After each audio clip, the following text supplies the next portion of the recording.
The Hound of the Baskervilles. By Arthur Conan Doyle. Chapter 1. Mr. Sherlock Holmes. Mr. Sherlock Holmes, who was usually very late in the mornings, save upon those not infrequent occasions when he was up all night, was seated at the breakfast table. I stood upon the hearth-rug and picked up the stick which our visitor had left behind him the night before. It was a fine, thick piece of wood, bulbous-headed, of the sort which is known as a Penang lawyer. Just under the head was a broad silver band nearly an inch across. To James Mortimer, M.R.C.S., from his friends of the C.C.H., was engraved upon it, with the date 1884. It was just such a stick as the old-fashioned family practitioner used to carry, dignified, solid, and reassuring. "Well, Watson, what do you make of it?" Holmes was sitting with his back to me, and I had given him no sign of my occupation. "How did you know what I was doing?" "I believe you have eyes in the back of your head." "I have, at least, a well-polished, silver-plated coffee-pot in front of me," said he. "But, tell me, Watson, what do you make of our visitor's stick? Since we have been so unfortunate as to miss him and have no notion of his errand, this accidental souvenir becomes of importance. Let me hear you reconstruct the man by an examination of it."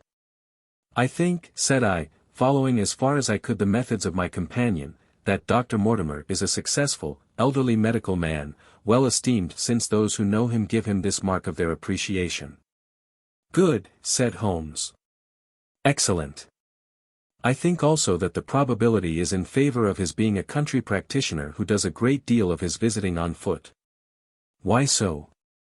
"Because this stick, though originally a very handsome one, has been so knocked about that I can hardly imagine a town practitioner carrying it. The thick iron ferrule is worn down, so it is evident that he has done a great amount of walking with it." "Perfectly sound," said Holmes. "And then again, there is the Friends of the C.C.H. I should guess that to be the something hunt, the local hunt to whose members he has possibly given some surgical assistance, and which has made him a small presentation in return." "Really, Watson, you excel yourself," said Holmes, pushing back his chair and lighting a cigarette. "I am bound to say that in all the accounts which you have been so good as to give of my own small achievements you have habitually underrated your own abilities. It may be that you are not yourself luminous, but you are a conductor of light. Some people without possessing genius have a remarkable power of stimulating it. I confess, my dear fellow, that I am very much in your debt." He had never said as much before, and I must admit that his words gave me keen pleasure, for I had often been piqued by his indifference to my admiration and to the attempts which I had made to give publicity to his methods. I was proud, too, to think that I had so far mastered his system as to apply it in a way which earned his approval. He now took the stick from my hands and examined it for a few minutes with his naked eyes. Then with an expression of interest he laid down his cigarette, and carrying the cane to the window, he looked over it again with a convex lens. "Interesting, though elementary," said he as he returned to his favorite corner of the settee. "There are certainly one or two indications upon the stick. It gives us the basis for several deductions. Has anything escaped me?" I asked with some self-importance. "I trust that there is nothing of consequence which I have overlooked." "I am afraid, my dear Watson, that most of your conclusions were erroneous. When I said that you stimulated me I meant, to be frank, that in noting your fallacies I was occasionally guided towards the truth. Not that you are entirely wrong in this instance. The man is certainly a country practitioner. And he walks a good deal. Then I was right. To that extent. But that was all." "No, no, my dear Watson, not all, by no means all. I would suggest, for example, that a presentation to a doctor is more likely to come from a hospital than from a hunt, and that when the initials C.C. are placed before that hospital the words Charing Cross very naturally suggest themselves." "You may be right. The probability lies in that direction. And if we take this as a working hypothesis we have a fresh basis from which to start our construction of this unknown visitor. Well, then, supposing that C.C.H. does stand for Charing Cross Hospital, what further inferences may we draw? Do none suggest themselves? You know my methods. Apply them. I can only think of the obvious conclusion that the man has practiced in town before going to the country. I think that we might venture a little farther than this. Look at it in this light. On what occasion would it be most probable that such a presentation would be made? When would his friends unite to give him a pledge of their goodwill? Obviously at the moment when Dr. Mortimer withdrew from the service of the hospital in order to start in practice for himself. We know there has been a presentation.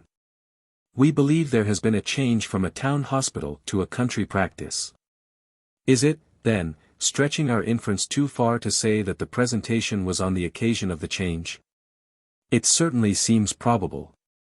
Now, you will observe that he could not have been on the staff of the hospital, since only a man well established in a London practice could hold such a position, and such a one would not drift into the country. What was he, then? If he was in the hospital and yet not on the staff, he could only have been a house surgeon or a house physician, little more than a senior student. And he left 5 years ago, the date is on the stick.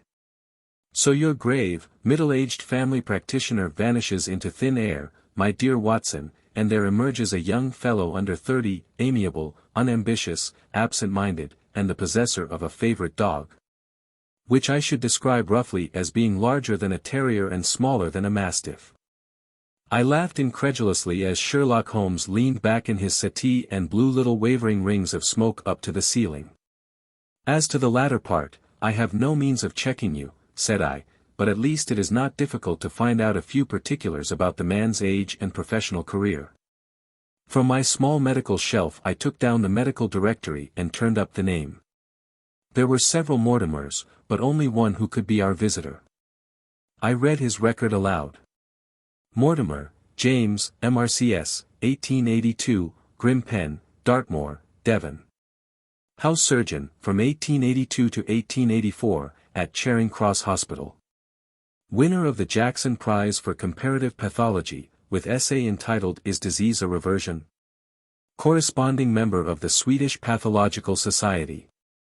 Author of Some Freaks of Atavism, Lancet 1882. Do we progress? Journal of Psychology, March, 1883. Medical officer for the parishes of Grimpen, Thorsley, and High Barrow. No mention of that local hunt, Watson, said Holmes with a mischievous smile, but a country doctor, as you very astutely observed. I think that I am fairly justified in my inferences. As to the adjectives, I said, if I remember right, amiable, unambitious, and absent-minded. It is my experience that it is only an amiable man in this world who receives testimonials, only an unambitious one who abandons a London career for the country. And only an absent-minded one who leaves his stick and not his visiting card after waiting an hour in your room. And the dog? Has been in the habit of carrying this stick behind his master. Being a heavy stick, the dog has held it tightly by the middle, and the marks of his teeth are very plainly visible. The dog's jaw, as shown in the space between these marks, is too broad in my opinion for a terrier and not broad enough for a mastiff. It may have been, yes, by Jove, it is a curly-haired spaniel. He had risen and paced the room as he spoke. Now he halted in the recess of the window. There was such a ring of conviction in his voice that I glanced up in surprise. My dear fellow, how can you possibly be so sure of that? For the very simple reason that I see the dog himself on our very doorstep, and there is the ring of its owner. Don't move, I beg you, Watson. He is a professional brother of yours, and your presence may be of assistance to me. Now is the dramatic moment of fate, Watson, when you hear a step upon the stair which is walking into your life, and you know not whether for good or ill. What does Dr. James Mortimer, the man of science, ask of Sherlock Holmes, the specialist in crime? Come in. The appearance of our visitor was a surprise to me, since I had expected a typical country practitioner. He was a very tall, thin man, with a long nose like a beak, which jutted out between two keen, grey eyes, set closely together and sparkling brightly from behind a pair of gold-rimmed glasses. He was clad in a professional but rather slovenly fashion, for his frock coat was dingy and his trousers frayed. Though young, his long back was already bowed, and he walked with a forward thrust of his head and a general air of peering benevolence. As he entered his eyes fell upon the stick in Holmes's hand, and he ran towards it with an exclamation of joy. "I am so very glad," said he. "I was not sure whether I had left it here or in the shipping office. I would not lose that stick for the world." "A presentation, I see," said Holmes. "Yes, sir. From Charing Cross Hospital. From one or two friends there on the occasion of my marriage." "Dear, dear, that's bad," said Holmes, shaking his head. "Dar." Mortimer blinked through his glasses in mild astonishment. "Why was it bad?" "Only that you have disarranged our little deductions." "Your marriage, you say?" "Yes, sir. I married, and so left the hospital, and with it all hopes of a consulting practice. It was necessary to make a home of my own." "Come, come, we are not so far wrong, after all," said Holmes. "And now, Dr. James Mortimer. Sir, a humble MRCS. And a man of precise mind, evidently. A dabbler in science, Mr. Holmes, a picker-up of shells on the shores of the great unknown ocean. I presume that it is Mr. Sherlock Holmes whom I am addressing and not. No, this is my friend Dr. Watson. Glad to meet you, sir. I have heard your name mentioned in connection with that of your friend. You interest me very much, Mr. Holmes. I had hardly expected so dolichocephalic a skull or such well-marked supraorbital development. Would you have any objection to my running my finger along your parietal fissure? A cast of your skull, sir, until the original is available, would be an ornament to any anthropological museum. It is not my intention to be fulsome, but I confess that I covet your skull." Sherlock Holmes waved our strange visitor into a chair. "You are an enthusiast in your line of thought, I perceive, sir, as I am in mine," said he. "I observe from your forefinger that you make your own cigarettes. Have no hesitation in lighting one." The man drew out paper and tobacco and twirled the one up in the other with surprising dexterity. He had long, quivering fingers as agile and restless as the antennae of an insect. Holmes was silent, but his little darting glances showed me the interest which he took in our curious companion. "I presume, sir," said he at last, "that it was not merely for the purpose of examining my skull that you have done me the honor to call here last night and again today." "No, sir, no. Though I am happy to have had the opportunity of doing that as well. I came to you, Mr. Holmes, because I recognize that I am myself an unpractical man and because I am suddenly confronted with a most serious and extraordinary problem. Recognizing, as I do, that you are the second highest expert in Europe." "Indeed, sir. May I inquire who has the honor to be the first?" asked Holmes with some asperity. To the man of precisely scientific mind the work of Monsieur Bertillon must always appeal strongly. "Then had you not better consult him?" "I said, sir, to the precisely scientific mind. But as a practical man of affairs it is acknowledged that you stand alone." "I trust, sir, that I have not inadvertently." "Just a little," said Holmes. "I think, Dr. Mortimer, you would do wisely if without more ado you would kindly tell me plainly what the exact nature of the problem is in which you demand my assistance." Chapter 2. The Curse of the Baskervilles. "I have in my pocket a manuscript," said Dr. James Mortimer. "I observed it as you entered the room," said Holmes. "It is an old manuscript. Early 18th century, unless it is a forgery." "How can you say that, sir? You have presented an inch or two of it to my examination all the time that you have been talking. It would be a poor expert who could not give the date of a document within a decade or so. You may possibly have read my little monograph upon the subject. I put that at 1730. The exact date is 1742. Dr. Mortimer drew it from his breast pocket. This family paper was committed to my care by Sir Charles Baskerville, whose sudden and tragic death some 3 months ago created so much excitement in Devonshire. I may say that I was his personal friend as well as his medical attendant. He was a strong-minded man, sir, shrewd, practical, and as unimaginative as I am myself. Yet he took this document very seriously, and his mind was prepared for just such an end as did eventually overtake him. Holmes stretched out his hand for the manuscript and flattened it upon his knee. You will observe, Watson, the alternative use of the long S and the short. It is one of several indications which enabled me to fix the date. I looked over his shoulder at the yellow paper and the faded script. At the head was written, Baskerville Hall, and below in large, scrawling figures, 1742. It appears to be a statement of some sort. Yes, it is a statement of a certain legend which runs in the Baskerville family. But I understand that it is something more modern and practical upon which you wish to consult me. Most modern. A most practical, pressing matter, which must be decided within 24 hours. But the manuscript is short and is intimately connected with the affair.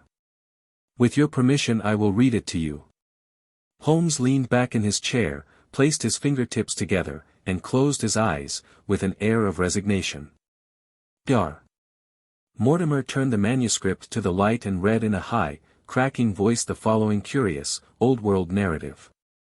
Of the origin of the Hound of the Baskervilles there have been many statements. Yet as I come in a direct line from Hugo Baskerville, and as I had the story from my father, who also had it from his, I have set it down with all belief that it occurred even as is here set forth. And I would have you believe, my sons, that the same justice which punishes sin may also most graciously forgive it, and that no ban is so heavy but that by prayer and repentance it may be removed. Learn then from this story not to fear the fruits of the past, but rather to be circumspect in the future, that those foul passions whereby our family has suffered so grievously may not again be loosed to our undoing. Know then that in the time of the Great Rebellion, the history of which by the learned Lord Clarendon I most earnestly commend to your attention, this manor of Baskerville was held by Hugo of that name. Nor can it be gainsaid that he was a most wild, profane, and godless man. This, in truth, his neighbours might have pardoned, seeing that saints have never flourished in those parts, but there was in him a certain wanton and cruel humour which made his name a byword through the West. It chanced that this Hugo came to love, if, indeed, so dark a passion may be known under so bright a name, the daughter of a yeoman who held lands near the Baskerville estate. But the young maiden, being discreet and of good repute, would ever avoid him, for she feared his evil name. So it came to pass that one Michaelmas this Hugo, with 5 or 6 of his idle and wicked companions, stole down upon the farm and carried off the maiden, her father and brothers being from home, as he well knew. When they had brought her to the hall the maiden was placed in an upper chamber, while Hugo and his friends sat down to a long carouse, as was their nightly custom.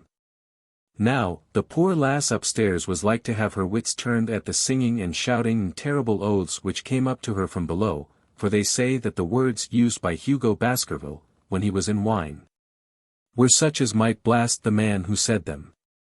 At last in the stress of her fear she did that which might have daunted the bravest or most active man, for by the aid of the growth of ivy which covered, and still covers, the south wall she came down from under the eaves. And so homeward across the moor, there being 3 leagues betwixt the hall and her father's farm. It chanced that some little time later Hugo left his guests to carry food and drink, with other worse things, perchance, to his captive, and so found the cage empty and the bird escaped. Then, as it would seem, he became as one that hath a devil, for, rushing down the stairs into the dining hall, he sprang upon the great table, flagons and trenchers flying before him. And he cried aloud before all the company that he would that very night render his body and soul to the powers of evil if he might but overtake the wench. And while the revellers stood aghast at the fury of the man, one more wicked or, it may be, more drunken than the rest, cried out that they should put the hounds upon her. Whereat Hugo ran from the house, crying to his grooms that they should saddle his mare and unkennel the pack, and giving the hounds a kerchief of the maid's, he swung them to the line, and so off full cry in the moonlight over the moor. Now, for some space the revellers stood agape, unable to understand all that had been done in such haste. But anon their bemused wits awoke to the nature of the deed which was like to be done upon the moorlands. Everything was now in an uproar, some calling for their pistols, some for their horses, and some for another flask of wine. But at length some sense came back to their crazed minds, and the whole of them, 13 in number, took horse and started in pursuit. The moon shone clear above them, and they rode swiftly abreast, taking that course which the maid must needs have taken if she were to reach her own home. They had gone a mile or two when they passed one of the night shepherds upon the moorlands, and they cried to him to know if he had seen the hunt. And the man, as the story goes, was so crazed with fear that he could scarce speak, but at last he said that he had indeed seen the unhappy maiden, with the hounds upon her track. "But I have seen more than that," said he, "for Hugo Baskerville passed me upon his black mare, and there ran mute behind him such a hound of hell as God forbid should ever be at my heels." So the drunken squires cursed the shepherd and rode onward. But soon their skins turned cold, for there came a galloping across the moor, and the black mare, dabbled with white froth, went past with trailing bridle and empty saddle. Then the revellers rode close together, for a great fear was on them, but they still followed over the moor, though each, had he been alone, would have been right glad to have turned his horse's head. Riding slowly in this fashion they came at last upon the hounds. These, though known for their valor and their breed, were whimpering in a cluster at the head of a deep dip or goyle, as we call it, upon the moor, some slinking away and some, with starting hackles and staring eyes, gazing down the narrow valley before them. The company had come to a halt, more sober men, as you may guess, than when they started. The most of them would by no means advance, but 3 of them, the boldest, or it may be the most drunken, rode forward down the goyle. Now, it opened into a broad space in which stood 2 of those great stones, still to be seen there, which were set by certain forgotten peoples in the days of old. The moon was shining bright upon the clearing, and there in the center lay the unhappy maid where she had fallen, dead of fear and of fatigue. But it was not the sight of her body, nor yet was it that of the body of Hugo Baskerville lying near her, which raised the hair upon the heads of these 3 daredevil roisterers, but it was that, standing over Hugo, and plucking at his throat, there stood a foul thing, a great, black beast, shaped like a hound, yet larger than any hound that ever mortal eye has rested upon. And even as they looked the thing tore the throat out of Hugo Baskerville, on which, as it turned its blazing eyes and dripping jaws upon them, the 3 shrieked with fear and rode for dear life, still screaming, across the moor. One, it is said, died that very night of what he had seen, and the other 2 were but broken men for the rest of their days. Such is the tale, my sons, of the coming of the hound which is said to have plagued the family so sorely ever since. If I have set it down it is because that which is clearly known hath less terror than that which is but hinted at and guessed. Nor can it be denied that many of the family have been unhappy in their deaths, which have been sudden, bloody, and mysterious. Yet may we shelter ourselves in the infinite goodness of Providence, which would not forever punish the innocent beyond that 3rd or 4th generation which is threatened in Holy Writ.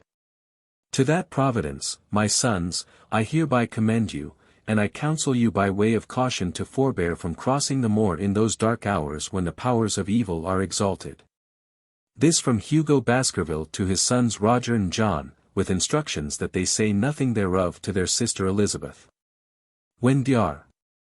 Mortimer had finished reading this singular narrative he pushed his spectacles up on his forehead and stared across at Mr. Sherlock Holmes. The latter yawned and tossed the end of his cigarette into the fire. "Well," said he. "Do you not find it interesting? To a collector of fairy tales." Dr. Mortimer drew a folded newspaper out of his pocket. "Now, Mr. Holmes, we will give you something a little more recent. This is the Devon County Chronicle of May 14th of this year. It is a short account of the facts elicited at the death of Sir Charles Baskerville which occurred a few days before that date." My friend leaned a little forward and his expression became intent. Our visitor readjusted his glasses and began. "The recent sudden death of Sir Charles Baskerville, whose name has been mentioned as the probable Liberal candidate for Mid-Devon at the next election, has cast a gloom over the county. Though Sir Charles had resided at Baskerville Hall for a comparatively short period, his amiability of character and extreme generosity had won the affection and respect of all who had been brought into contact with him. In these days of nouveau riches it is refreshing to find a case where the scion of an old county family which has fallen upon evil days is able to make his own fortune and to bring it back with him to restore the fallen grandeur of his line. Sir Charles, as is well known, made large sums of money in South African speculation. More wise than those who go on until the wheel turns against them, he realized his gains and returned to England with them. It is only 2 years since he took up his residence at Baskerville Hall, and it is common talk how large were those schemes of reconstruction and improvement which have been interrupted by his death. Being himself childless, it was his openly expressed desire that the whole countryside should, within his own lifetime, profit by his good fortune, and many will have personal reasons for bewailing his untimely end. His generous donations to local and county charities have been frequently chronicled in these columns. The circumstances connected with the death of Sir Charles cannot be said to have been entirely cleared up by the inquest, but at least enough has been done to dispose of those rumors to which local superstition has given rise. There is no reason whatever to suspect foul play, or to imagine that death could be from any but natural causes. Sir Charles was a widower, and a man who may be said to have been in some ways of an eccentric habit of mind. In spite of his considerable wealth he was simple in his personal tastes, and his indoor servants at Baskerville Hall consisted of a married couple named Barrymore, the husband acting as butler and the wife as housekeeper. Their evidence, corroborated by that of several friends, tends to show that Sir Charles's health has for some time been impaired, and points especially to some affection of the heart, manifesting itself in changes of color, breathlessness, and acute attacks of nervous depression. Dr. James Mortimer, the friend and medical attendant of the deceased, has given evidence to the same effect. The facts of the case are simple. Sir Charles Baskerville was in the habit every night before going to bed of walking down the famous yew alley of Baskerville Hall. The evidence of the Barrymores shows that this had been his custom. On the 4th of May Sir Charles had declared his intention of starting next day for London, and had ordered Barrymore to prepare his luggage. That night he went out as usual for his nocturnal walk, in the course of which he was in the habit of smoking a cigar. He never returned. At 12 o'clock Barrymore, finding the hall door still open, became alarmed, and, lighting a lantern, went in search of his master. The day had been wet, and Sir Charles's footmarks were easily traced down the alley. Halfway down this walk there is a gate which leads out onto the moor. There were indications that Sir Charles had stood for some little time here. He then proceeded down the alley, and it was at the far end of it that his body was discovered. One fact which has not been explained is the statement of Barrymore that his master's footprints altered their character from the time that he passed the moor gate, and that he appeared from thence onward to have been walking upon his toes. One Murphy, a gipsy horse-dealer, was on the moor at no great distance at the time, but he appears by his own confession to have been the worse for drink.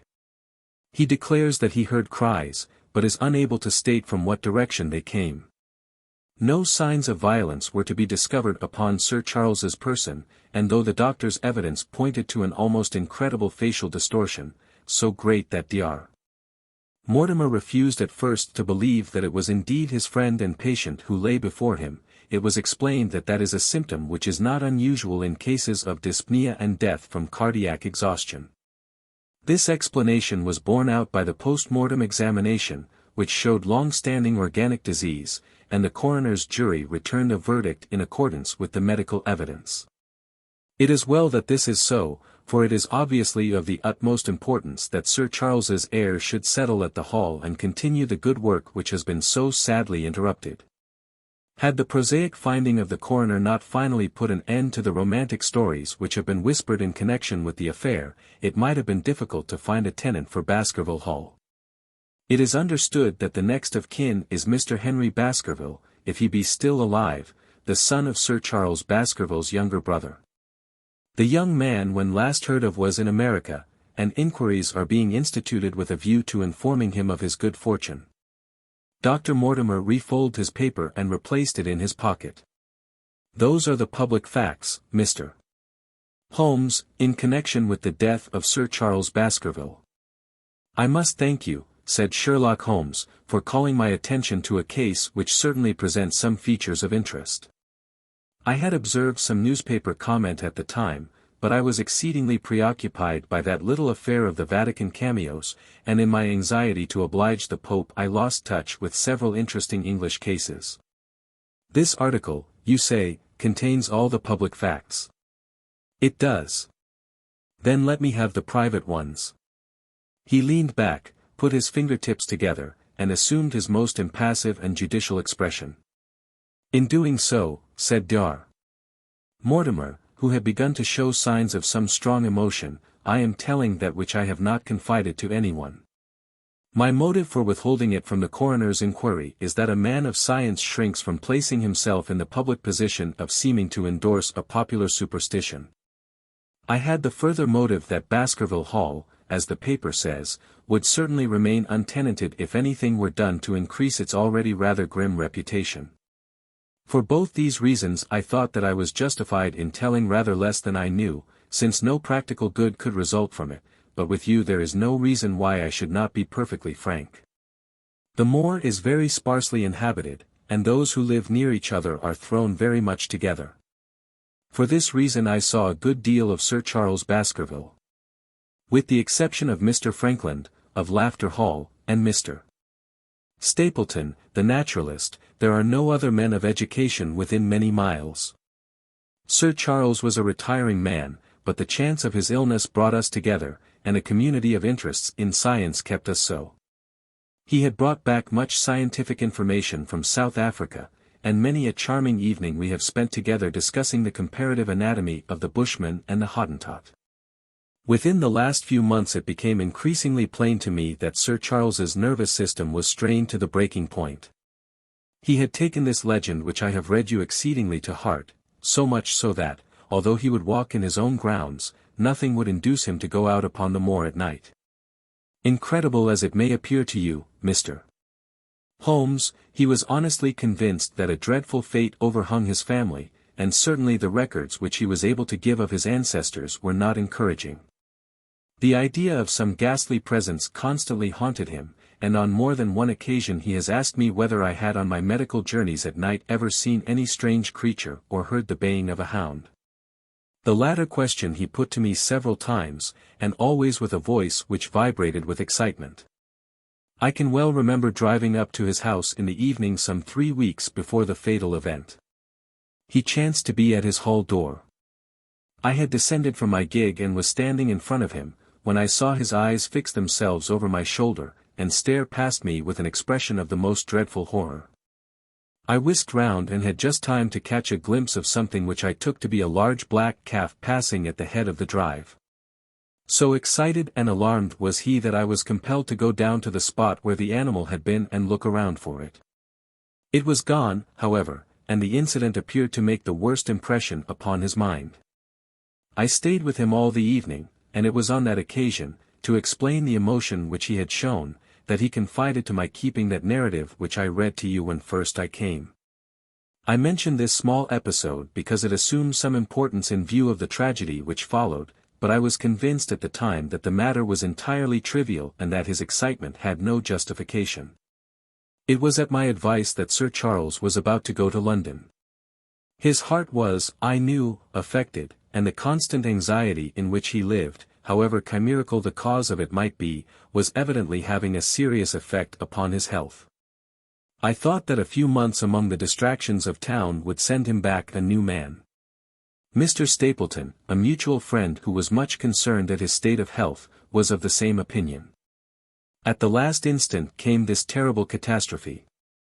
On the night of Sir Charles's death Barrymore the butler, who made the discovery, sent Perkins the groom on horseback to me, and as I was sitting up late I was able to reach Baskerville Hall within an hour of the event. I checked and corroborated all the facts which were mentioned at the inquest. I followed the footsteps down the yew alley, I saw the spot at the moor gate where he seemed to have waited, I remarked the change in the shape of the prints after that point. I noted that there were no other footsteps save those of Barrymore on the soft gravel, and finally I carefully examined the body, which had not been touched until my arrival. Sir Charles lay on his face, his arms out, his fingers dug into the ground, and his features convulsed with some strong emotion to such an extent that I could hardly have sworn to his identity. There was certainly no physical injury of any kind. But one false statement was made by Barrymore at the inquest. He said that there were no traces upon the ground round the body. He did not observe any. But I did, some little distance off, but fresh and clear. Footprints. Footprints. A man's or a woman's?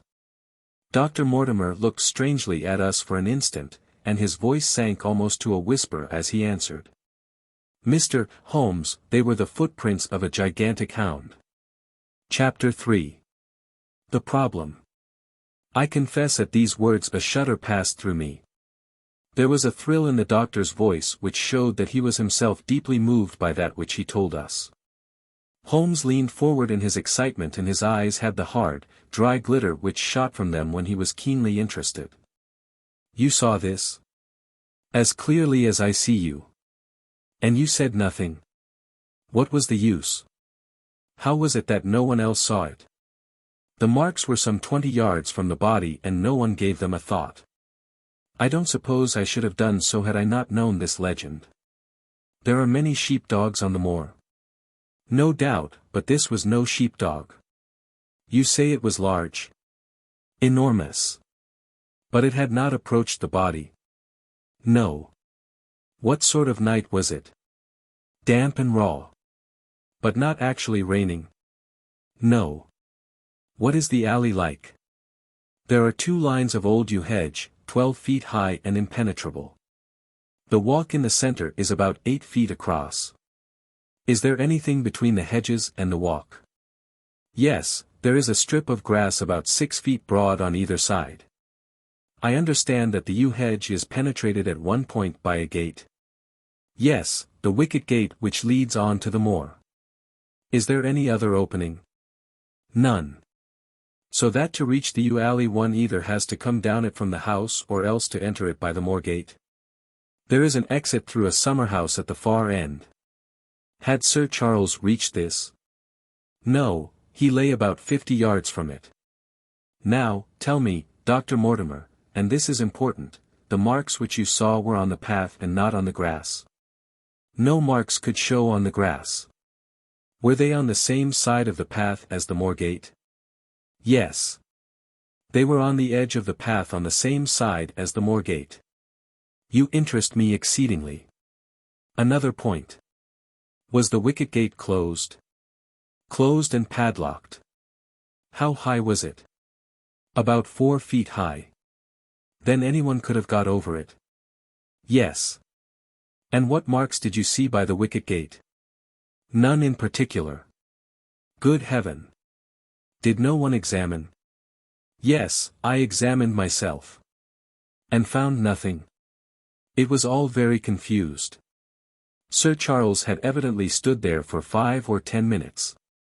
How do you know that? Because the ash had twice dropped from his cigar. Excellent. This is a colleague, Watson, after our own heart. But the marks? He had left his own marks all over that small patch of gravel. I could discern no others. Sherlock Holmes struck his hand against his knee with an impatient gesture.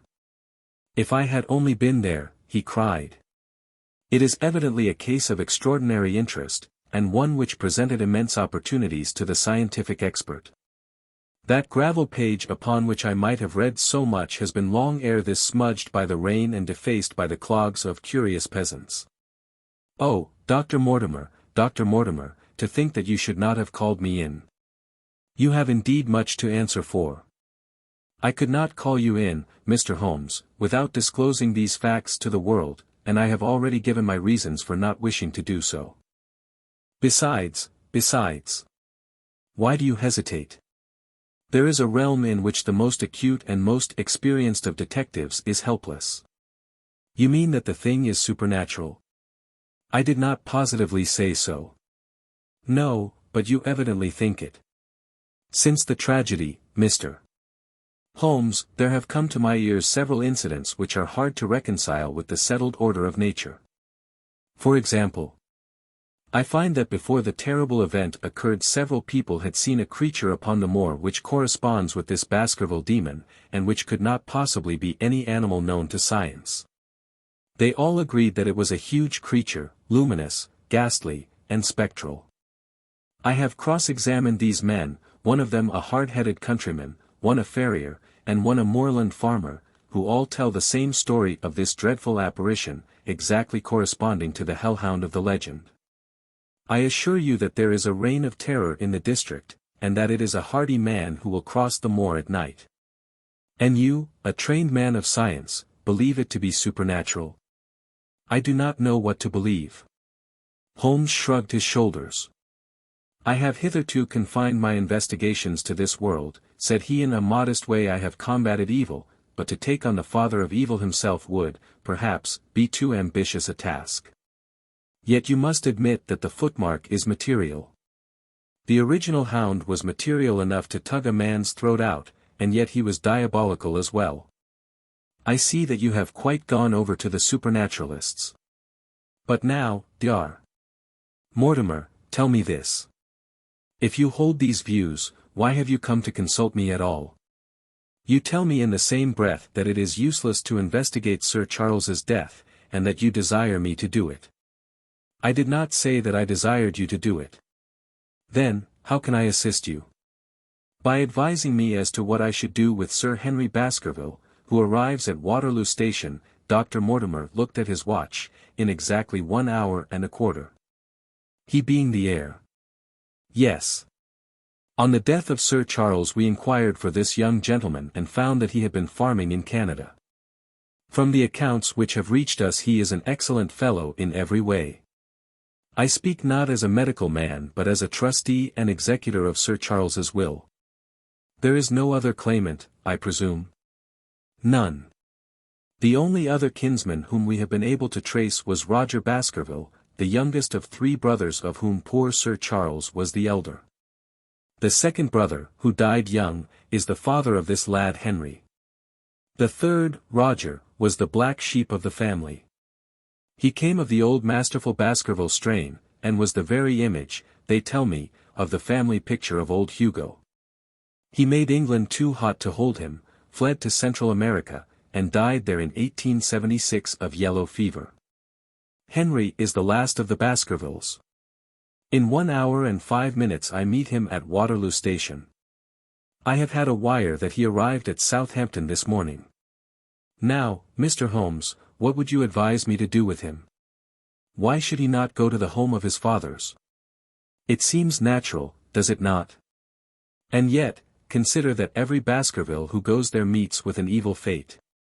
I feel sure that if Sir Charles could have spoken with me before his death he would have warned me against bringing this, the last of the old race, and the heir to great wealth, to that deadly place. And yet it cannot be denied that the prosperity of the whole poor, bleak countryside depends upon his presence. All the good work which has been done by Sir Charles will crash to the ground if there is no tenant of the hall.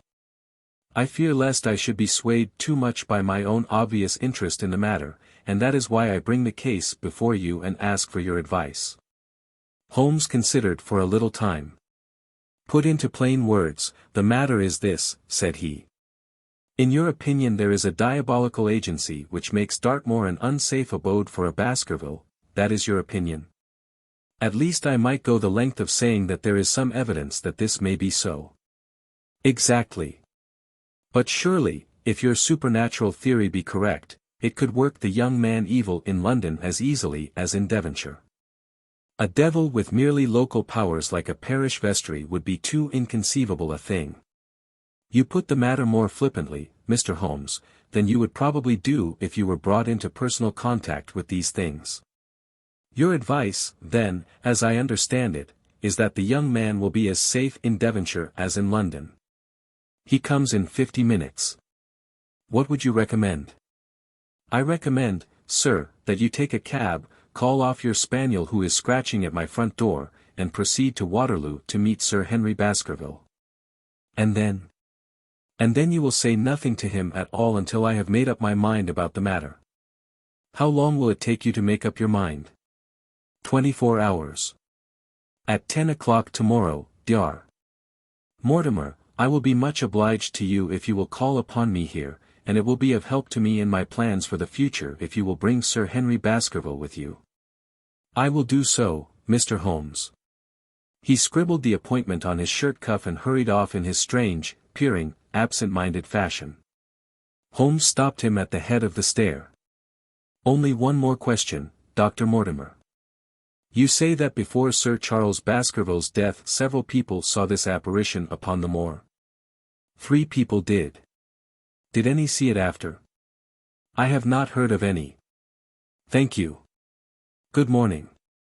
Holmes returned to his seat with that quiet look of inward satisfaction which meant that he had a congenial task before him. Going out, Watson? Unless I can help you. No, my dear fellow, it is at the hour of action that I turn to you for aid. But this is splendid, really unique from some points of view. When you pass Bradley's, would you ask him to send up a pound of the strongest shag tobacco? Thank you. It would be as well if you could make it convenient not to return before evening. Then I should be very glad to compare impressions as to this most interesting problem which has been submitted to us this morning. I knew that seclusion and solitude were very necessary for my friend in those hours of intense mental concentration during which he weighed every particle of evidence, constructed alternative theories, balanced one against the other, and made up his mind as to which points were essential and which immaterial. I therefore spent the day at my club and did not return to Baker Street until evening. It was nearly 9 o'clock when I found myself in the sitting-room once more. My first impression as I opened the door was that a fire had broken out, for the room was so filled with smoke that the light of the lamp upon the table was blurred by it. As I entered, however, my fears were set at rest, for it was the acrid fumes of strong coarse tobacco which took me by the throat and set me coughing. Through the haze I had a vague vision of Holmes in his dressing gown coiled up in an armchair with his black clay pipe between his lips. Several rolls of paper lay around him. Caught cold, Watson, said he. No, it's this poisonous atmosphere. I suppose it is pretty thick, now that you mention it. Thick. It is intolerable. Open the window, then. You have been at your club all day, I perceive. My dear Holmes. Am I right? Certainly, but how? He laughed at my bewildered expression. There is a delightful freshness about you, Watson, which makes it a pleasure to exercise any small powers which I possess at your expense. A gentleman goes forth on a showery and miry day. He returns immaculate in the evening with the gloss still on his hat and his boots. He has been a fixture therefore all day. He is not a man with intimate friends. Where, then, could he have been? Is it not obvious? Well, it is rather obvious. The world is full of obvious things which nobody by any chance ever observes. Where do you think that I have been? A fixture also. On the contrary, I have been to Devonshire. In spirit? Exactly. My body has remained in this armchair and has, I regret to observe, consumed in my absence 2 large pots of coffee and an incredible amount of tobacco. After you left I sent down to Stamford's for the ordnance map of this portion of the moor, and my spirit has hovered over it all day. I flatter myself that I could find my way about. A large-scale map, I presume. Very large. He unrolled one section and held it over his knee. Here you have the particular district which concerns us. That is Baskerville Hall in the middle. With a wood round it? Exactly. I fancy the yew alley, though not marked under that name, must stretch along this line, with the moor, as you perceive, upon the right of it. This small clump of buildings here is the hamlet of Grimpen, where our friend Dr. Mortimer has his headquarters. Within a radius of 5 miles there are, as you see, only a very few scattered dwellings. Here is Laughter Hall, which was mentioned in the narrative. There is a house indicated here which may be the residence of the naturalist, Stapleton, if I remember right, was his name. Here are 2 moorland farmhouses, High Tor and Fulmire. Then 14 miles away the great convict prison of Princetown. Between and around these scattered points extends the desolate, lifeless moor. This, then, is the stage upon which tragedy has been played, and upon which we may help to play it again. It must be a wild place. Yes, the setting is a worthy one. If the devil did desire to have a hand in the affairs of men, then you are yourself inclining to the supernatural explanation. The devil's agents may be of flesh and blood, may they not? There are 2 questions waiting for us at the outset. The one is whether any crime has been committed at all, the second is, what is the crime and how was it committed? Of course, if Dr. Mortimer's surmise should be correct, and we are dealing with forces outside the ordinary laws of nature, there is an end of our investigation. But we are bound to exhaust all other hypotheses before falling back upon this one. I think we'll shut that window again, if you don't mind. It is a singular thing, but I find that a concentrated atmosphere helps a concentration of thought. I have not pushed it to the length of getting into a box to think, but that is the logical outcome of my convictions. Have you turned the case over in your mind? Yes, I have thought a good deal of it in the course of the day. What do you make of it? It is very bewildering. It has certainly a character of its own. There are points of distinction about it. That change in the footprints, for example. What do you make of that? Mortimer said that the man had walked on tiptoe down that portion of the alley. He only repeated what some fool had said at the inquest. Why should a man walk on tiptoe down the alley? What then? He was running, Watson, running desperately, running for his life, running until he burst his heart and fell dead upon his face. Running from what?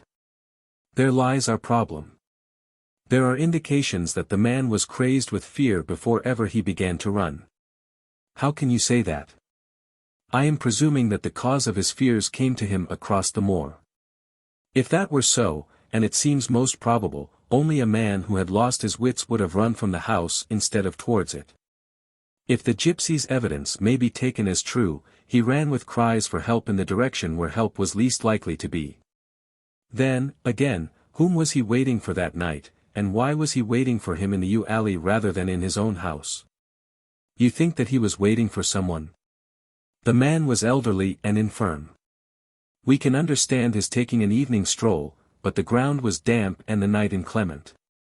Is it natural that he should stand for 5 or 10 minutes, as Dr. Mortimer, with more practical sense than I should have given him credit for, deduced from the cigar ash? But he went out every evening. I think it unlikely that he waited at the moor gate every evening. On the contrary, the evidence is that he avoided the moor. That night he waited there. It was the night before he made his departure for London. The thing takes shape, Watson. It becomes coherent. Might I ask you to hand me my violin, and we will postpone all further thought upon this business until we have had the advantage of meeting Dr. Mortimer and Sir Henry Baskerville in the morning. Chapter 4. Sir Henry Baskerville. Our breakfast table was cleared early, and Holmes waited in his dressing gown for the promised interview. Our clients were punctual to their appointment, for the clock had just struck 10 when Dr. Mortimer was shown up, followed by the young baronet. The latter was a small, alert, dark-eyed man about 30 years of age, very sturdily built, with thick black eyebrows and a strong, pugnacious face. He wore a ruddy-tinted tweed suit and had the weather-beaten appearance of one who has spent most of his time in the open air, and yet there was something in his steady eye and the quiet assurance of his bearing which indicated the gentleman.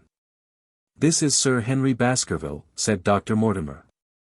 "Why, yes," said he, "and the strange thing is, Mr. Sherlock Holmes, that if my friend here had not proposed coming round to you this morning I should have come on my own account.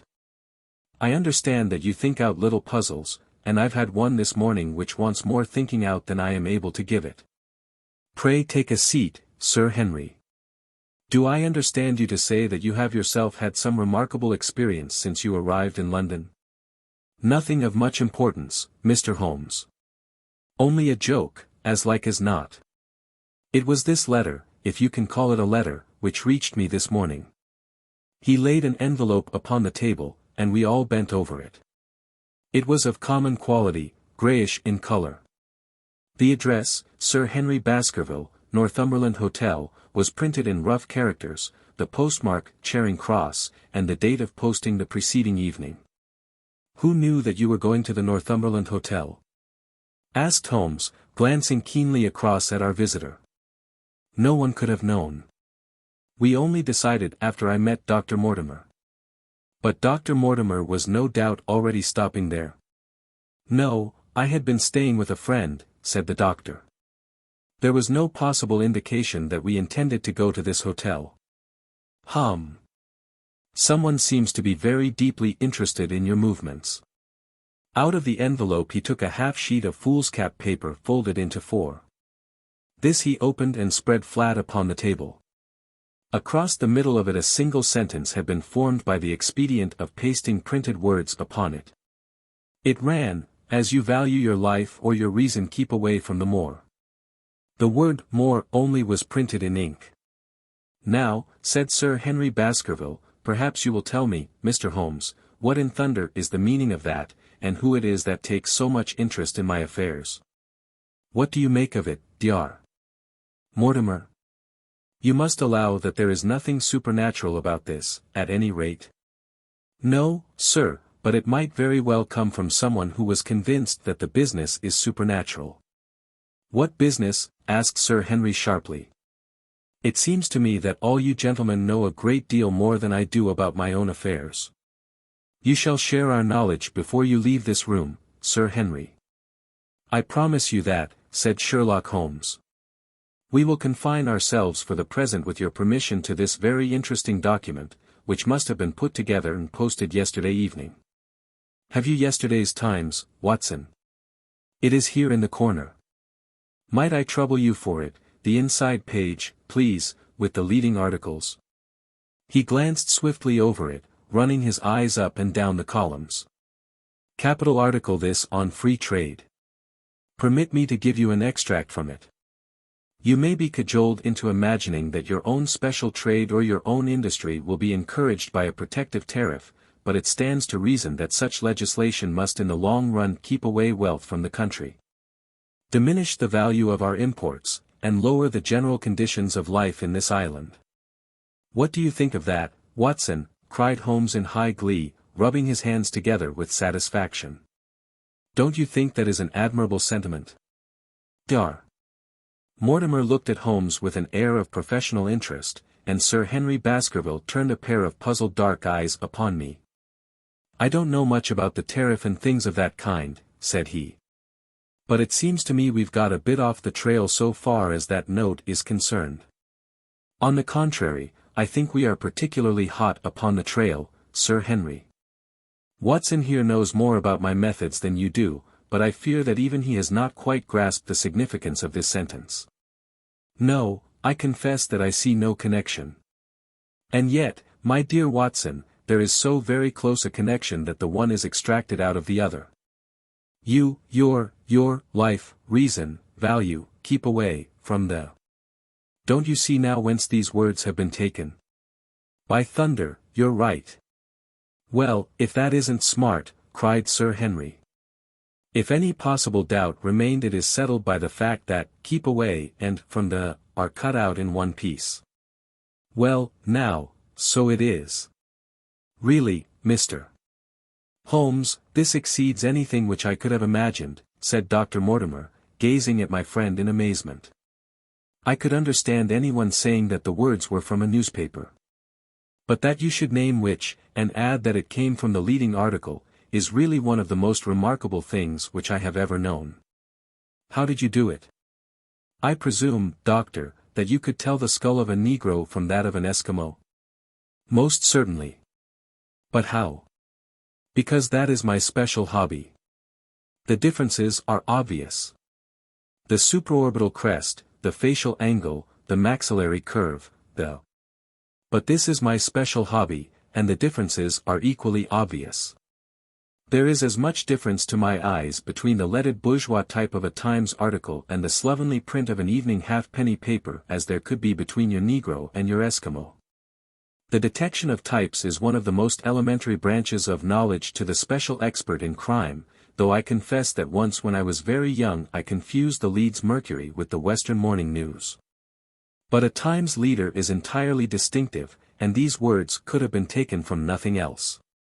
As it was done yesterday, the strong probability was that we should find the words in yesterday's issue. So far as I can follow you, then, Mr. Holmes, said Sir Henry Baskerville, someone cut out this message with a scissors. Nail scissors, said Holmes. You can see that it was a very short-bladed scissors, since the cutter had to take 2 snips over, keep away. That is so. Someone, then, cut out the message with a pair of short-bladed scissors, pasted it with paste. Gum, said Holmes. With gum onto the paper. But I want to know why the word more should have been written. Because he could not find it in print. The other words were all simple and might be found in any issue, but more would be less common. Why, of course, that would explain it. Have you read anything else in this message, Mr. Holmes? There are 1 or 2 indications, and yet the utmost pains have been taken to remove all clues.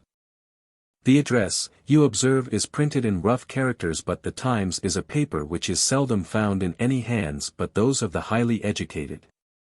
We may take it, therefore, that the letter was composed by an educated man who wished to pose as an uneducated one, and his effort to conceal his own writing suggests that that writing might be known, or come to be known, by you.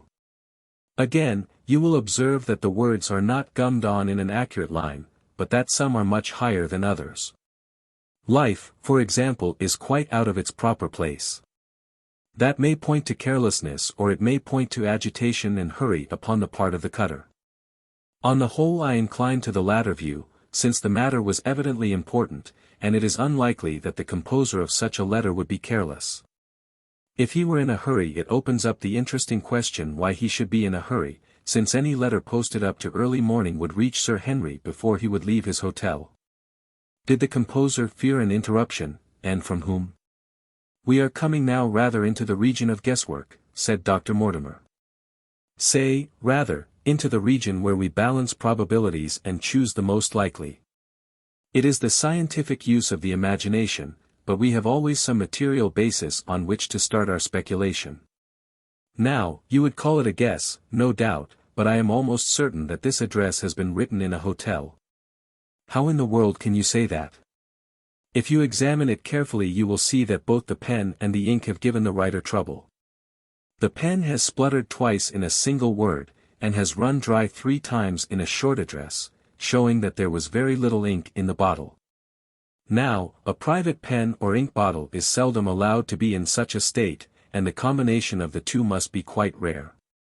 But you know the hotel ink and the hotel pen, where it is rare to get anything else. Yes. I have very little hesitation in saying that could we examine the wastepaper baskets of the hotels around Charing Cross until we found the remains of the mutilated Times leader, we could lay our hand straight upon the person who sent this singular message. Hullo! Hullo! What's this? He was carefully examining the fool's cap, upon which the words were pasted, holding it only an inch or 2 from his eyes. Well? Nothing, said he, throwing it down. It is a blank half-sheet of paper, without even a watermark upon it.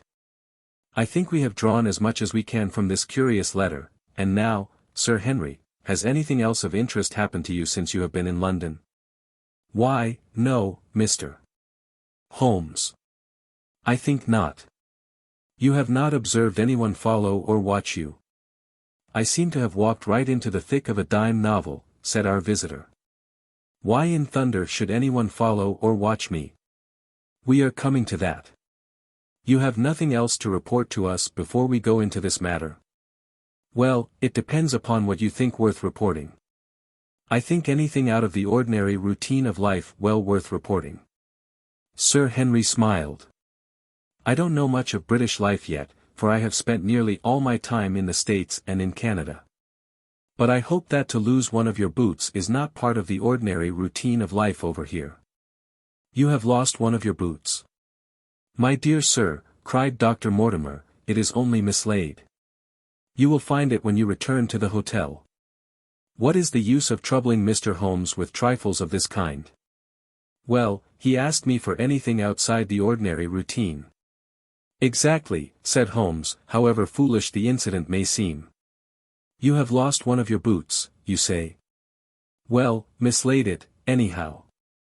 I put them both outside my door last night, and there was only one in the morning.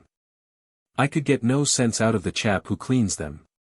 The worst of it is that I only bought the pair last night in the Strand, and I have never had them on. If you have never worn them, why did you put them out to be cleaned? They were tan boots and had never been varnished. That was why I put them out. Then I understand that on your arrival in London yesterday you went out at once and bought a pair of boots. I did a good deal of shopping. Dar. Mortimer here went round with me. You see, if I am to be squire down there I must dress the part, and it may be that I have got a little careless in my ways out west.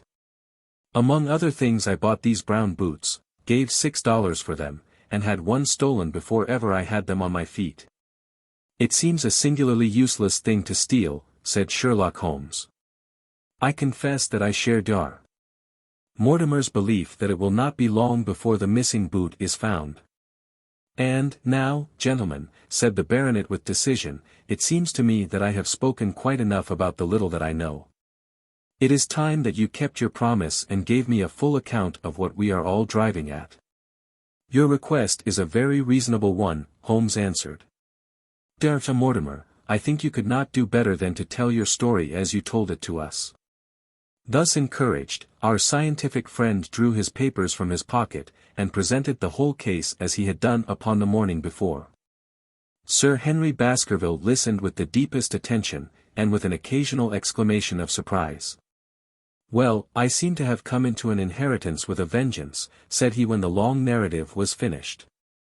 Of course, I've heard of the Hound ever since I was in the nursery. It's the pet story of the family, though I never thought of taking it seriously before.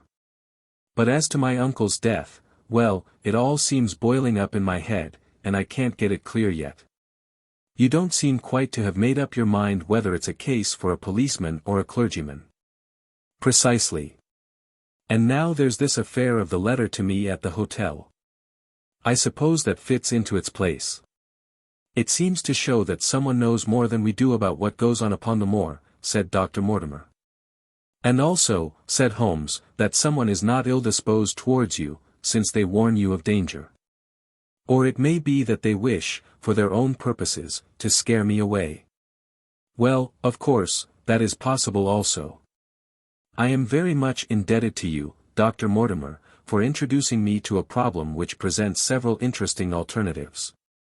But the practical point which we now have to decide, Sir Henry, is whether it is or is not advisable for you to go to Baskerville Hall. Why should I not go? There seems to be danger. Do you mean danger from this family fiend or do you mean danger from human beings? Well, that is what we have to find out. Whichever it is, my answer is fixed. There is no devil in hell, Mr. Holmes, and there is no man upon earth who can prevent me from going to the home of my own people, and you may take that to be my final answer. His dark brows knitted and his face flushed to a dusky red as he spoke. It was evident that the fiery temper of the Baskervilles was not extinct in this their last representative. Meanwhile, said he, I have hardly had time to think over all that you have told me. It's a big thing for a man to have to understand and to decide at one sitting. I should like to have a quiet hour by myself to make up my mind. Now, look here, Mr. Holmes, it's 11:30 now and I am going back right away to my hotel. Suppose you and your friend, Dr. Watson, come round and lunch with us at 2. I'll be able to tell you more clearly then how this thing strikes me. Is that convenient to you, Watson? Perfectly. Then you may expect us. Shall I have a cab called? I'd prefer to walk, for this affair has flurried me rather. I'll join you in a walk, with pleasure, said his companion. Then we meet again at 2 o'clock. Au revoir, and good morning. We heard the steps of our visitors descend the stair and the bang of the front door. In an instant Holmes had changed from the languid dreamer to the man of action. Your hat and boots, Watson, quick. Not a moment to lose. He rushed into his room in his dressing gown and was back again in a few seconds in a frock coat. We hurried together down the stairs and into the street. Mortimer and Baskerville were still visible about 200 yards ahead of us in the direction of Oxford Street. Shall I run on and stop them? Not for the world, my dear Watson. I am perfectly satisfied with your company if you will tolerate mine. Our friends are wise, for it is certainly a very fine morning for a walk. He quickened his pace until we had decreased the distance which divided us by about half. Then, still keeping 100 yards behind, we followed into Oxford Street and so down Regent Street. Once our friend stopped and stared into a shop window, upon which Holmes did the same. An instant afterwards he gave a little cry of satisfaction, and, following the direction of his eager eyes, I saw that a hansom cab with a man inside which had halted on the other side of the street was now proceeding slowly onward again. There's our man, Watson. Come along. We'll have a good look at him, if we can do no more. At that instant I was aware of a bushy black beard and a pair of piercing eyes turned upon us through the side window of the cab. Instantly the trapdoor at the top flew up, something was screamed to the driver, and the cab flew madly off down Regent Street. Holmes looked eagerly round for another, but no empty one was in sight. Then he dashed in wild pursuit amid the stream of the traffic, but the start was too great, and already the cab was out of sight. There now, said Holmes bitterly as he emerged panting and white with vexation from the tide of vehicles. Was ever such bad luck and such bad management, too? Watson, Watson, if you are an honest man you will record this also and set it against my successes. Who was the man?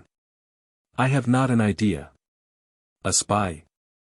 Well, it was evident from what we have heard that Baskerville has been very closely shadowed by someone since he has been in town. How else could it be known so quickly that it was the Northumberland Hotel which he had chosen? If they had followed him the first day I argued that they would follow him also the second. You may have observed that I twice strolled over to the window while Dr. Mortimer was reading his legend. Yes, I remember. I was looking out for loiterers in the street, but I saw none. We are dealing with a clever man, Watson. This matter cuts very deep, and though I have not finally made up my mind whether it is a benevolent or a malevolent agency which is in touch with us, I am conscious always of power and design. When our friends left I at once followed them in the hopes of marking down their invisible attendant. So wily was he that he had not trusted himself upon foot, but he had availed himself of a cab so that he could loiter behind or dash past them and so escape their notice. His method had the additional advantage that if they were to take a cab he was all ready to follow them.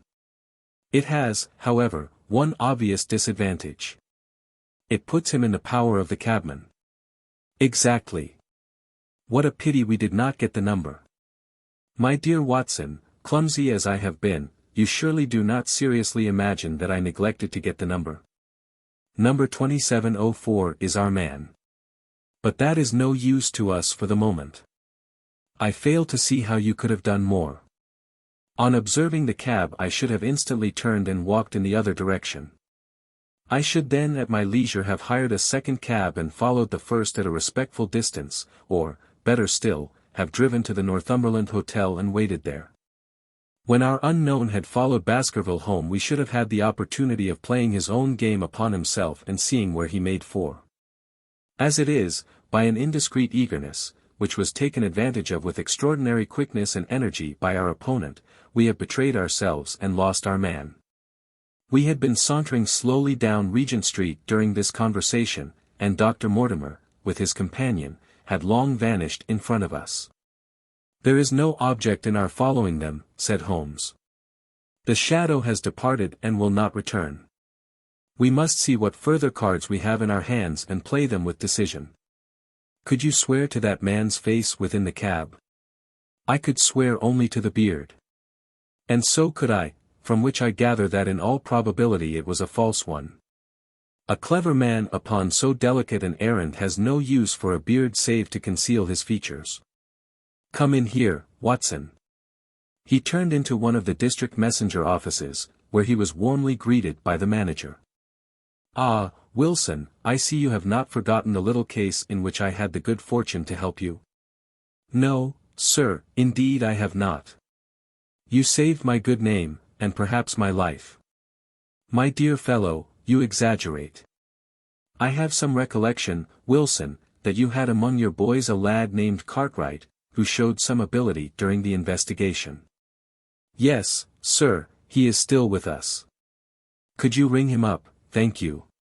And I should be glad to have change of this £5 note. A lad of 14, with a bright, keen face, had obeyed the summons of the manager. He stood now gazing with great reverence at the famous detective. Let me have the hotel directory, said Holmes. Thank you. Now, Cartwright, there are the names of 23 hotels here, all in the immediate neighborhood of Charing Cross. Do you see? Yes, sir. You will visit each of these in turn. Yes, sir. You will begin in each case by giving the outside porter 1 shilling. Here are 23 shillings. Yes, sir. You will tell him that you want to see the waste paper of yesterday. You will say that an important telegram has miscarried and that you are looking for it. You understand? Yes, sir. But what you are really looking for is the center page of the Times with some holes cut in it with scissors. Here is a copy of the Times. It is this page. You could easily recognize it, could you not? Yes, sir. In each case the outside porter will send for the hall porter, to whom also you will give 1 shilling. Here are 23 shillings. You will then learn in possibly 20 cases out of the 23 that the waste of the day before has been burned or removed. In the 3 other cases you will be shown a heap of paper and you will look for this page of the Times among it. The odds are enormously against your finding it. There are 10 shillings over in case of emergencies. Let me have a report by wire at Baker Street before evening. And now, Watson, it only remains for us to find out by wire the identity of the cabman, number 2704, and then we will drop into one of the Bond Street picture galleries and fill in the time until we are due at the hotel. Chapter 5. 3 Broken Threads. Sherlock Holmes had, in a very remarkable degree, the power of detaching his mind at will. For 2 hours the strange business in which we had been involved appeared to be forgotten, and he was entirely absorbed in the pictures of the modern Belgian masters. He would talk of nothing but art, of which he had the crudest ideas, from our leaving the gallery until we found ourselves at the Northumberland Hotel. Sir Henry Baskerville is upstairs expecting you, said the clerk. He asked me to show you up at once when you came. Have you any objection to my looking at your register? Said Holmes. Not in the least. The book showed that 2 names had been added after that of Baskerville. One was Theophilus Johnson and family, of Newcastle, the other Mrs. Oldmore and maid, of High Lodge, Alton. Surely that must be the same Johnson whom I used to know, said Holmes to the porter. A lawyer, is he not, grey-headed, and walks with a limp? No, sir, this is Mr. Johnson, the co-owner, a very active gentleman, not older than yourself. Surely you are mistaken about his trade? No, sir. He has used this hotel for many years, and he is very well known to us. Ah, that settles it. Mrs. Oldmore, too, I seem to remember the name. Excuse my curiosity, but often in calling upon one friend one finds another. She is an invalid lady, sir. Her husband was once mayor of Gloucester. She always comes to us when she is in town. Thank you, I am afraid I cannot claim her acquaintance. We have established a most important fact by these questions, Watson, he continued in a low voice as we went upstairs together. We know now that the people who are so interested in our friend have not settled down in his own hotel. That means that while they are, as we have seen, very anxious to watch him, they are equally anxious that he should not see them. Now, this is a most suggestive fact. What does it suggest? It suggests, hello, my dear fellow, what on earth is the matter? As we came round the top of the stairs we had run up against Sir Henry Baskerville himself. His face was flushed with anger, and he held an old and dusty boot in one of his hands. So furious was he that he was hardly articulate, and when he did speak it was in a much broader and more western dialect than any which we had heard from him in the morning. "Seems to me they are playing me for a sucker in this hotel," he cried. "They'll find they've started in to monkey with the wrong man unless they are careful. By thunder, if that chap can't find my missing boot there will be trouble. I can take a joke with the best, Mr. Holmes, but they've got a bit over the mark this time. Still looking for your boot?" "Yes, sir, and mean to find it." "But, surely, you said that it was a new brown boot?" "So it was, sir. And now it's an old black one." "What? You don't mean to say—" "That's just what I do mean to say.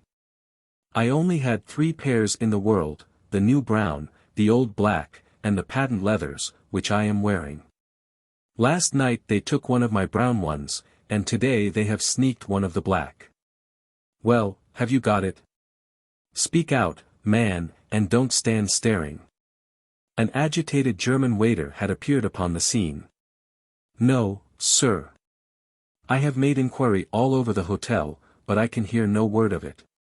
"Well, either that boot comes back before sundown or I'll see the manager and tell him that I go right straight out of this hotel."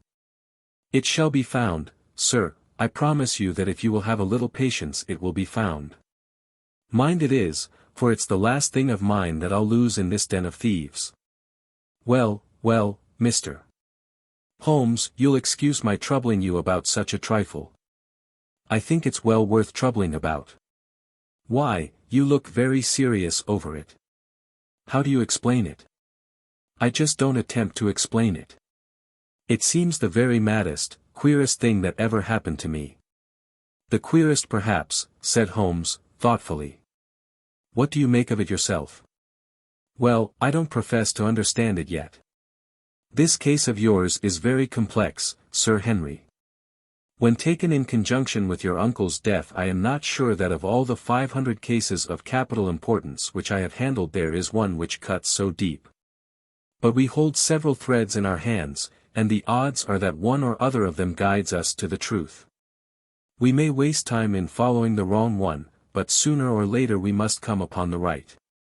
We had a pleasant luncheon in which little was said of the business which had brought us together. It was in the private sitting room to which we afterwards repaired that Holmes asked Baskerville what were his intentions. "To go to Baskerville Hall." "And when?" "At the end of the week." "On the whole," said Holmes, "I think that your decision is a wise one. I have ample evidence that you are being dogged in London, and amid the millions of this great city it is difficult to discover who these people are or what their object can be. If their intentions are evil they might do you a mischief, and we should be powerless to prevent it. You did not know, Dr. Mortimer, that you were followed this morning from my house?" Dr. Mortimer started violently. "Followed? By whom?" "That, unfortunately, is what I cannot tell you. Have you among your neighbors or acquaintances on Dartmoor any man with a black, full beard?" "No, or, let me see, why, yes. Barrymore, Sir Charles's butler, is a man with a full, black beard." "Ha! Where is Barrymore?" "He is in charge of the hall. We had best ascertain if he is really there, or if by any possibility he might be in London." "How can you do that?" "Give me a telegraph form." "Is all ready for Sir Henry?" "That will do. Address to Mr. Barrymore, Baskerville Hall." "What is the nearest telegraph office?" "Grimpen." "Very good, we will send a second wire to the postmaster, Grimpen, telegram to Mr. Barrymore to be delivered into his own hand. If absent, please return wire to Sir Henry Baskerville, Northumberland Hotel. That should let us know before evening whether Barrymore is at his post in Devonshire or not." "That's so," said Baskerville. "By the way, Dr. Mortimer, Who is this Barrymore, anyhow? He is the son of the old caretaker, who is dead. They have looked after the hall for 4 generations now. So far as I know, he and his wife are as respectable a couple as any in the county. At the same time, said Baskerville, it's clear enough that so long as there are none of the family at the hall these people have a mighty fine home and nothing to do. That is true. Did Barrymore profit at all by Sir Charles's will? Asked Holmes. He and his wife had £500 each. Ha! Did they know that they would receive this? Yes, Sir Charles was very fond of talking about the provisions of his will. That is very interesting. I hope, said Dr. Mortimer, that you do not look with suspicious eyes upon everyone who received a legacy from Sir Charles, for I also had £1,000 left to me. Indeed. And anyone else? There were many insignificant sums to individuals, and a large number of public charities. The residue all went to Sir Henry. And how much was the residue? £740,000. Holmes raised his eyebrows in surprise. I had no idea that so gigantic a sum was involved, said he. Sir Charles had the reputation of being rich, but we did not know how very rich he was until we came to examine his securities. The total value of the estate was close on to £1 million. Dear me! It is a stake for which a man might well play a desperate game. And one more question, Dr. Mortimer. Supposing that anything happened to our young friend here, you will forgive the unpleasant hypothesis, who would inherit the estate? Since Roger Baskerville, Sir Charles's younger brother, died unmarried, the estate would descend to the Desmonds, who are distant cousins. James Desmond is an elderly clergyman in Westmoreland. Thank you. These details are all of great interest. Have you met Mr. James Desmond? Yes, he once came down to visit Sir Charles. He is a man of venerable appearance and of saintly life. I remember that he refused to accept any settlement from Sir Charles, though he pressed it upon him. And this man of simple tastes would be the heir to Sir Charles's thousands. He would be the heir to the estate because that is entailed. He would also be the heir to the money unless it were willed otherwise by the present owner, who can, of course, do what he likes with it. And have you made your will, Sir Henry? No, Mr. Holmes, I have not. I've had no time, for it was only yesterday that I learned how matters stood. But in any case I feel that the money should go with the title and estate. That was my poor uncle's idea. How is the owner going to restore the glories of the Baskervilles if he has not money enough to keep up the property? House, land, and dollars must go together. Quite so. Well, Sir Henry, I am of one mind with you as to the advisability of your going down to Devonshire without delay. There is only one provision which I must make. You certainly must not go alone. Dr. Mortimer returns with me. But Dr. Mortimer has his practice to attend to, and his house is miles away from yours. With all the goodwill in the world he may be unable to help you. No, Sir Henry, you must take with you someone, a trusty man, who will be always by your side. Is it possible that you could come yourself, Mr. Holmes? If matters came to a crisis I should endeavor to be present in person. But you can understand that, with my extensive consulting practice and with the constant appeals which reach me from many quarters, it is impossible for me to be absent from London for an indefinite time. At the present instant one of the most revered names in England is being besmirched by a blackmailer, and only I can stop a disastrous scandal.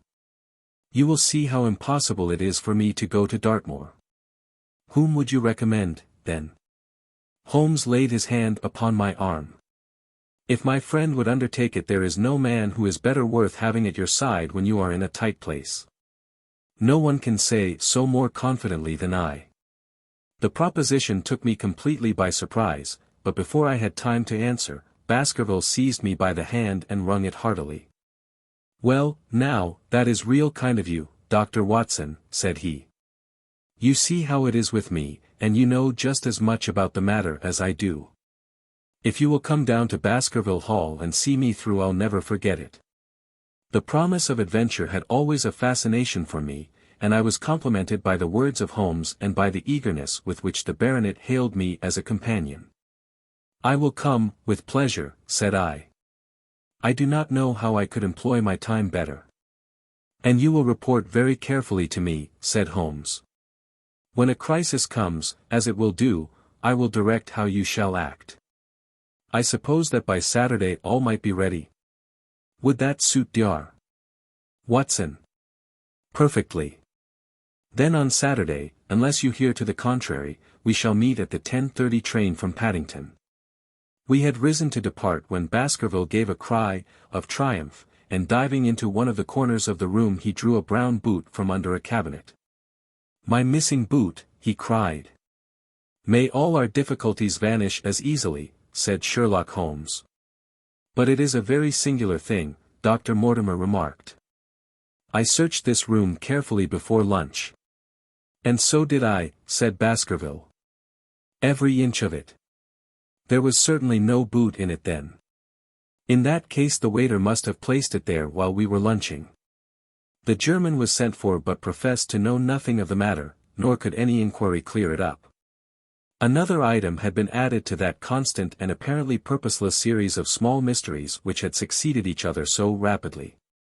Setting aside the whole grim story of Sir Charles's death, we had a line of inexplicable incidents all within the limits of 2 days, which included the receipt of the printed letter, the black-bearded spy in the hansom, the loss of the new brown boot, the loss of the old black boot, and now the return of the new brown boot. Holmes sat in silence in the cab as we drove back to Baker Street, and I knew from his drawn brows and keen face that his mind, like my own, was busy in endeavoring to frame some scheme into which all these strange and apparently disconnected episodes could be fitted. All afternoon and late into the evening he sat lost in tobacco and thought. Just before dinner 2 telegrams were handed in. The first ran: "Have just heard that Barrymore is at the Hall. Baskerville." The second: "Visited 23 hotels as directed, but sorry to report unable to trace cut sheet of Times. Cartwright." There go 2 of my threads, Watson. There is nothing more stimulating than a case where everything goes against you. We must cast round for another scent. We have still the cabman who drove the spy. Exactly. I have wired to get his name and address from the official registry.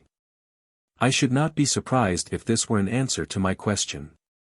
The ring at the bell proved to be something even more satisfactory than an answer, however, for the door opened and a rough-looking fellow entered who was evidently the man himself. "I got a message from the head office that a gent at this address had been inquiring for 2704, said he.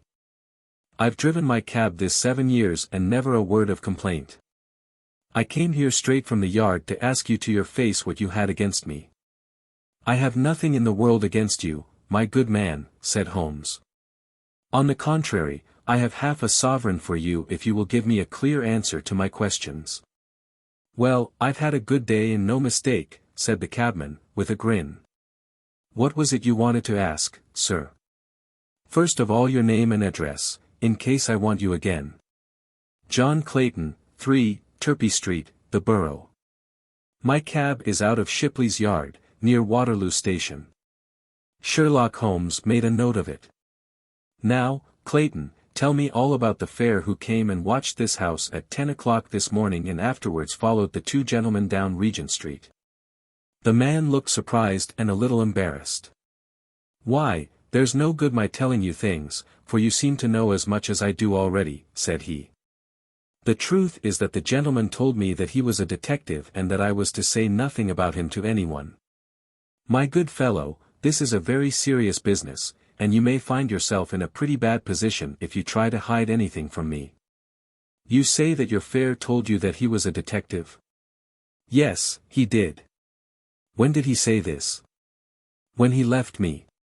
"Did he say anything more?" "He mentioned his name." Holmes cast a swift glance of triumph at me.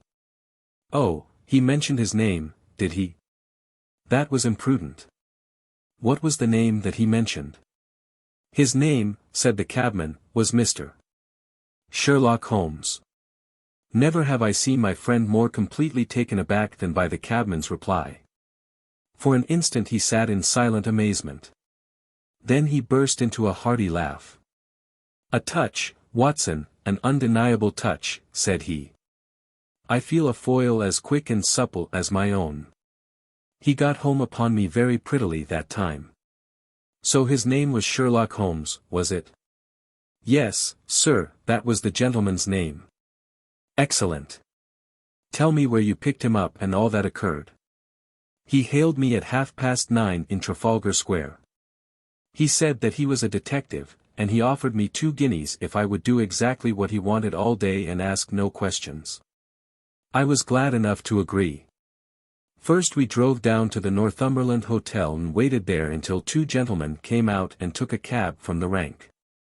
We followed their cab until it pulled up somewhere near here." "This very door," said Holmes. "Well, I couldn't be sure of that, but I dare say my fare knew all about it. We pulled up halfway down the street and waited an hour and a half. Then the 2 gentlemen passed us, walking, and we followed down Baker Street and along." "I know," said Holmes. "Until we got 3/4 down Regent Street. Then my gentleman threw up the trap, and he cried that I should drive right away to Waterloo Station as hard as I could go.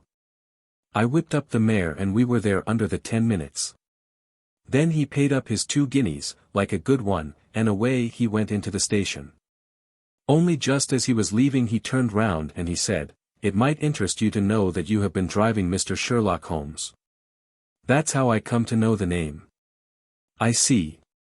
And you saw no more of him?" "Not after he went into the station." "And how would you describe Mr. Sherlock Holmes?" The cabman scratched his head. "Well, he wasn't altogether such an easy gentleman to describe. I'd put him at 40 years of age, and he was of a middle height, 2 or 3 inches shorter than you, sir. He was dressed like a toff, and he had a black beard, cut square at the end, and a pale face. I don't know as I could say more than that." "Color of his eyes?" "No, I can't say that." "Nothing more that you can remember?" "No, sir, nothing." "Well, then, here is your half-sovereign. There's another one waiting for you if you can bring any more information. Good night." "Good night, sir, and thank you." John Clayton departed chuckling, and Holmes turned to me with a shrug of his shoulders and a rueful smile. "Snap goes our third thread, and we end where we began," said he. "The cunning rascal. He knew our number, knew that Sir Henry Baskerville had consulted me, spotted who I was in Regent Street, conjectured that I had got the number of the cab and would lay my hands on the driver, and so sent back this audacious message. I tell you, Watson, this time we have got a foeman who is worthy of our steel. I've been checkmated in London. I can only wish you better luck in Devonshire. But I'm not easy in my mind about it." "About what?" "About sending you. It's an ugly business, Watson, an ugly dangerous business, and the more I see of it the less I like it. Yes, my dear fellow, you may laugh, but I give you my word that I shall be very glad to have you back safe and sound in Baker Street once more." Chapter 6. Baskerville Hall. Sir Henry Baskerville and Dr. Mortimer were ready upon the appointed day, and we started as arranged for Devonshire. Mr. Sherlock Holmes drove with me to the station and gave me his last parting injunctions and advice. "I will not bias your mind by suggesting theories or suspicions, Watson," said he. "I wish you simply to report facts in the fullest possible manner to me, and you can leave me to do the theorizing." "What sort of facts?" I asked. "Anything which may seem to have a bearing however indirect upon the case, and especially the relations between young Baskerville and his neighbours or any fresh particulars concerning the death of Sir Charles. I have made some inquiries myself in the last few days, but the results have, I fear, been negative. One thing only appears to be certain, and that is that Mr. James Desmond, who is the next heir, is an elderly gentleman of a very amiable disposition, so that this persecution does not arise from him. I really think that we may eliminate him entirely from our calculations. There remain the people who will actually surround Sir Henry Baskerville upon the moor. Would it not be well in the first place to get rid of this Barrymore couple? By no means. You could not make a greater mistake. If they are innocent it would be a cruel injustice, and if they are guilty we should be giving up all chance of bringing it home to them. No, no, we will preserve them upon our list of suspects. Then there is a groom at the Hall, if I remember right. There are 2 moorland farmers. There is our friend Dr. Mortimer, whom I believe to be entirely honest, and there is his wife, of whom we know nothing. There is this naturalist, Stapleton, and there is his sister, who is said to be a young lady of attractions. There is Mr. Frankland, of Laughter Hall, who is also an unknown factor, and there are 1 or 2 other neighbors. These are the folk who must be your very special study. I will do my best.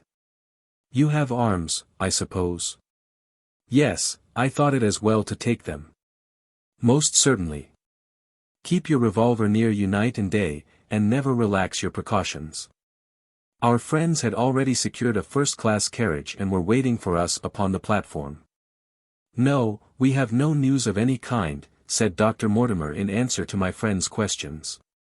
I can swear to one thing, and that is that we have not been shadowed during the last 2 days. We have never gone out without keeping a sharp watch, and no one could have escaped our notice. You have always kept together, I presume. Except yesterday afternoon. I usually give up one day to pure amusement when I come to town, so I spent it at the Museum of the College of Surgeons. And I went to look at the folk in the park, said Baskerville. But we had no trouble of any kind. It was imprudent, all the same, said Holmes, shaking his head and looking very grave. I beg, Sir Henry, that you will not go about alone.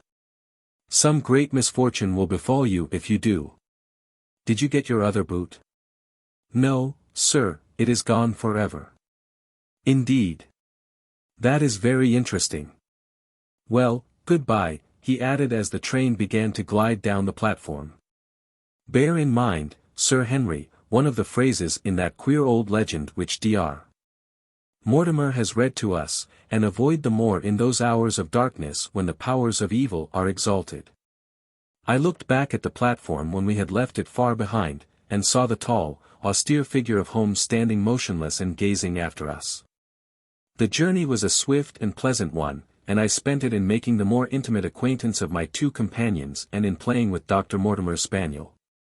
In a very few hours the brown earth had become ruddy, the brick had changed to granite, and red cows grazed in well-hedged fields where the lush grasses and more luxuriant vegetation spoke of a richer, if a damper, climate.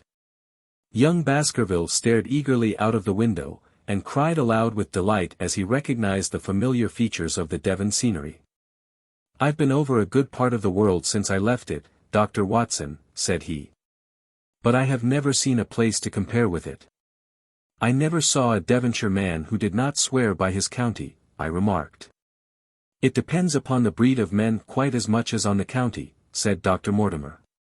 A glance at our friend here reveals the rounded head of the Celt, which carries inside it the Celtic enthusiasm and power of attachment. Poor Sir Charles's head was of a very rare type, half Gaelic, half Ivernian in its characteristics. But you were very young when you last saw Baskerville Hall, were you not? I was a boy in my teens at the time of my father's death, and had never seen the Hall, for he lived in a little cottage on the south coast. Thence I went straight to a friend in America. I tell you it is all as new to me as it is to Dr. Watson, and I'm as keen as possible to see the moor. Are you? Then your wish is easily granted, for there is your first sight of the moor, said Dr. Mortimer, pointing out of the carriage window.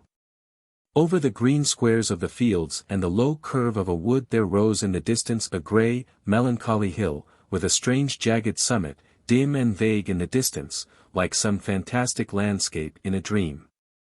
Baskerville sat for a long time, his eyes fixed upon it, and I read upon his eager face how much it meant to him, this first sight of that strange spot where the men of his blood had held sway so long and left their mark so deep. There he sat, with his tweed suit and his American accent, in the corner of a prosaic railway carriage, and yet as I looked at his dark and expressive face I felt more than ever how true a descendant he was of that long line of high-blooded, fiery, and masterful men. There were pride, valor, and strength in his thick brows, his sensitive nostrils, and his large hazel eyes. If on that forbidding moor a difficult and dangerous quest should lie before us, this was at least a comrade for whom one might venture to take a risk with the certainty that he would bravely share it. The train pulled up at a small wayside station and we all descended outside. Beyond the low, white fence, a wagonette with a pair of cobs was waiting. Our coming was evidently a great event, for station master and porters clustered round us to carry out our luggage.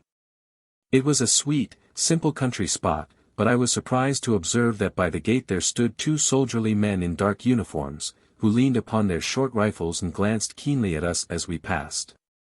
The coachman, a hard-faced, gnarled little fellow, saluted Sir Henry Baskerville, and in a few minutes we were flying swiftly down the broad, white road. Rolling pasture lands curved upward on either side of us, and old gabled houses peeped out from amid the thick green foliage, but behind the peaceful and sunlit countryside there rose ever, dark against the evening sky, the long, gloomy curve of the moor, broken by the jagged and sinister hills. The wagonette swung round into a side road, and we curved upward through deep lanes worn by centuries of wheels, high banks on either side, heavy with dripping moss and fleshy heart-stung ferns. Bronzing bracken and mottled bramble gleamed in the light of the sinking sun. Still steadily rising, we passed over a narrow granite bridge, and skirted a noisy stream which gushed swiftly down, foaming and roaring amid the grey boulders. Both road and stream wound up through a valley dense with scrub oak and fir. At every turn Baskerville gave an exclamation of delight, looking eagerly about him and asking countless questions. To his eyes all seemed beautiful, but to me a tinge of melancholy lay upon the countryside, which bore so clearly the mark of the waning year. Yellow leaves carpeted the lanes and fluttered down upon us as we passed. The rattle of our wheels died away as we drove through drifts of rotting vegetation, sad gifts, as it seemed to me, for nature to throw before the carriage of the returning heir of the Baskervilles. "Hullo!" cried Dr. Mortimer, "what is this?" A steep curve of heath-clad land, an outlying spur of the moor, lay in front of us. On the summit, hard and clear like an equestrian statue upon its pedestal, was a mounted soldier, dark and stern, his rifle poised ready over his forearm. He was watching the road along which we travelled. "What is this, Perkins?" asked Dr. Mortimer. Our driver half turned in his seat. "There's a convict escaped from Princetown, sir. He's been out 3 days now, and the warders watch every road and every station, but they've had no sight of him yet. The farmers about here don't like it, sir, and that's a fact. Well, I understand that they get £5 if they can give information." "Yes, sir, but the chance of £5 is but a poor thing compared to the chance of having your throat cut. You see, it isn't like any ordinary convict. This is a man that would stick at nothing." "Who is he, then?" "It is Selden, the Notting Hill murderer." I remembered the case well, for it was one in which Holmes had taken an interest on account of the peculiar ferocity of the crime and the wanton brutality which had marked all the actions of the assassin. The commutation of his death sentence had been due to some doubts as to his complete sanity, so atrocious was his conduct. Our wagonette had topped a rise and in front of us rose the huge expanse of the moor, mottled with gnarled and craggy cairns and tors. A cold wind swept down from it and set us shivering. Somewhere there, on that desolate plain, was lurking this fiendish man, hiding in a burrow like a wild beast, his heart full of malignancy against the whole race which had cast him out. It needed but this to complete the grim suggestiveness of the barren waste, the chilling wind, and the darkling sky. Even Baskerville fell silent and pulled his overcoat more closely around him. We had left the fertile country behind and beneath us. We looked back on it now, the slanting rays of a low sun turning the streams to threads of gold and glowing on the red earth new turned by the plough and the broad tangle of the woodlands. The road in front of us grew bleaker and wilder over huge russet and olive slopes, sprinkled with giant boulders. Now and then we passed a moorland cottage, walled and roofed with stone, with no creeper to break its harsh outline. Suddenly we looked down into a cup-like depression, patched with stunted oaks and firs which had been twisted and bent by the fury of years of storm. Two high, narrow towers rose over the trees. The driver pointed with his whip. "Baskerville Hall," said he. Its master had risen and was staring with flushed cheeks and shining eyes.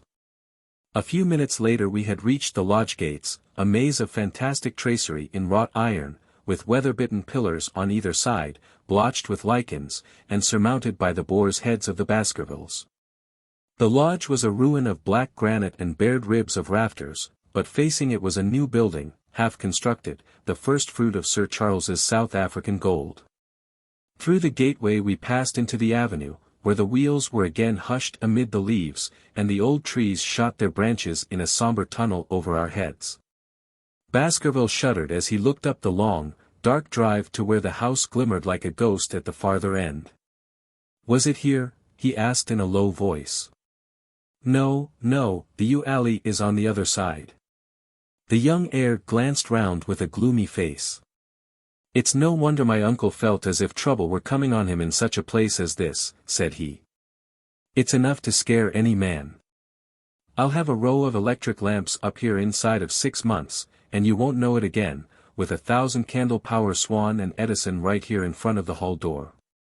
The avenue opened into a broad expanse of turf, and the house lay before us. In the fading light I could see that the center was a heavy block of building from which a porch projected. The whole front was draped in ivy, with a patch clipped bare here and there where a window or a coat of arms broke through the dark veil. Greater than from this central block rose the twin towers, ancient, crenellated, and pierced with many loopholes. To right and left of the turrets were more modern wings of black granite. A dull light shone through heavy mullioned windows, and from the high chimneys which rose from the steep, high-angled roof there sprang a single black column of smoke. "Welcome, Sir Henry. Welcome to Baskerville Hall."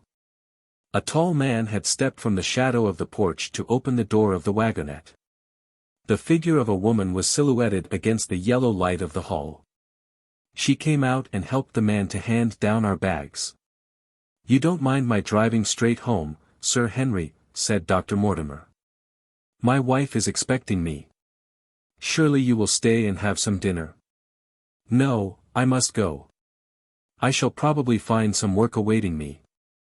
I would stay to show you over the house, but Barrymore will be a better guide than I. Goodbye, and never hesitate night or day to send for me if I can be of service." The wheels died away down the drive while Sir Henry and I turned into the hall, and the door clanged heavily behind us. It was a fine apartment in which we found ourselves, large, lofty, and heavily raftered with huge balks of age-blackened oak. In the great old-fashioned fireplace behind the high iron dogs a log fire crackled and snapped. Sir Henry and I held out our hands to it, for we were numb from our long drive. Then we gazed round us at the high, thin window of old stained glass, the oak paneling, the stags' heads, the coats of arms upon the walls, all dim and sombre in the subdued light of the central lamp. "It's just as I imagined it," said Sir Henry. "Is it not the very picture of an old family home? To think that this should be the same hall in which for 500 years my people have lived. It strikes me solemn to think of it." I saw his dark face lit up with a boyish enthusiasm as he gazed about him.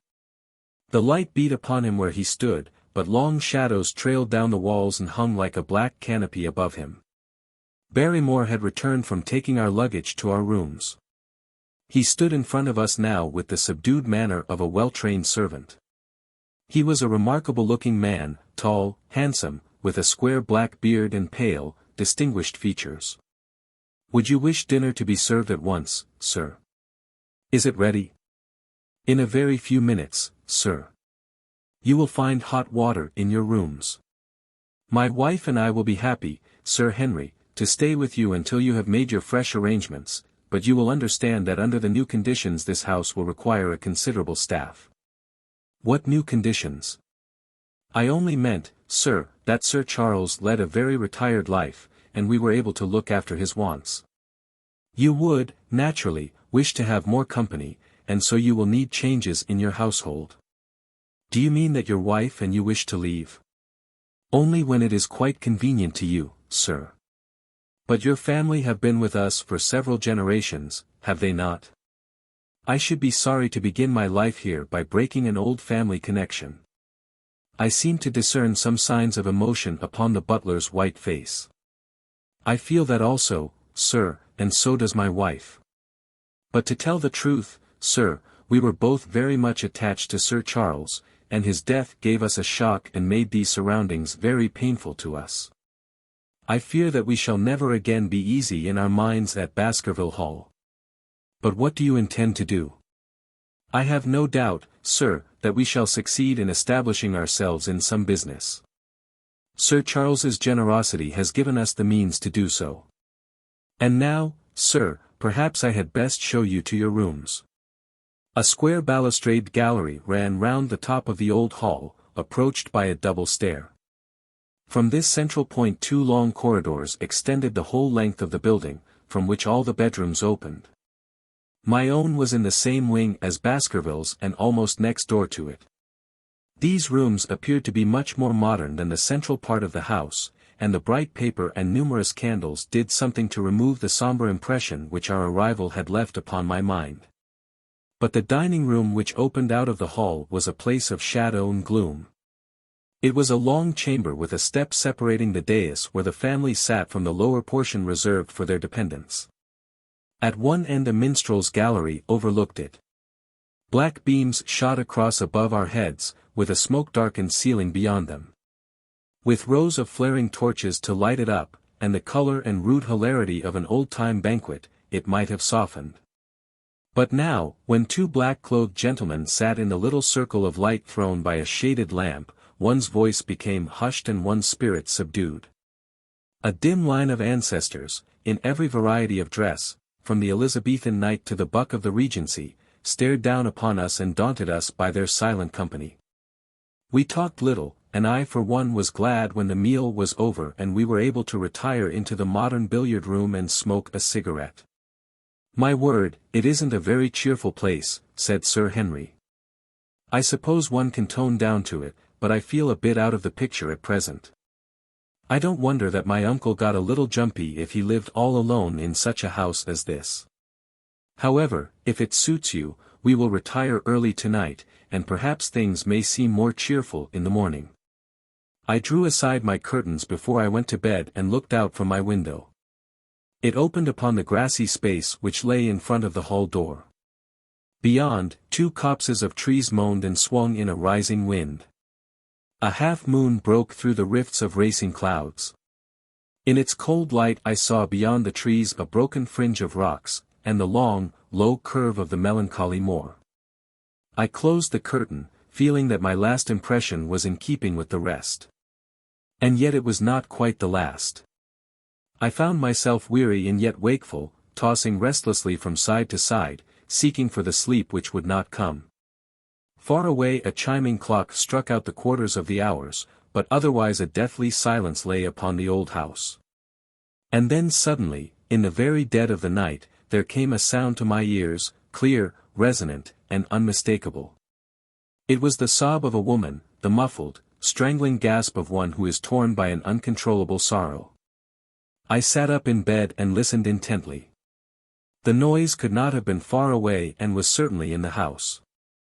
For half an hour I waited with every nerve on the alert, but there came no other sound save the chiming clock and the rustle of the ivy on the wall. Chapter 7. The Stapletons of Merripit House. The fresh beauty of the following morning did something to efface from our minds the grim and grey impression which had been left upon both of us by our first experience of Baskerville Hall. As Sir Henry and I sat at breakfast the sunlight flooded in through the high mullioned windows, throwing watery patches of colour from the coats of arms which covered them. The dark panelling glowed like bronze in the golden rays, and it was hard to realize that this was indeed the chamber which had struck such a gloom into our souls upon the evening before. "I guess it is ourselves and not the house that we have to blame," said the baronet. "We were tired with our journey and chilled by our drive, so we took a grey view of the place. Now we are fresh and well, so it is all cheerful once more. And yet it was not entirely a question of imagination, I answered. Did you, for example, happen to hear someone, a woman I think, sobbing in the night? That is curious, for I did when I was half asleep fancy that I heard something of the sort. I waited quite a time, but there was no more of it, so I concluded that it was all a dream. I heard it distinctly, and I am sure that it was really the sob of a woman. We must ask about this right away. He rang the bell and asked Barrymore whether he could account for our experience. It seemed to me that the pallid features of the butler turned a shade paler still as he listened to his master's question. There are only 2 women in the house, Sir Henry, he answered. One is the scullery maid, who sleeps in the other wing. The other is my wife, and I can answer for it that the sound could not have come from her. And yet he lied as he said it, for it chanced that after breakfast I met Mrs. Barrymore in the long corridor with the sun full upon her face. She was a large, impassive, heavy-featured woman with a stern-set expression of mouth. But her telltale eyes were red and glanced at me from between swollen lids.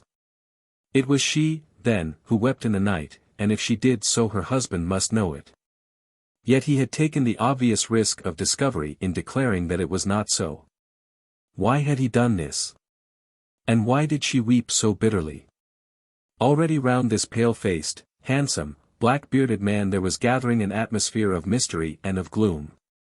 It was he who had been the first to discover the body of Sir Charles, and we had only his word for all the circumstances which led up to the old man's death.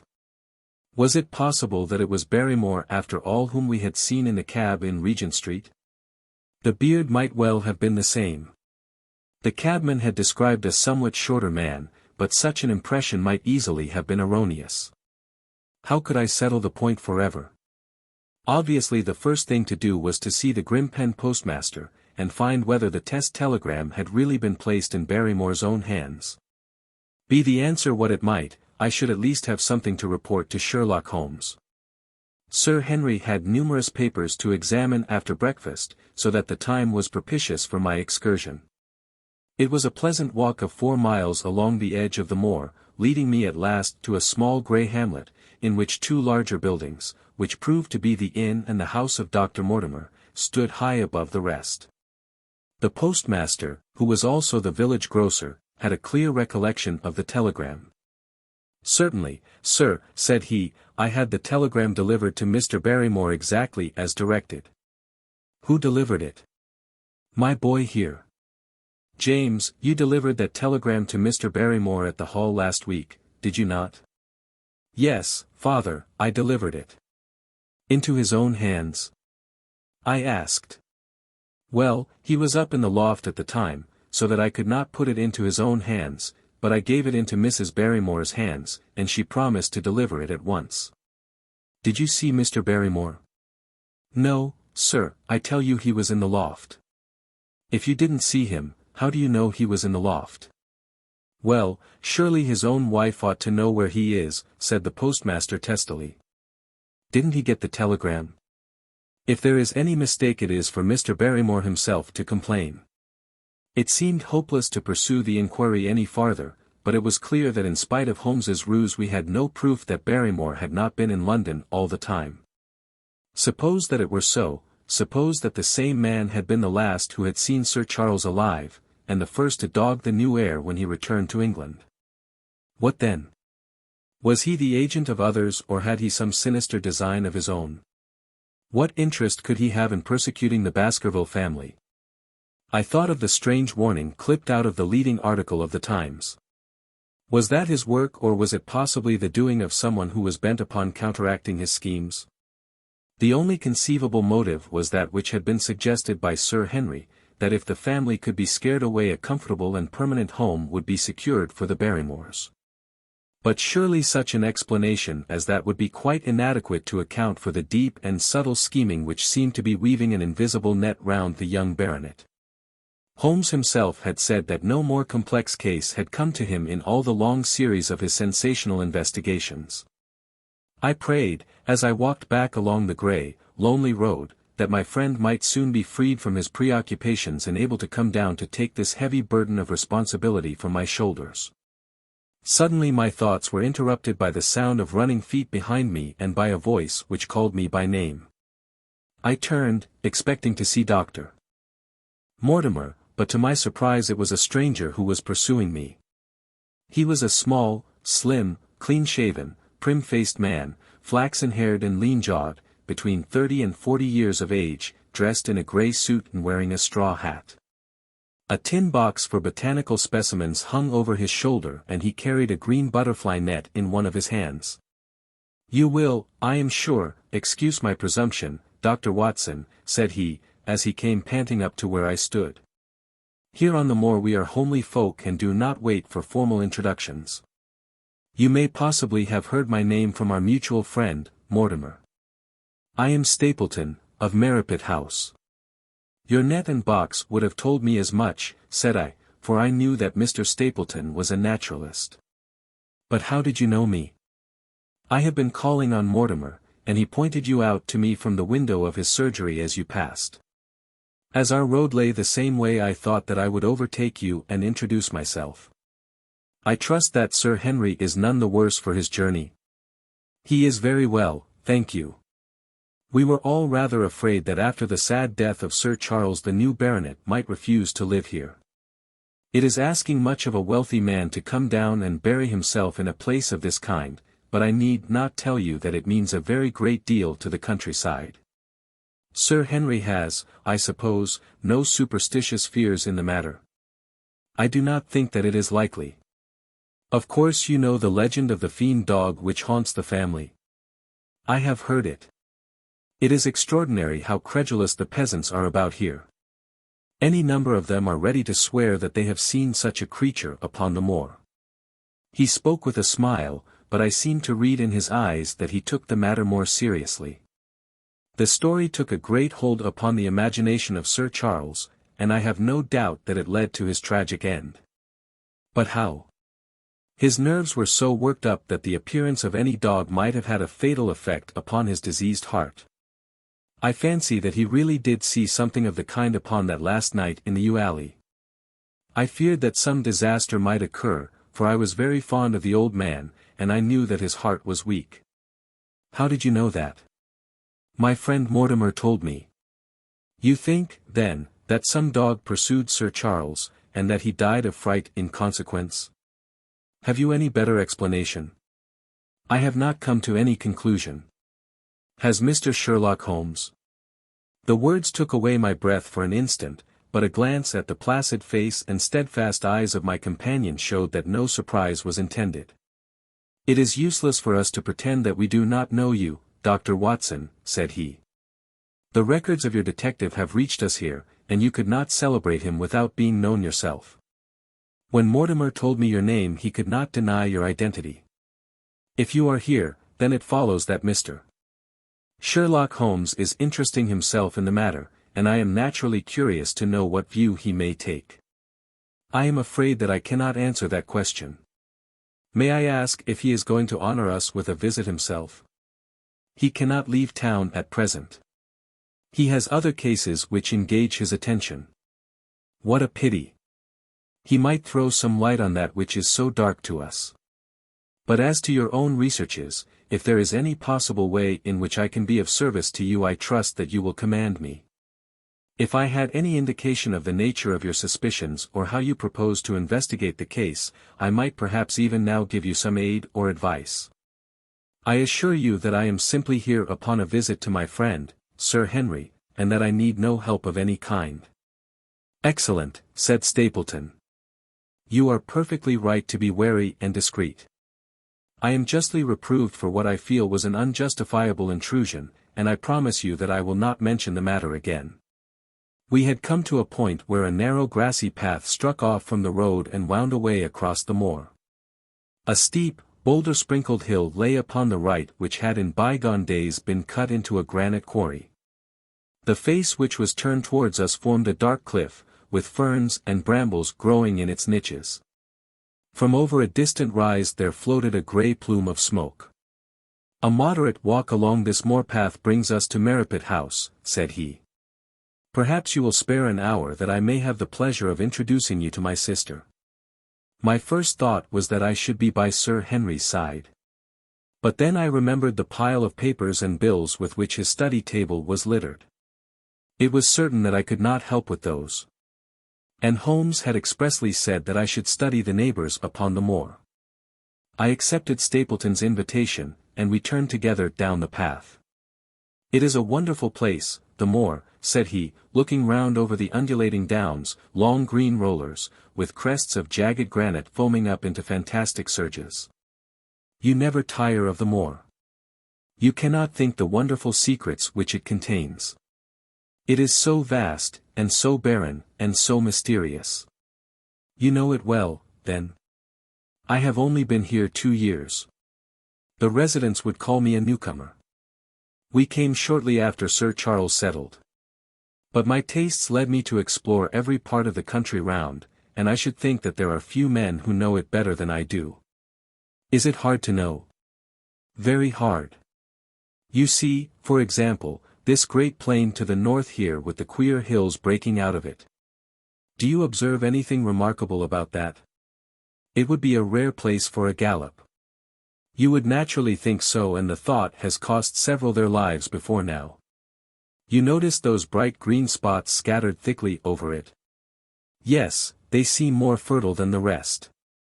Stapleton laughed. That is the great Grimpen Mire, said he. A false step yonder means death to man or beast. Only yesterday I saw one of the moor ponies wander into it. He never came out. I saw his head for quite a long time craning out of the bog hole, but it sucked him down at last. Even in dry seasons it is a danger to cross it, but after these autumn rains it is an awful place. And yet I can find my way to the very heart of it and return alive. By George, there is another of those miserable ponies. Something brown was rolling and tossing among the green sedges. Then a long, agonized, writhing neck shot upward and a dreadful cry echoed over the moor. It turned me cold with horror, but my companion's nerves seemed to be stronger than mine. It's gone, said he.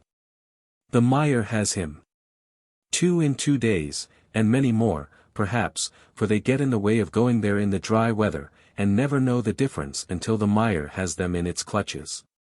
It's a bad place, the great Grimpen Mire. And you say you can penetrate it? Yes, there are 1 or 2 paths which a very active man can take. I have found them out. But why should you wish to go into so horrible a place? Well, you see the hills beyond? They are really islands cut off on all sides by the impassable mire, which has crawled round them in the course of years. That is where the rare plants and the butterflies are, if you have the wit to reach them. I shall try my luck some day. He looked at me with a surprised face. For God's sake, put such an idea out of your mind, said he. Your blood would be upon my head. I assure you that there would not be the least chance of your coming back alive. It is only by remembering certain complex landmarks that I am able to do it. Hullo! I cried. What is that? A long, low moan, indescribably sad, swept over the moor. It filled the whole air, and yet it was impossible to say whence it came. From a dull murmur it swelled into a deep roar, and then sank back into a melancholy, throbbing murmur once again. Stapleton looked at me with a curious expression in his face. Queer place, the moor, said he. But what is it? The peasants say it is the hound of the Baskervilles calling for its prey. I've heard it once or twice before, but never quite so loud. I looked round, with a chill of fear in my heart, at the huge swelling plain, mottled with the green patches of rushes. Nothing stirred over the vast expanse save a pair of ravens, which croaked loudly from a tor behind us. You are an educated man. You don't believe such nonsense as that, said I. What do you think is the cause of so strange a sound? Bogs make queer noises sometimes. It's the mud settling, or the water rising, or something. No, no, that was a living voice. Well, perhaps it was. Did you ever hear a bittern booming? No, I never did. It's a very rare bird, practically extinct, in England now, but all things are possible upon the moor. Yes, I should not be surprised to learn that what we have heard is the cry of the last of the bitterns.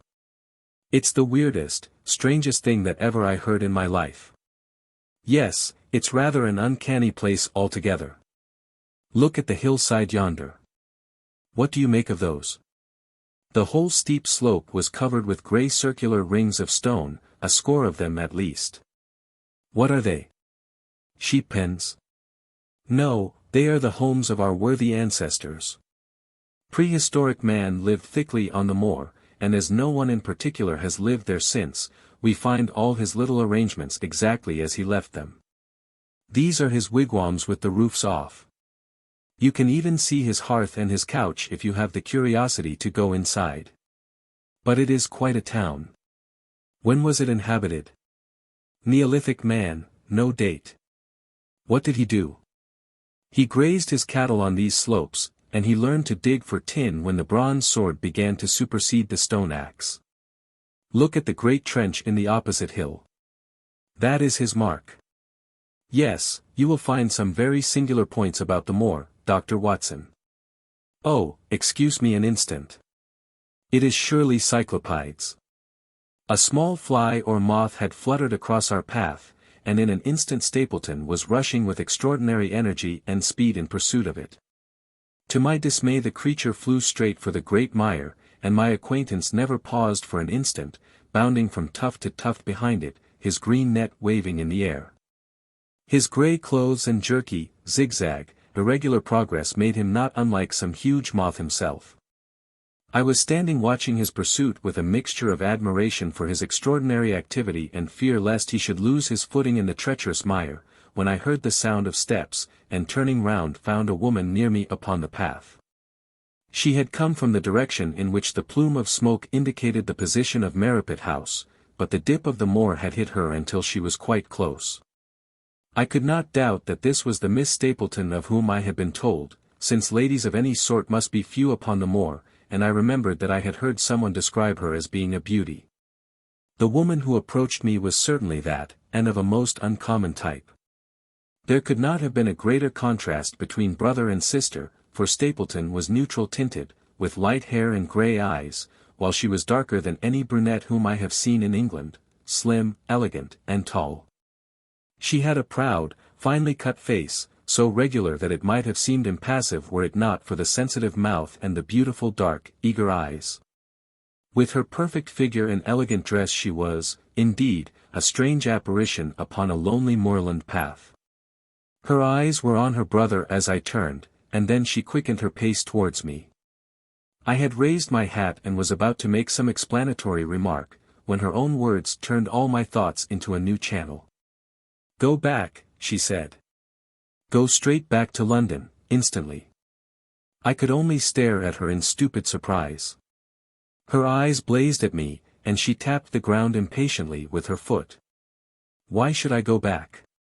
I asked. "I cannot explain." She spoke in a low, eager voice, with a curious lisp in her utterance. "But for God's sake do what I ask you. Go back and never set foot upon the moor again." "But I have only just come."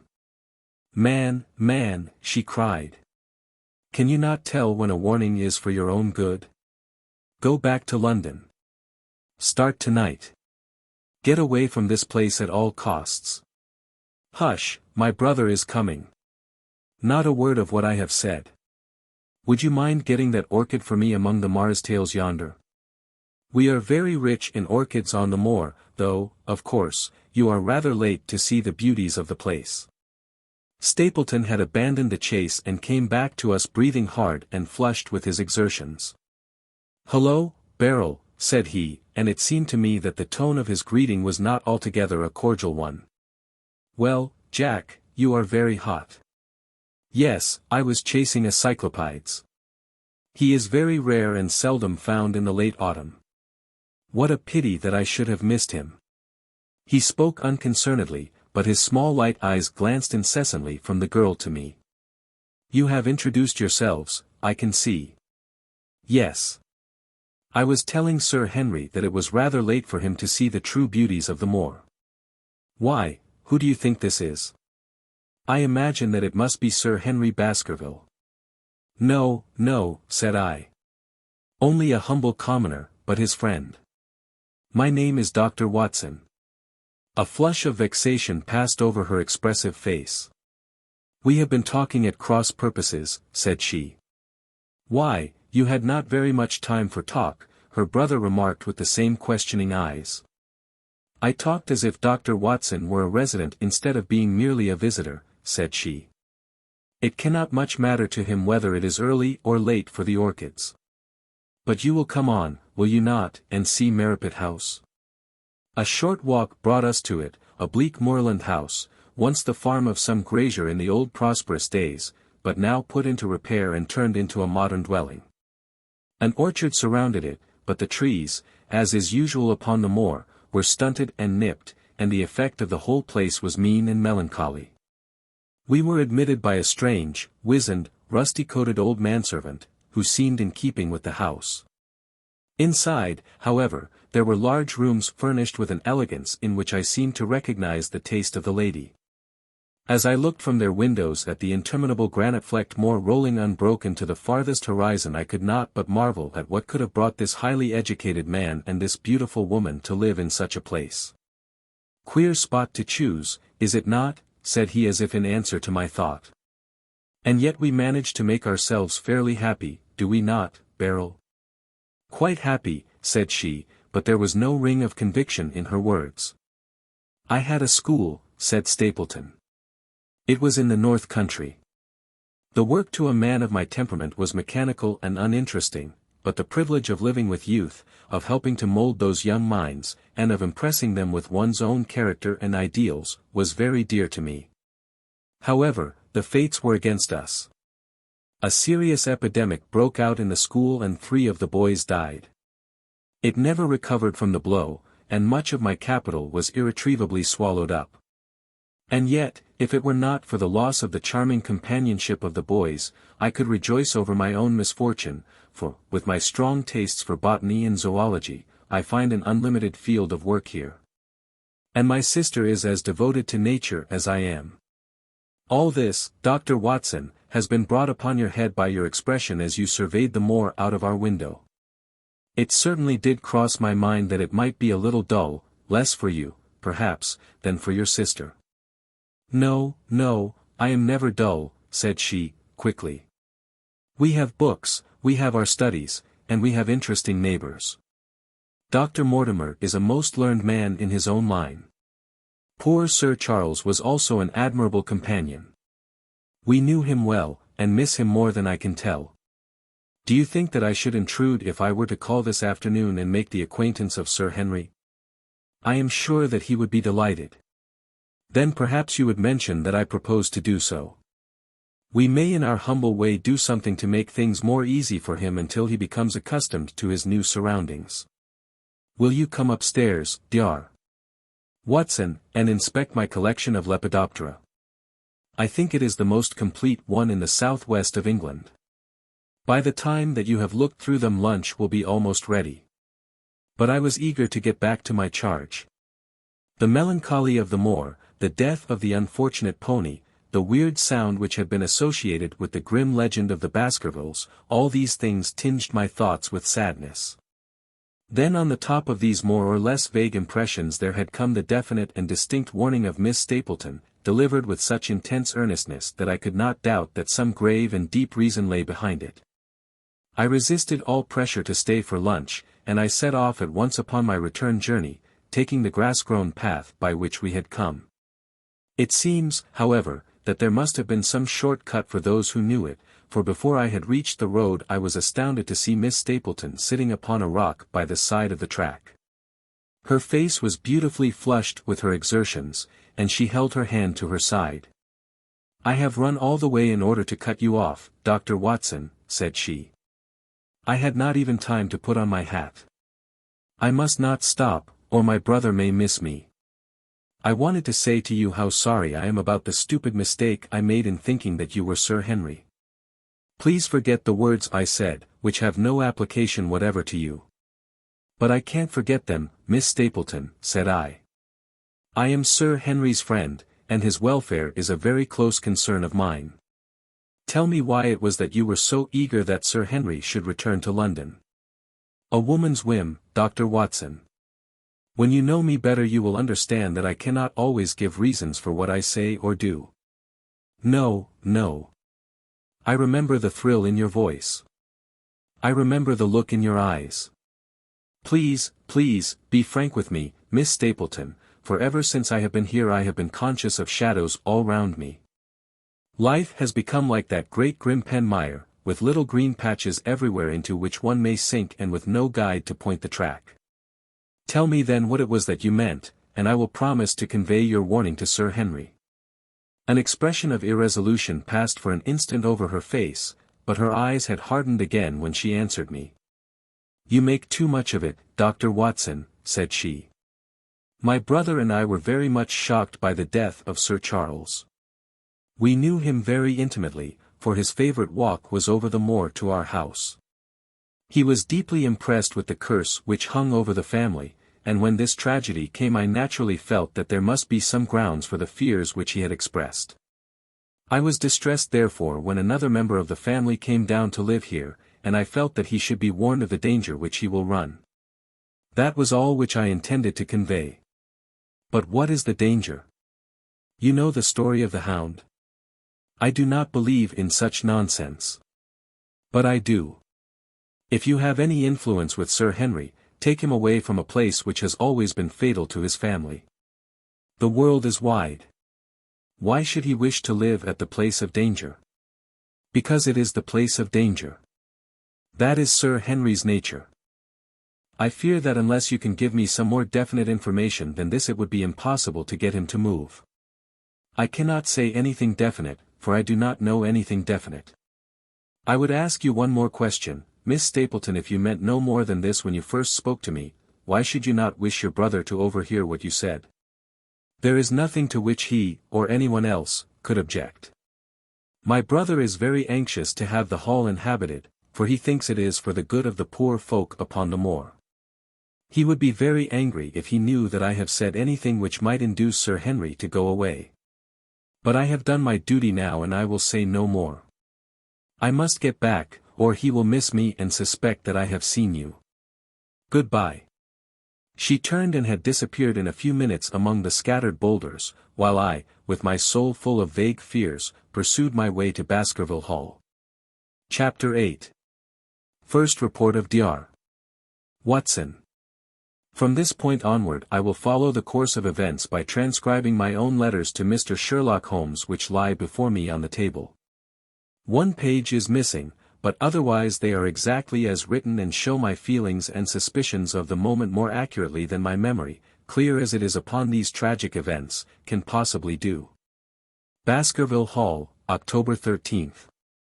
My dear Holmes, my previous letters and telegrams have kept you pretty well up to date as to all that has occurred in this most God-forsaken corner of the world.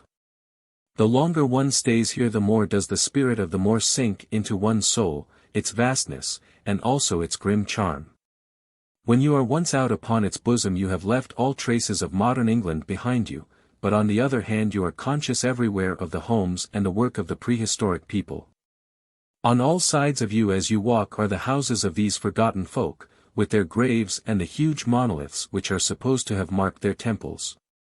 As you look at their grey stone huts against the scarred hillsides you leave your own age behind you, and if you were to see a skin-clad, hairy man crawl out from the low door fitting a flint-tipped arrow onto the string of his bow, you would feel that his presence there was more natural than your own. The strange thing is that they should have lived so thickly on what must always have been most unfruitful soil. I am no antiquarian, but I could imagine that they were some unwarlike and harried race who were forced to accept that which none other would occupy. All this, however, is foreign to the mission on which you sent me and will probably be very uninteresting to your severely practical mind. I can still remember your complete indifference as to whether the sun moved round the earth or the earth round the sun. Let me, therefore, return to the facts concerning Sir Henry Baskerville. If you have not had any report within the last few days, it is because up to today there was nothing of importance to relate. Then a very surprising circumstance occurred, which I shall tell you in due course. But, first of all, I must keep you in touch with some of the other factors in the situation. One of these, concerning which I have said little, is the escaped convict upon the moor. There is strong reason now to believe that he has got right away, which is a considerable relief to the lonely householders of this district. A fortnight has passed since his flight, during which he has not been seen and nothing has been heard of him. It is surely inconceivable that he could have held out upon the moor during all that time. Of course, so far as his concealment goes, there is no difficulty at all. Any one of these stone huts would give him a hiding place. But there is nothing to eat unless he were to catch and slaughter one of the moor sheep. We think, therefore, that he has gone, and the outlying farmers sleep the better in consequence. We are 4 able-bodied men in this household, so that we could take good care of ourselves, but I confess that I have had uneasy moments when I have thought of the Stapletons. They live miles from any help. There are one maid, an old manservant, the sister, and the brother, the latter not a very strong man. They would be helpless in the hands of a desperate fellow like this Notting Hill criminal, if he could once effect an entrance. Both Sir Henry and I were concerned at their situation, and it was suggested that Perkins the groom should go over to sleep there, but Stapleton would not hear of it. The fact is that our friend, the baronet, begins to display a considerable interest in our fair neighbour. It is not to be wondered at, for time hangs heavily in this lonely spot to an active man like him, and she is a very fascinating and beautiful woman. There is something tropical and exotic about her which forms a singular contrast to her cool and unemotional brother. Yet he also gives the idea of hidden fires. He has certainly a very marked influence over her, for I have seen her continually glance at him as she talked as if seeking approbation for what she said. I trust that he is kind to her.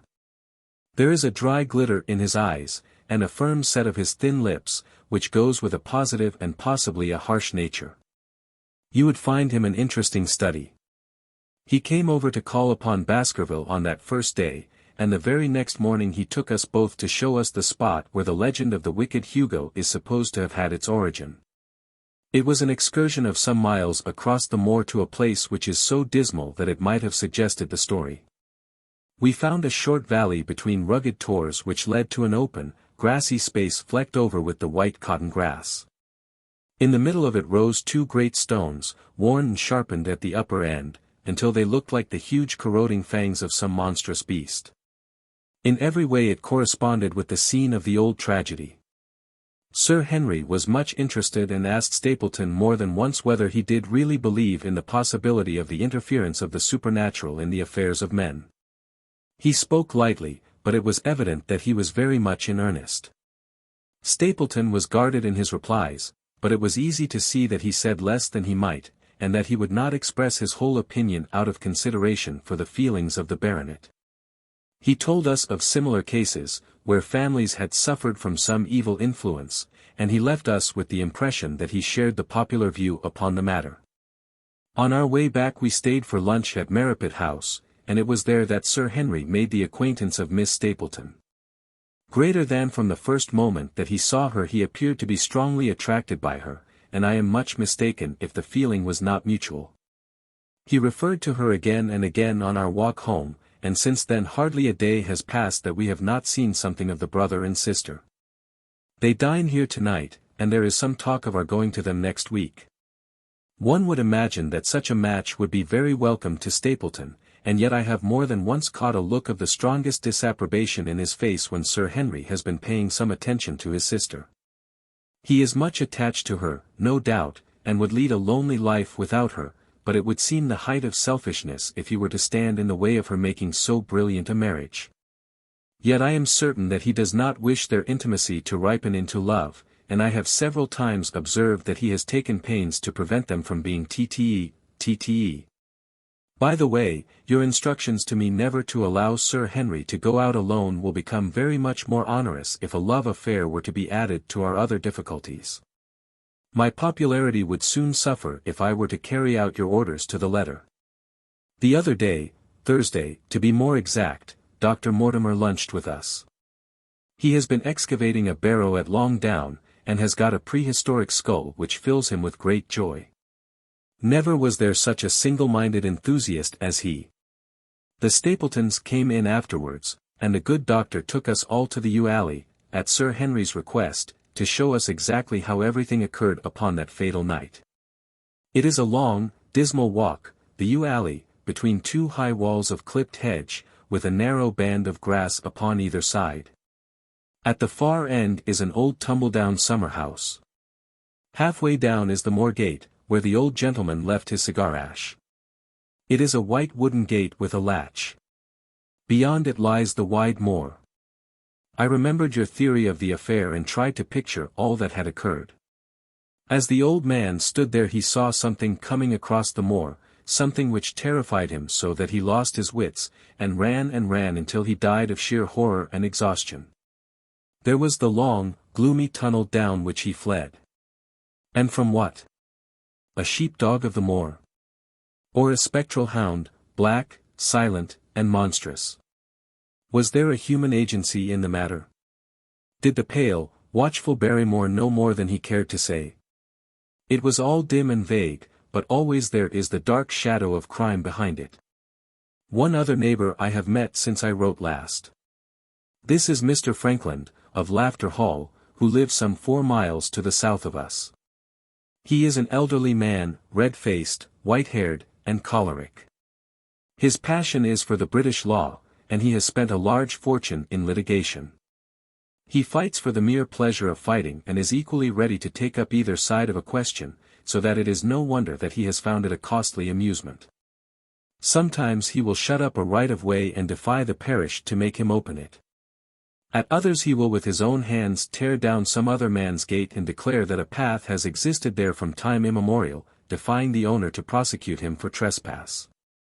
He is learned in old manorial and communal rights, and he applies his knowledge sometimes in favor of the villagers of Fernworthy and sometimes against them.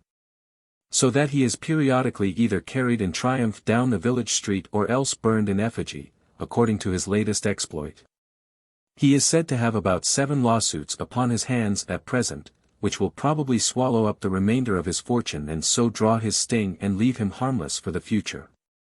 Apart from the law he seems a kindly, good-natured person, and I only mention him because you were particular that I should send some description of the people who surround us. He is curiously employed at present, for, being an amateur astronomer, he has an excellent telescope, with which he lies upon the roof of his own house and sweeps the moor all day in the hope of catching a glimpse of the escaped convict.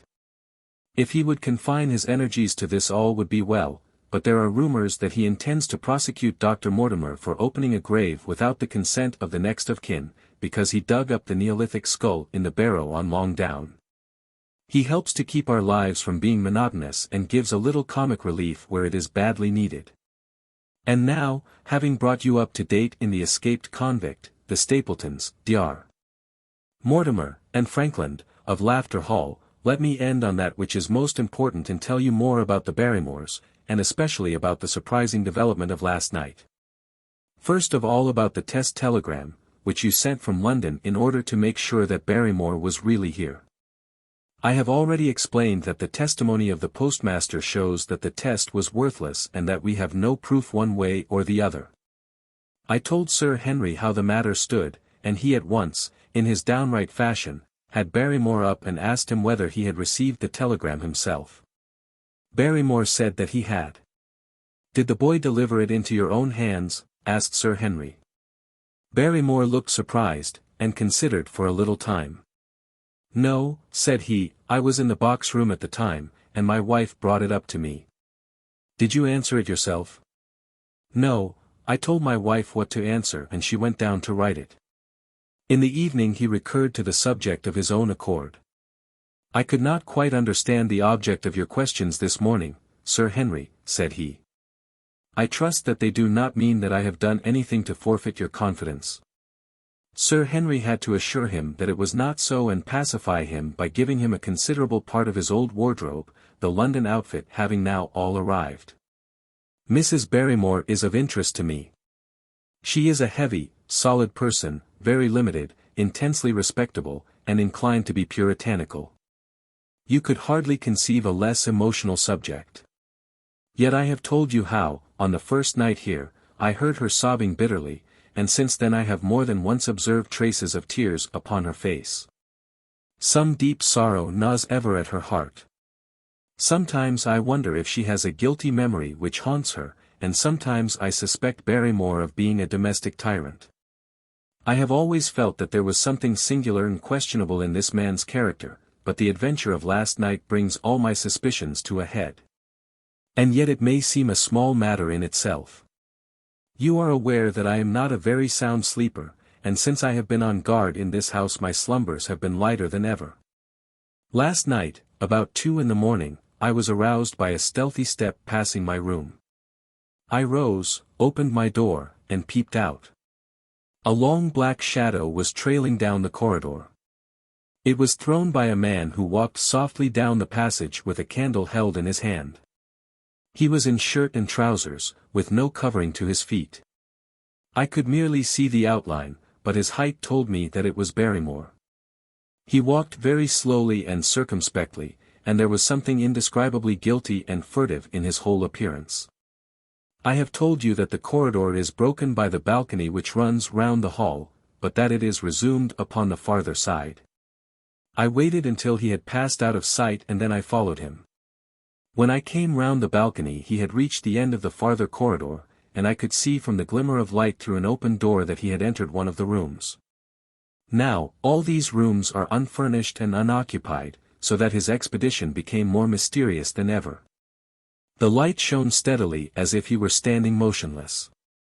I crept down the passage as noiselessly as I could and peeped round the corner of the door. Barrymore was crouching at the window with the candle held against the glass. His profile was half turned towards me, and his face seemed to be rigid with expectation as he stared out into the blackness of the moor. For some minutes he stood watching intently. Then he gave a deep groan and with an impatient gesture he put out the light. Instantly I made my way back to my room, and very shortly came the stealthy steps passing once more upon their return journey. Long afterwards when I had fallen into a light sleep I heard a key turn somewhere in a lock, but I could not tell whence the sound came.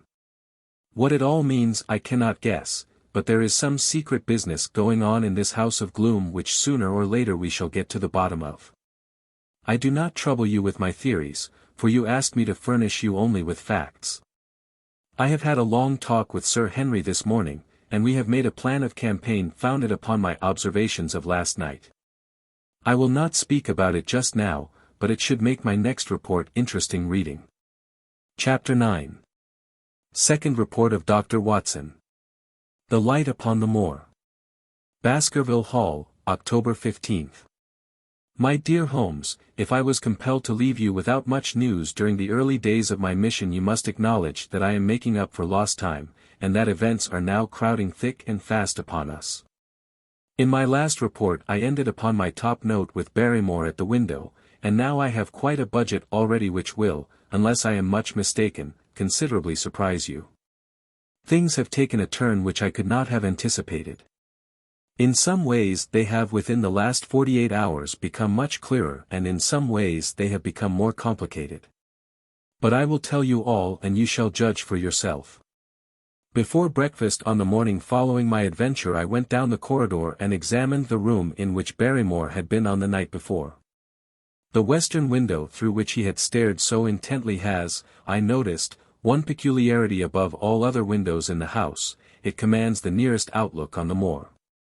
There is an opening between two trees which enables one from this point of view to look right down upon it, while from all the other windows it is only a distant glimpse which can be obtained. It follows, therefore, that Barrymore, since only this window would serve the purpose, must have been looking out for something or somebody upon the moor. The night was very dark, so that I can hardly imagine how he could have hoped to see anyone. It had struck me that it was possible that some love intrigue was on foot. That would have accounted for his stealthy movements and also for the uneasiness of his wife. The man is a striking-looking fellow, very well equipped to steal the heart of a country girl, so that this theory seemed to have something to support it. That opening of the door which I had heard after I had returned to my room might mean that he had gone out to keep some clandestine appointment. So I reasoned with myself in the morning, and I tell you the direction of my suspicions, however much the result may have shown that they were unfounded. But whatever the true explanation of Barrymore's movements might be, I felt that the responsibility of keeping them to myself until I could explain them was more than I could bear.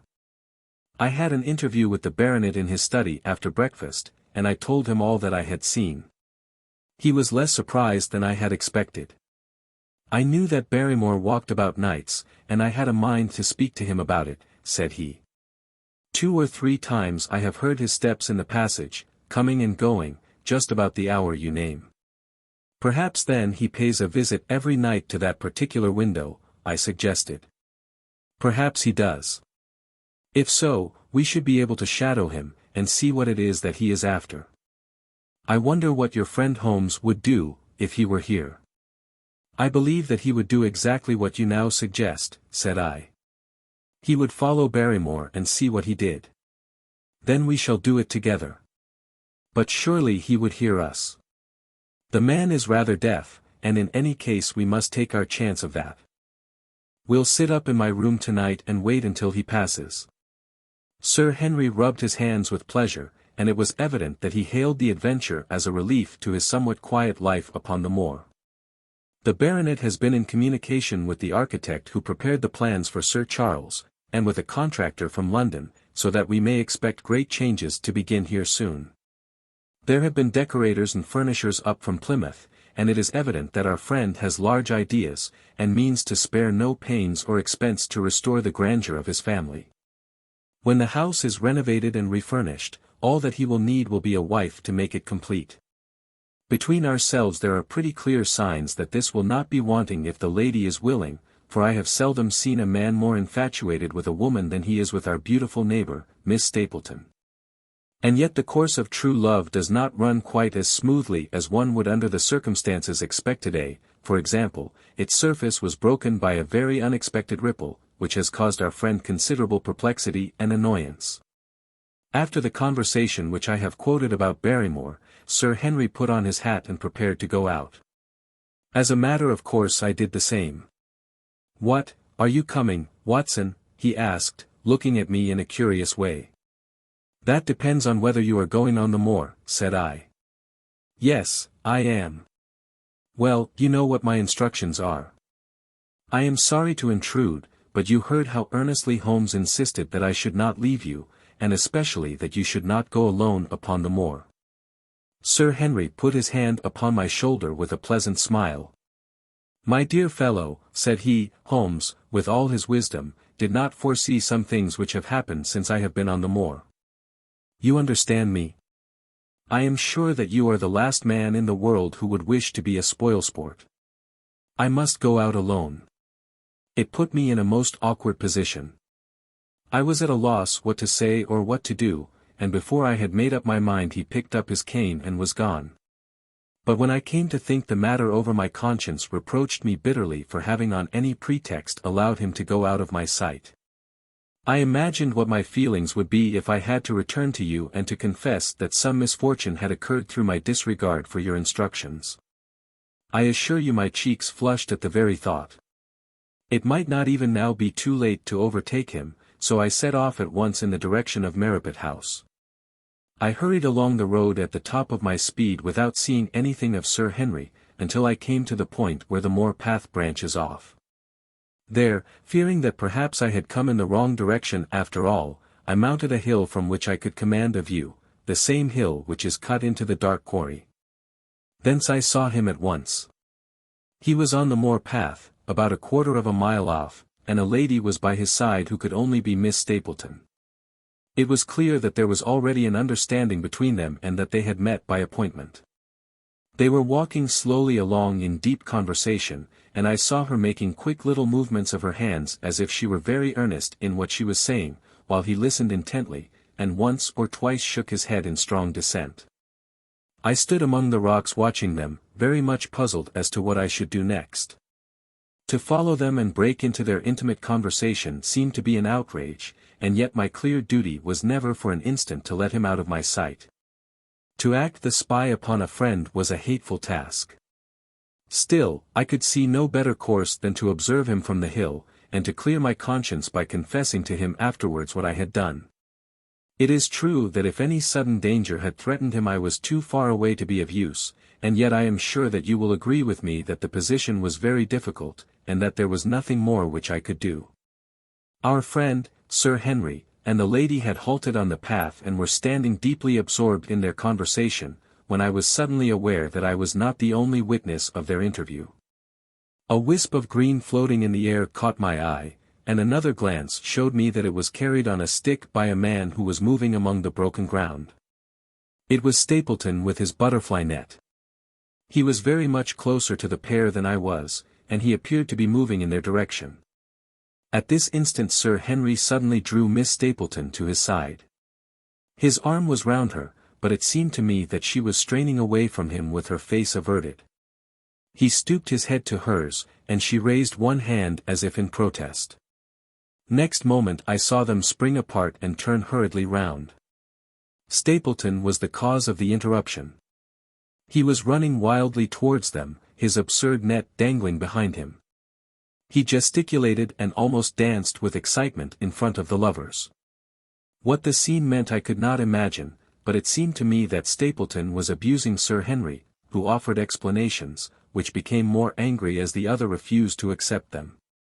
The lady stood by in haughty silence. Finally Stapleton turned upon his heel and beckoned in a peremptory way to his sister, who, after an irresolute glance at Sir Henry, walked off by the side of her brother. The naturalist's angry gestures showed that the lady was included in his displeasure.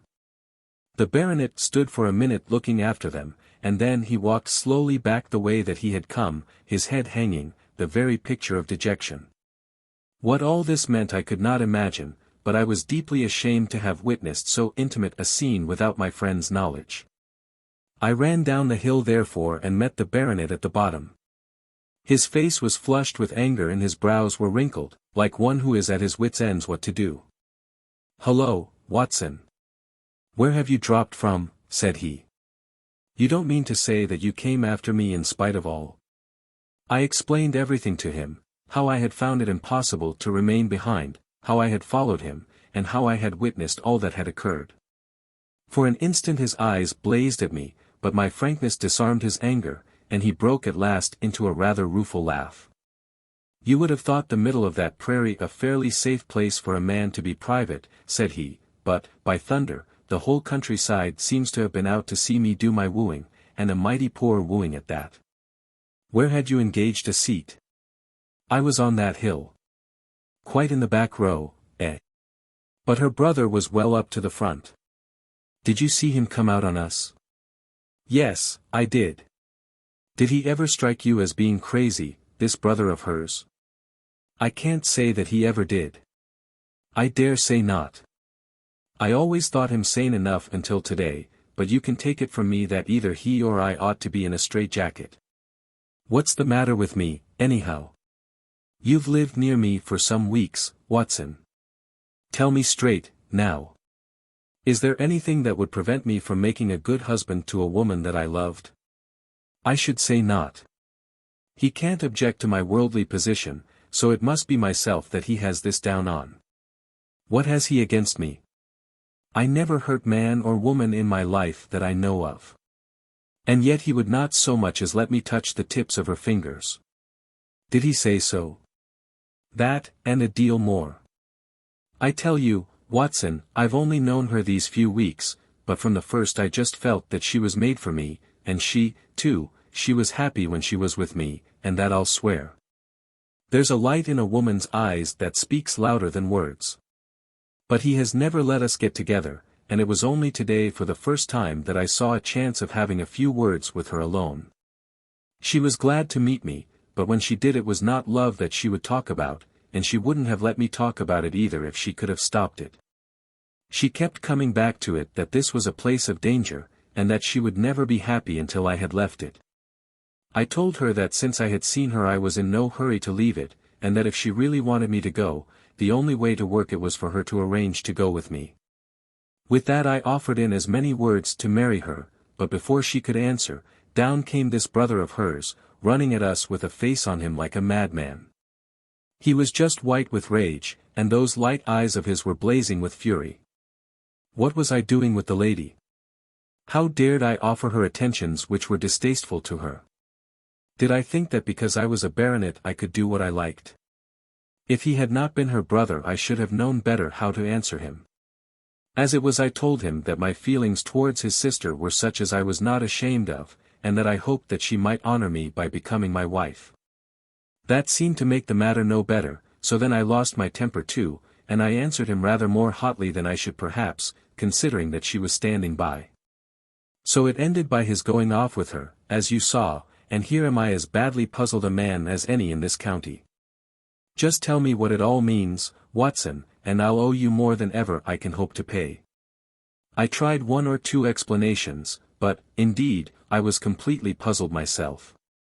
Our friend's title, his fortune, his age, his character, and his appearance are all in his favor, and I know nothing against him unless it be this dark fate which runs in his family. That his advances should be rejected so brusquely without any reference to the lady's own wishes, and that the lady should accept the situation without protest, is very amazing. However, our conjectures were set at rest by a visit from Stapleton himself that very afternoon. He had come to offer apologies for his rudeness of the morning, and after a long private interview with Sir Henry in his study, the upshot of their conversation was that the breach is quite healed. And that we are to dine at Merripit House next Friday as a sign of it. I don't say now that he isn't a crazy man, said Sir Henry. I can't forget the look in his eyes when he ran at me this morning, but I must allow that no man could make a more handsome apology than he has done. Did he give any explanation of his conduct? His sister is everything in his life, he says. That is natural enough, and I am glad that he should understand her value. They have always been together, and according to his account he has been a very lonely man with only her as a companion, so that the thought of losing her was really terrible to him. He had not understood, he said, that I was becoming attached to her, but when he saw with his own eyes that it was really so, and that she might be taken away from him, it gave him such a shock that for a time he was not responsible for what he said or did. He was very sorry for all that had passed, and he recognized how foolish and how selfish it was that he should imagine that he could hold a beautiful woman like his sister to himself for her whole life. If she had to leave him he had rather it was to a neighbor like myself than to anyone else. But in any case it was a blow to him, and it would take him some time before he could prepare himself to meet it. He would withdraw all opposition upon his part if I would promise for 3 months to let the matter rest and to be content with cultivating the lady's friendship during that time without claiming her love. This I promised, and so the matter rests. So there is one of our small mysteries cleared up. It is something to have touched bottom anywhere in this bog in which we are floundering. We know now why Stapleton looked with disfavor upon his sister's suitor, even when that suitor was so eligible a one as Sir Henry. And now I pass on to another thread which I have extricated out of the tangled skein, the mystery of the sobs in the night, of the tear-stained face of Mrs. Barrymore, of the secret journey of the butler to the western lattice window. Congratulate me, my dear Holmes, and tell me that I have not disappointed you as an agent, that you do not regret the confidence which you showed in me when you sent me down. All these things have by one night's work been thoroughly cleared. I have said, by one night's work, but, in truth, it was by 2 nights' work, for on the first we drew entirely blank. I sat up with Sir Henry in his rooms until nearly 3 o'clock in the morning, but no sound of any sort did we hear except the chiming clock upon the stairs. It was a most melancholy vigil, and ended by each of us falling asleep in our chairs. Fortunately we were not discouraged, and we determined to try again. The next night we lowered the lamp, and sat smoking cigarettes without making the least sound. It was incredible how slowly the hours crawled by, and yet we were helped through it by the same sort of patient interest which the hunter must feel as he watches the trap into which he hopes the game may wander. 1 struck, and 2, and we had almost for the second time given it up in despair, when in an instant we both sat bolt upright in our chairs, with all our weary senses keenly on the alert once more. We had heard the creak of a step in the passage. Very stealthily we heard it pass along until it died away in the distance. Then the baronet gently opened his door and we set out in pursuit. Already our man had gone round the gallery, and the corridor was all in darkness. Softly we stole along until we had come into the other wing. We were just in time to catch a glimpse of the tall, black-bearded figure, his shoulders rounded, as he tiptoed down the passage. Then he passed through the same door as before, and the light of the candle framed it in the darkness and shot one single yellow beam across the gloom of the corridor. We shuffled cautiously towards it, trying every plank before we dared to put our whole weight upon it. We had taken the precaution of leaving our boots behind us, but, even so, the old board snapped and creaked beneath our tread. Sometimes it seemed impossible that he should fail to hear our approach. However, the man is fortunately rather deaf, and he was entirely preoccupied in that which he was doing. When at last we reached the door and peeped through, we found him crouching at the window, candle in hand, his white, intent face pressed against the pane, exactly as I had seen him 2 nights before.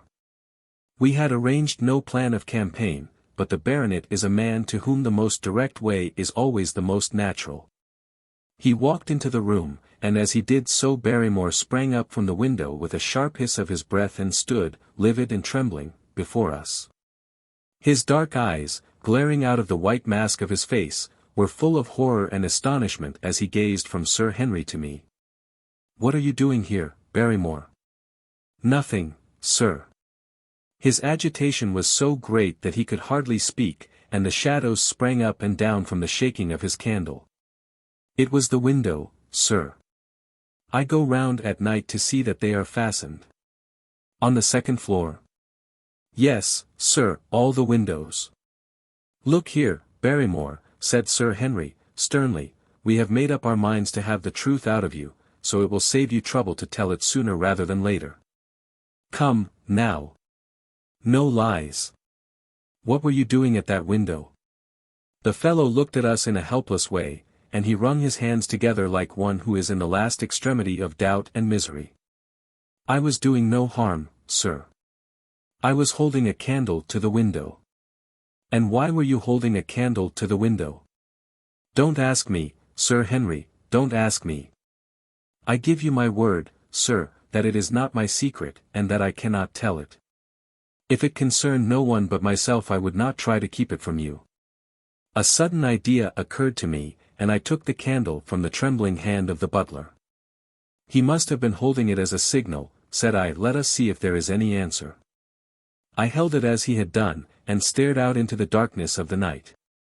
Vaguely I could discern the black bank of the trees and the lighter expanse of the moor, for the moon was behind the clouds. And then I gave a cry of exultation, for a tiny pinpoint of yellow light had suddenly transfixed the dark veil, and glowed steadily in the center of the black square framed by the window. "There it is!" I cried. "No, no, sir, it is nothing, nothing at all," the butler broke in, "I assure you, sir." "Move your light across the window, Watson," cried the baronet. "See, the other moves also. Now, you rascal, do you deny that it is a signal? Come, speak up. Who is your confederate out yonder, and what is this conspiracy that is going on?" The man's face became openly defiant. "It is my business, and not yours. I will not tell." "Then you leave my employment right away." "Very good, sir. If I must I must." "And you go in disgrace. By thunder, you may well be ashamed of yourself. Your family has lived with mine for over 100 years under this roof, and here I find you deep in some dark plot against me." "No, no, sir. No, not against you." It was a woman's voice, and Mrs. Barrymore, paler and more horror-struck than her husband, was standing at the door. Her bulky figure in a shawl and skirt might have been comic were it not for the intensity of feeling upon her face. "We have to go, Eliza. This is the end of it." "You can pack our things," said the butler. "Oh, John, John, have I brought you to this?" "It is my doing, Sir Henry, all mine. He has done nothing except for my sake and because I asked him. Speak out, then. What does it mean? My unhappy brother is starving on the moor. We cannot let him perish at our very gates. The light is a signal to him that food is ready for him, and his light out yonder is to show the spot to which to bring it. Then your brother is the escaped convict, Sir, Selden, the criminal. That's the truth, sir, said Barrymore. I said that it was not my secret and that I could not tell it to you. But now you have heard it, and you will see that if there was a plot it was not against you. This, then, was the explanation of the stealthy expeditions at night and the light at the window. Sir Henry and I both stared at the woman in amazement. Was it possible that this stolidly respectable person was of the same blood as one of the most notorious criminals in the country? Yes, sir, my name was Selden, and he is my younger brother. We humored him too much when he was a lad, and gave him his own way in everything until he came to think that the world was made for his pleasure, and that he could do what he liked in it. Then as he grew older he met wicked companions, and the devil entered into him until he broke my mother's heart and dragged our name in the dirt. From crime to crime he sank lower and lower, until it is only the mercy of God which has snatched him from the scaffold, but to me, sir, he was always the little curly-headed boy that I had nursed and played with, as an elder sister would. That was why he broke prison, sir. He knew that I was here and that we could not refuse to help him. When he dragged himself here one night, weary and starving, with the warders hard at his heels, what could we do? We took him in and fed him and cared for him. Then you returned, sir, and my brother thought he would be safer on the moor than anywhere else until the hue and cry was over, so he lay in hiding there. But every second night we made sure if he was still there by putting a light in the window, and if there was an answer my husband took out some bread and meat to him. Every day we hoped that he was gone, but as long as he was there we could not desert him. That is the whole truth, as I am an honest Christian woman, and you will see that if there is blame in the matter it does not lie with my husband, but with me, for whose sake he has done all that he has. The woman's words came with an intense earnestness which carried conviction with them. Is this true, Barrymore? Yes, Sir Henry, every word of it. Well, I cannot blame you for standing by your own wife. Forget what I have said. Go to your room, you two, and we shall talk further about this matter in the morning. When they were gone we looked out of the window again. Sir Henry had flung it open, and the cold night wind beat in upon our faces. Far away in the black distance there still glowed that one tiny point of yellow light. I wonder he dares, said Sir Henry. It may be so placed as to be only visible from here. Very likely. How far do you think it is? Out by the cleft tor, I think. Not more than a mile or two off. Hardly that. Well, it cannot be far if Barrymore had to carry out the food to it. And he is waiting, this villain, beside that candle. By thunder, Watson, I am going out to take that man. The same thought had crossed my own mind. It was not as if the Barrymores had taken us into their confidence. Their secret had been forced from them. The man was a danger to the community, an unmitigated scoundrel for whom there was neither pity nor excuse. We were only doing our duty in taking this chance of putting him back where he could do no harm. With his brutal and violent nature, others would have to pay the price if we held our hands. Any night, for example, our neighbors the Stapletons might be attacked by him, and it may have been the thought of this which made Sir Henry so keen upon the adventure. I will come, said I. Then get your revolver and put on your boots. The sooner we start the better, as the fellow may put out his light and be off. In 5 minutes we were outside the door, starting upon our expedition. We hurried through the dark shrubbery, amid the dull moaning of the autumn wind and the rustle of the falling leaves. The night air was heavy with the smell of damp and decay. Now and again the moon peeped out for an instant, but clouds were driving over the face of the sky, and just as we came out on the moor a thin rain began to fall. The light still burned steadily in front. Are you armed? I asked. I have a hunting crop. We must close in on him rapidly, for he is said to be a desperate fellow. We shall take him by surprise and have him at our mercy before he can resist. I say, Watson, said the baronet, what would Holmes say to this? How about that hour of darkness in which the power of evil is exalted? As if in answer to his words there rose suddenly out of the vast gloom of the moor that strange cry which I had already heard upon the borders of the great Grimpen Mire. It came with the wind through the silence of the night, a long, deep mutter, then a rising howl, and then the sad moan in which it died away. Again and again it sounded, the whole air throbbing with it, strident, wild, and menacing. The baronet caught my sleeve and his face glimmered white through the darkness. My God, what's that, Watson? I don't know. It's a sound they have on the moor. I heard it once before. It died away, and an absolute silence closed in upon us. We stood straining our ears, but nothing came. Watson, said the baronet, it was the cry of a hound. My blood ran cold in my veins, for there was a break in his voice which told of the sudden horror which had seized him. What do they call this sound? He asked. Who? The folk on the countryside. Oh, they are ignorant people. Why should you mind what they call it? Tell me, Watson. What do they say of it? I hesitated but could not escape the question. They say it is the cry of the Hound of the Baskervilles. He groaned and was silent for a few moments. A hound it was, he said, at last, but it seemed to come from miles away, over yonder, I think. It was hard to say whence it came. It rose and fell with the wind. Isn't that the direction of the great Grimpen Mire? Yes, it is. Well, it was up there. Come now, Watson, didn't you think yourself that it was the cry of a hound? I am not a child. You need not fear to speak the truth. Stapleton was with me when I heard it last. He said that it might be the calling of a strange bird. No, no, it was a hound. My God, can there be some truth in all these stories? Is it possible that I am really in danger from so dark a cause? You don't believe it, do you, Watson? No, no. And yet it was one thing to laugh about it in London, and it is another to stand out here in the darkness of the moor and to hear such a cry as that. And my uncle. There was the footprint of the hound beside him as he lay. It all fits together. I don't think that I am a coward, Watson, but that sound seemed to freeze my very blood. Feel my hand. It was as cold as a block of marble. You'll be all right tomorrow.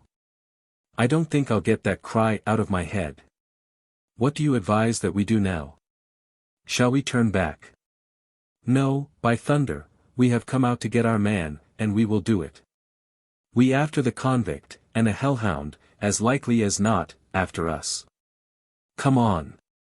We'll see it through if all the fiends of the pit were loose upon the moor. We stumbled slowly along in the darkness, with the black loom of the craggy hills around us, and the yellow speck of light burning steadily in front.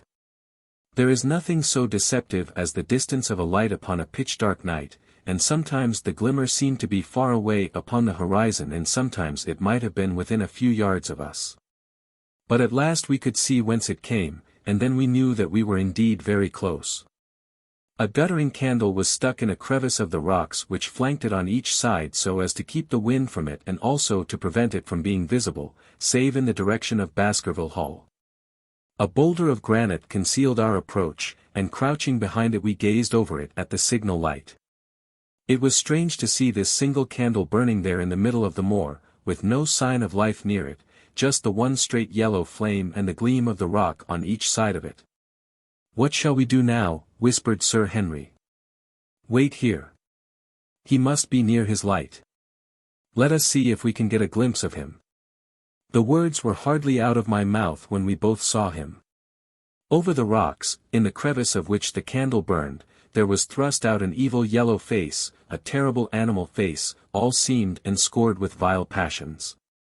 Foul with mire, with a bristling beard, and hung with matted hair, it might well have belonged to one of those old savages who dwelt in the burrows on the hillsides. The light beneath him was reflected in his small, cunning eyes which peered fiercely to right and left through the darkness, like a crafty and savage animal who has heard the steps of the hunters. Something had evidently aroused his suspicions.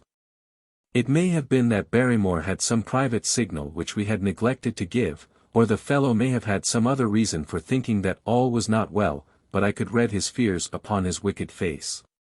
Any instant he might dash out the light and vanish in the darkness. I sprang forward therefore, and Sir Henry did the same.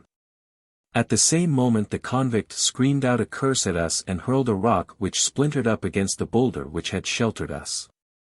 I caught one glimpse of his short, squat, strongly built figure as he sprang to his feet and turned to run. At the same moment by a lucky chance the moon broke through the clouds. We rushed over the brow of the hill, and there was our man running with great speed down the other side, springing over the stones in his way with the activity of a mountain goat. A lucky long shot of my revolver might have crippled him, but I had brought it only to defend myself if attacked, and not to shoot an unarmed man who was running away. We were both swift runners and in fairly good training, but we soon found that we had no chance of overtaking him. We saw him for a long time in the moonlight until he was only a small speck moving swiftly among the boulders upon the side of a distant hill. We ran and ran until we were completely blown, but the space between us grew ever wider. Finally we stopped and sat panting on two rocks, while we watched him disappearing in the distance. And it was at this moment that there occurred a most strange and unexpected thing. We had risen from our rocks and were turning to go home, having abandoned the hopeless chase. The moon was low upon the right, and the jagged pinnacle of a granite tor stood up against the lower curve of its silver disk. There, outlined as black as an ebony statue on that shining background, I saw the figure of a man upon the tor. Do not think that it was a delusion, Holmes. I assure you that I have never in my life seen anything more clearly. As far as I could judge, the figure was that of a tall, thin man. He stood with his legs a little separated, his arms folded, his head bowed, as if he were brooding over that enormous wilderness of peat and granite which lay before him. He might have been the very spirit of that terrible place. It was not the convict. This man was far from the place where the latter had disappeared. Besides, he was a much taller man. With a cry of surprise I pointed him out to the baronet, but in the instant during which I had turned to grasp his arm the man was gone. There was the sharp pinnacle of granite still cutting the lower edge of the moon, but its peak bore no trace of that silent and motionless figure. I wished to go in that direction and to search the tor, but it was some distance away.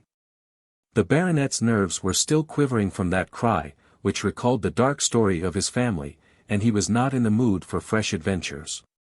He had not seen this lonely man upon the tor and could not feel the thrill which his strange presence and his commanding attitude had given to me.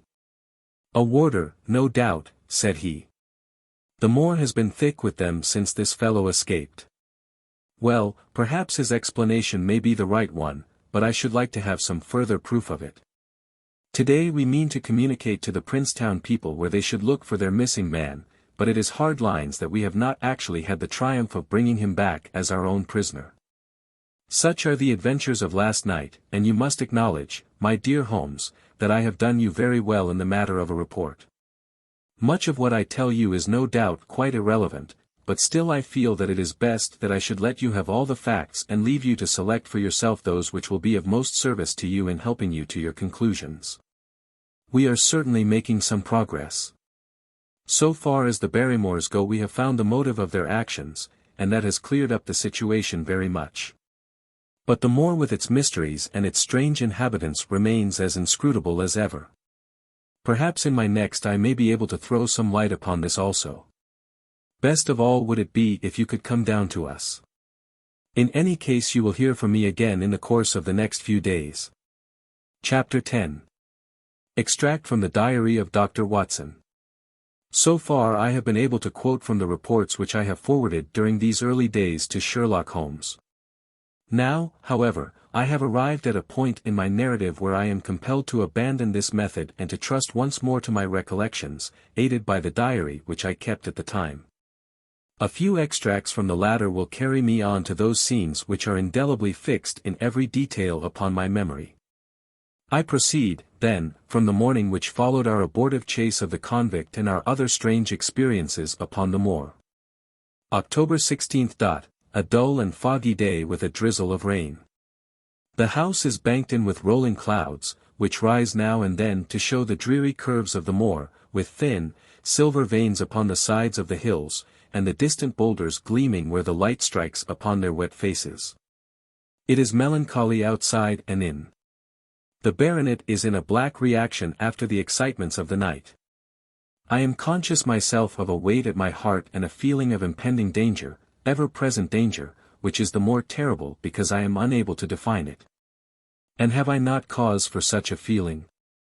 Consider the long sequence of incidents which have all pointed to some sinister influence which is at work around us. There is the death of the last occupant of the hall, fulfilling so exactly the conditions of the family legend, and there are the repeated reports from peasants of the appearance of a strange creature upon the moor. Twice I have with my own ears heard the sound which resembled the distant baying of a hound. It is incredible, impossible, that it should really be outside the ordinary laws of nature. A spectral hound which leaves material footmarks and fills the air with its howling is surely not to be thought of. Stapleton may fall in with such a superstition, and Mortimer also. But if I have one quality upon earth it is common sense, and nothing will persuade me to believe in such a thing. To do so would be to descend to the level of these poor peasants, who are not content with a mere fiend dog but must needs describe him with hellfire shooting from his mouth and eyes. Holmes would not listen to such fancies, and I am his agent. But facts are facts, and I have twice heard this crying upon the moor.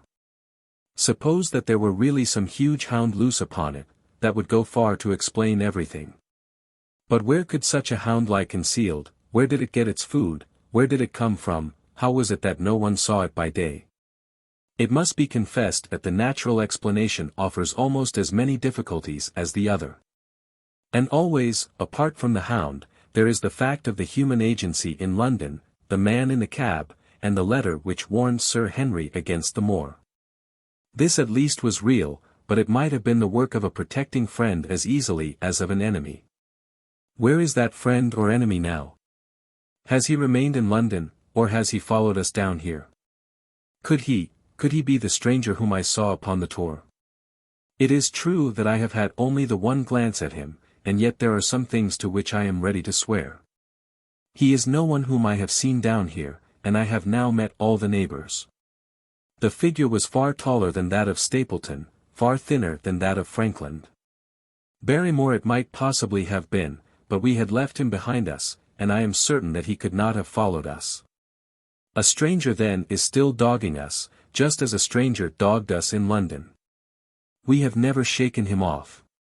If I could lay my hands upon that man, then at last we might find ourselves at the end of all our difficulties. To this one purpose I must now devote all my energies. My first impulse was to tell Sir Henry all my plans.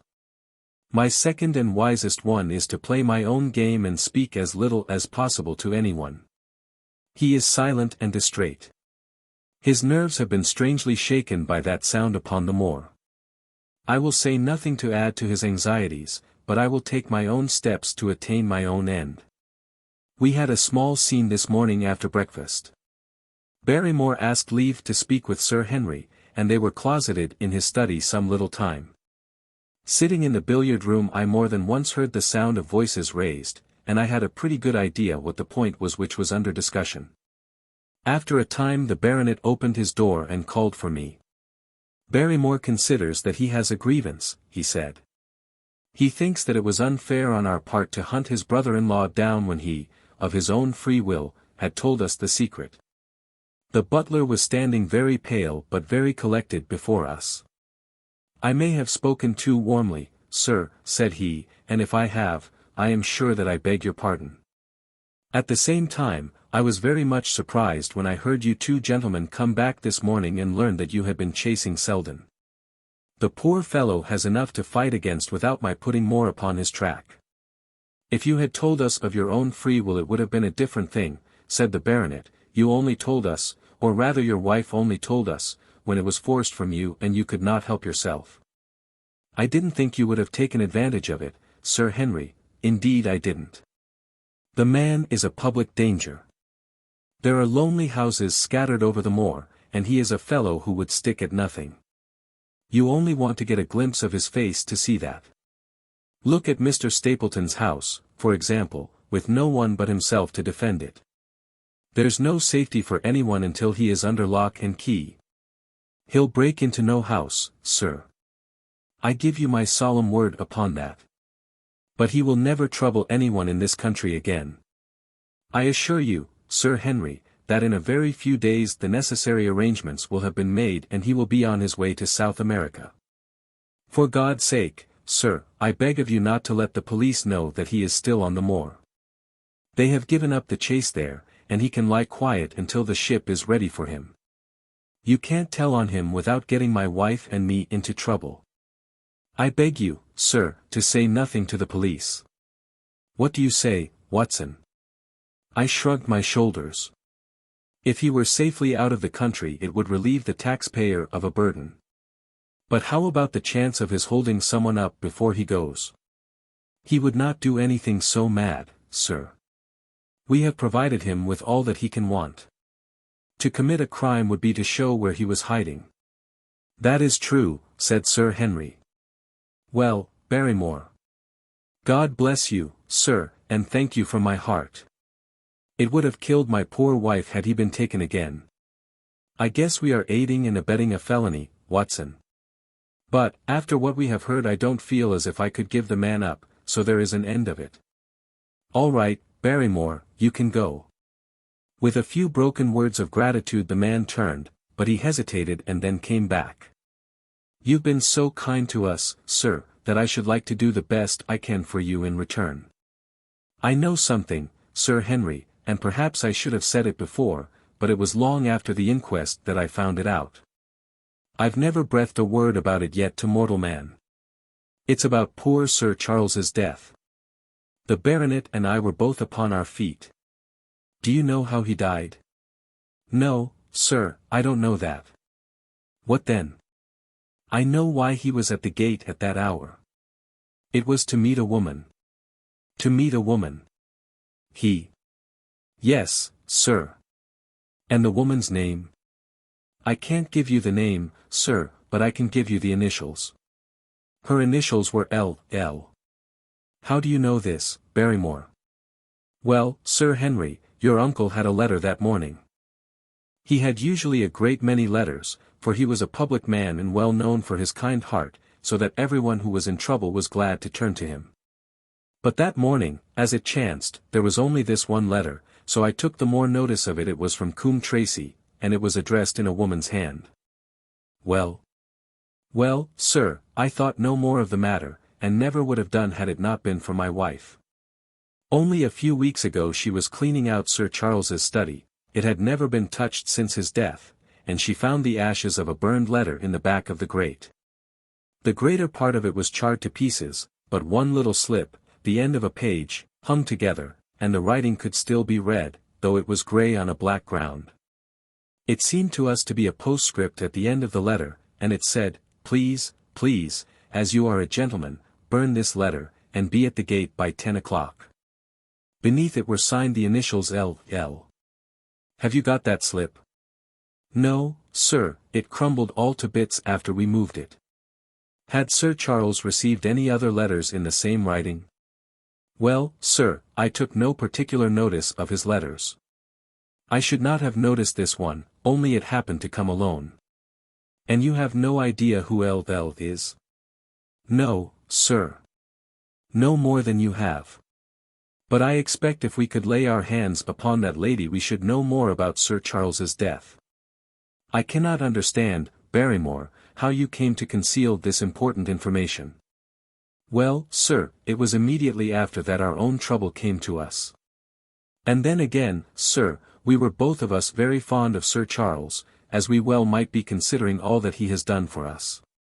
To rake this up couldn't help our poor master, and it's well to go carefully when there's a lady in the case.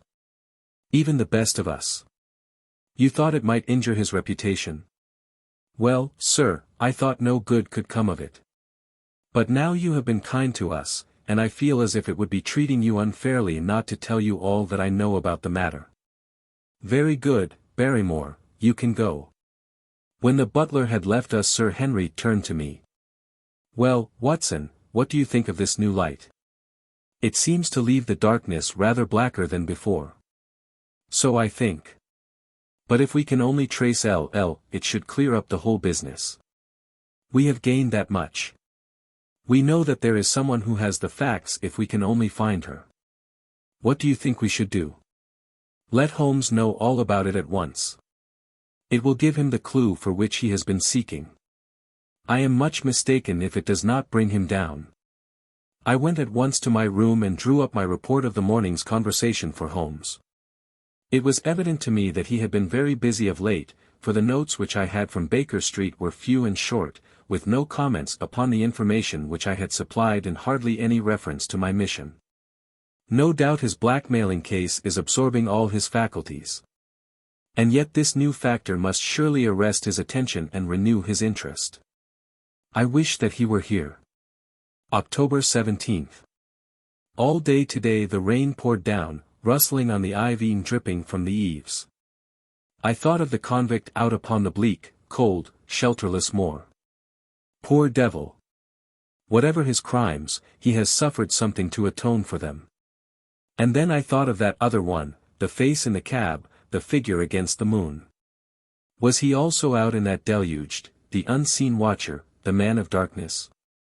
In the evening I put on my waterproof and I walked far upon the sodden moor, full of dark imaginings, the rain beating upon my face and the wind whistling about my ears.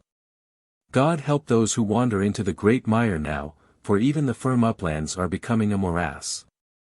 I found the black tor upon which I had seen the solitary watcher, and from its craggy summit I looked out myself across the melancholy downs.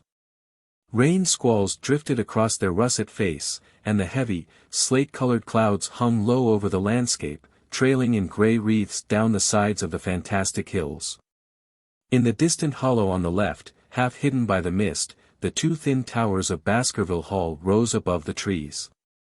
They were the only signs of human life which I could see, save only those prehistoric huts which lay thickly upon the slopes of the hills. Nowhere was there any trace of that lonely man whom I had seen on the same spot 2 nights before. As I walked back I was overtaken by Dr. Mortimer driving in his dog-cart over a rough moorland track which led from the outlying farmhouse of Fulmire.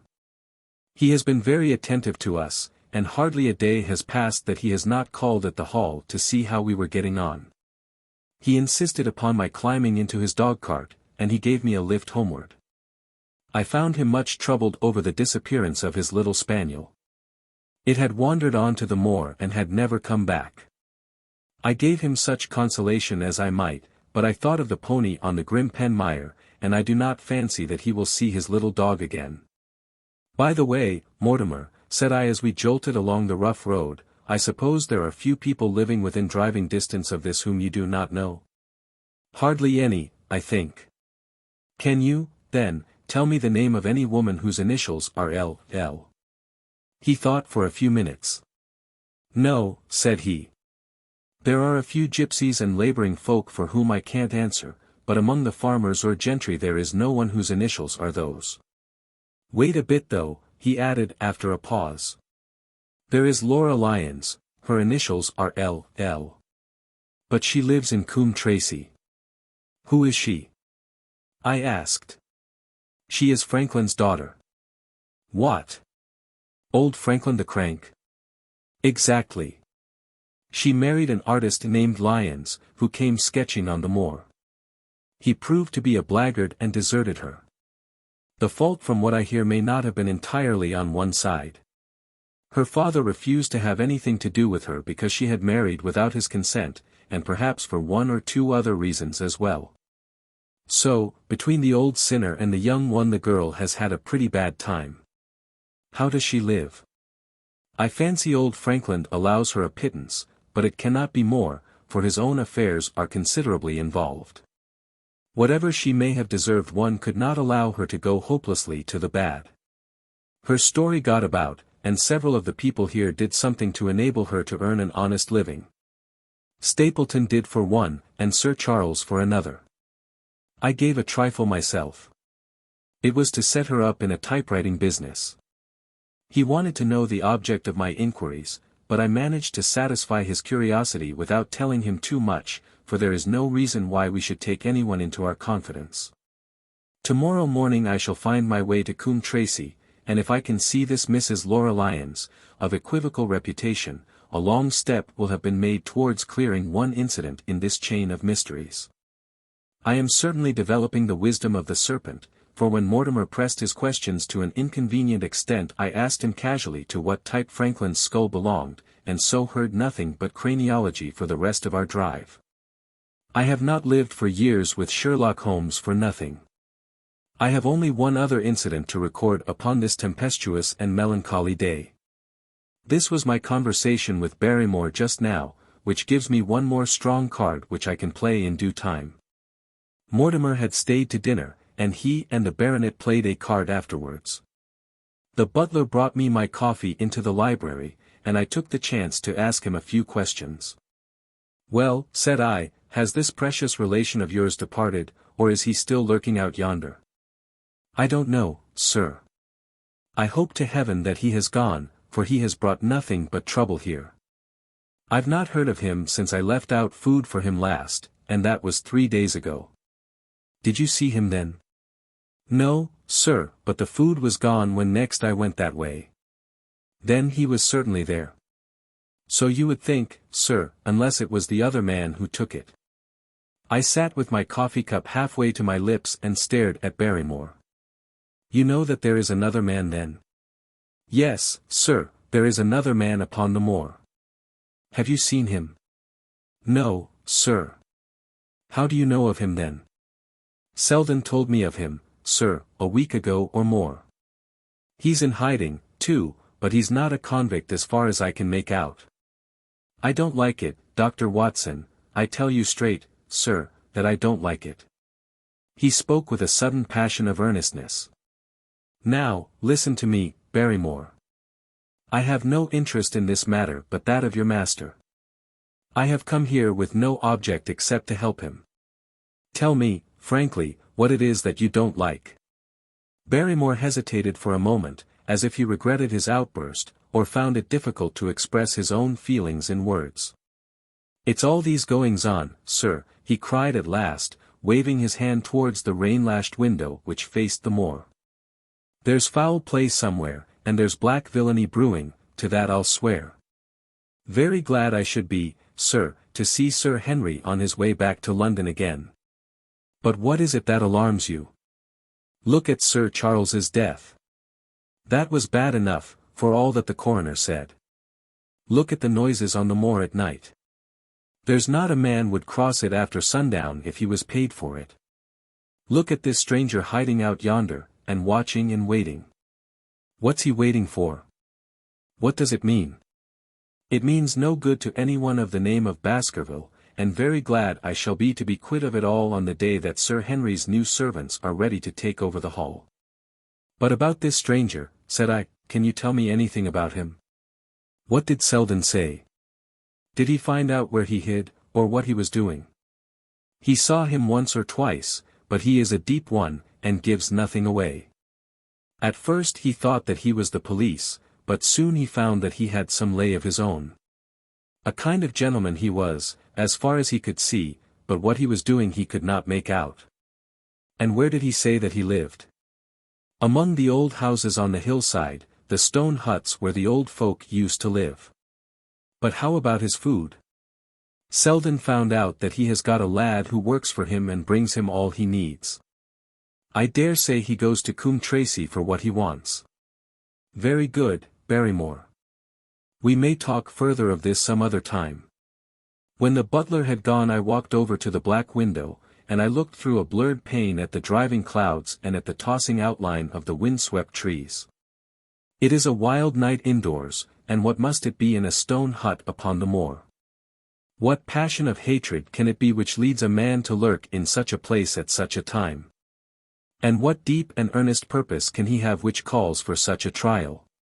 There, in that hut upon the moor, seems to lie the very center of that problem which has vexed me so sorely. I swear that another day shall not have passed before I have done all that man can do to reach the heart of the mystery. Chapter 11. The Man on the Tor. The extract from my private diary which forms the last chapter has brought my narrative up to the 18th of October, a time when these strange events began to move swiftly towards their terrible conclusion. The incidents of the next few days are indelibly graven upon my recollection, and I can tell them without reference to the notes made at the time. I start then from the day which succeeded that upon which I had established two facts of great importance, the one that Mrs.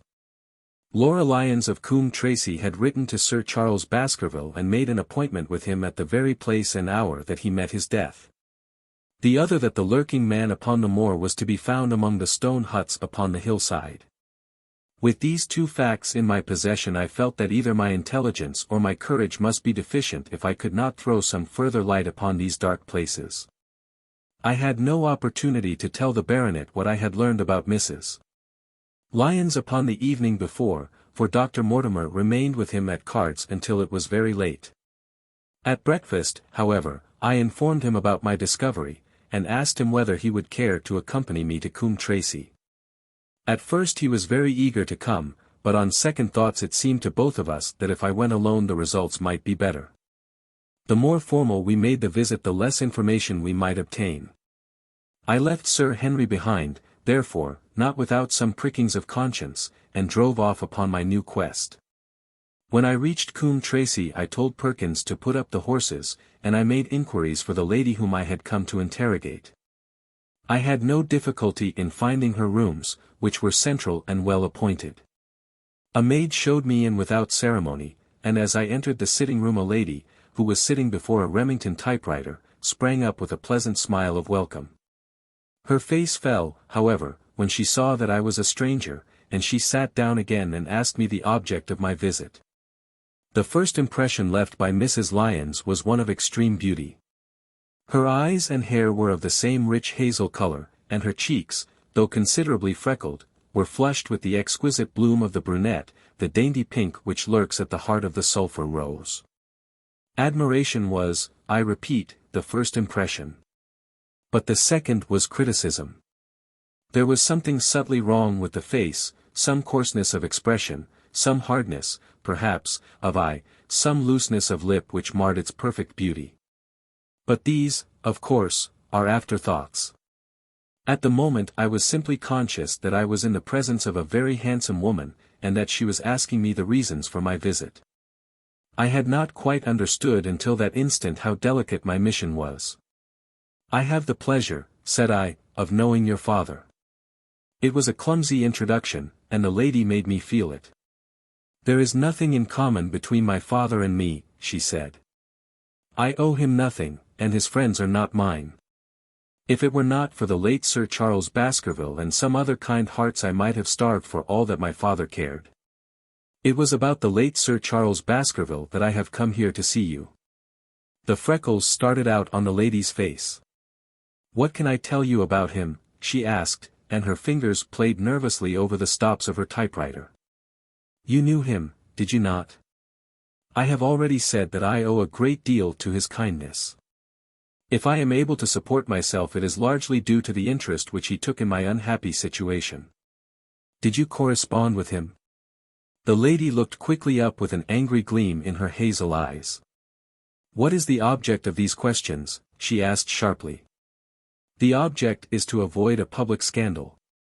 It is better that I should ask them here than that the matter should pass outside our control." She was silent and her face was still very pale.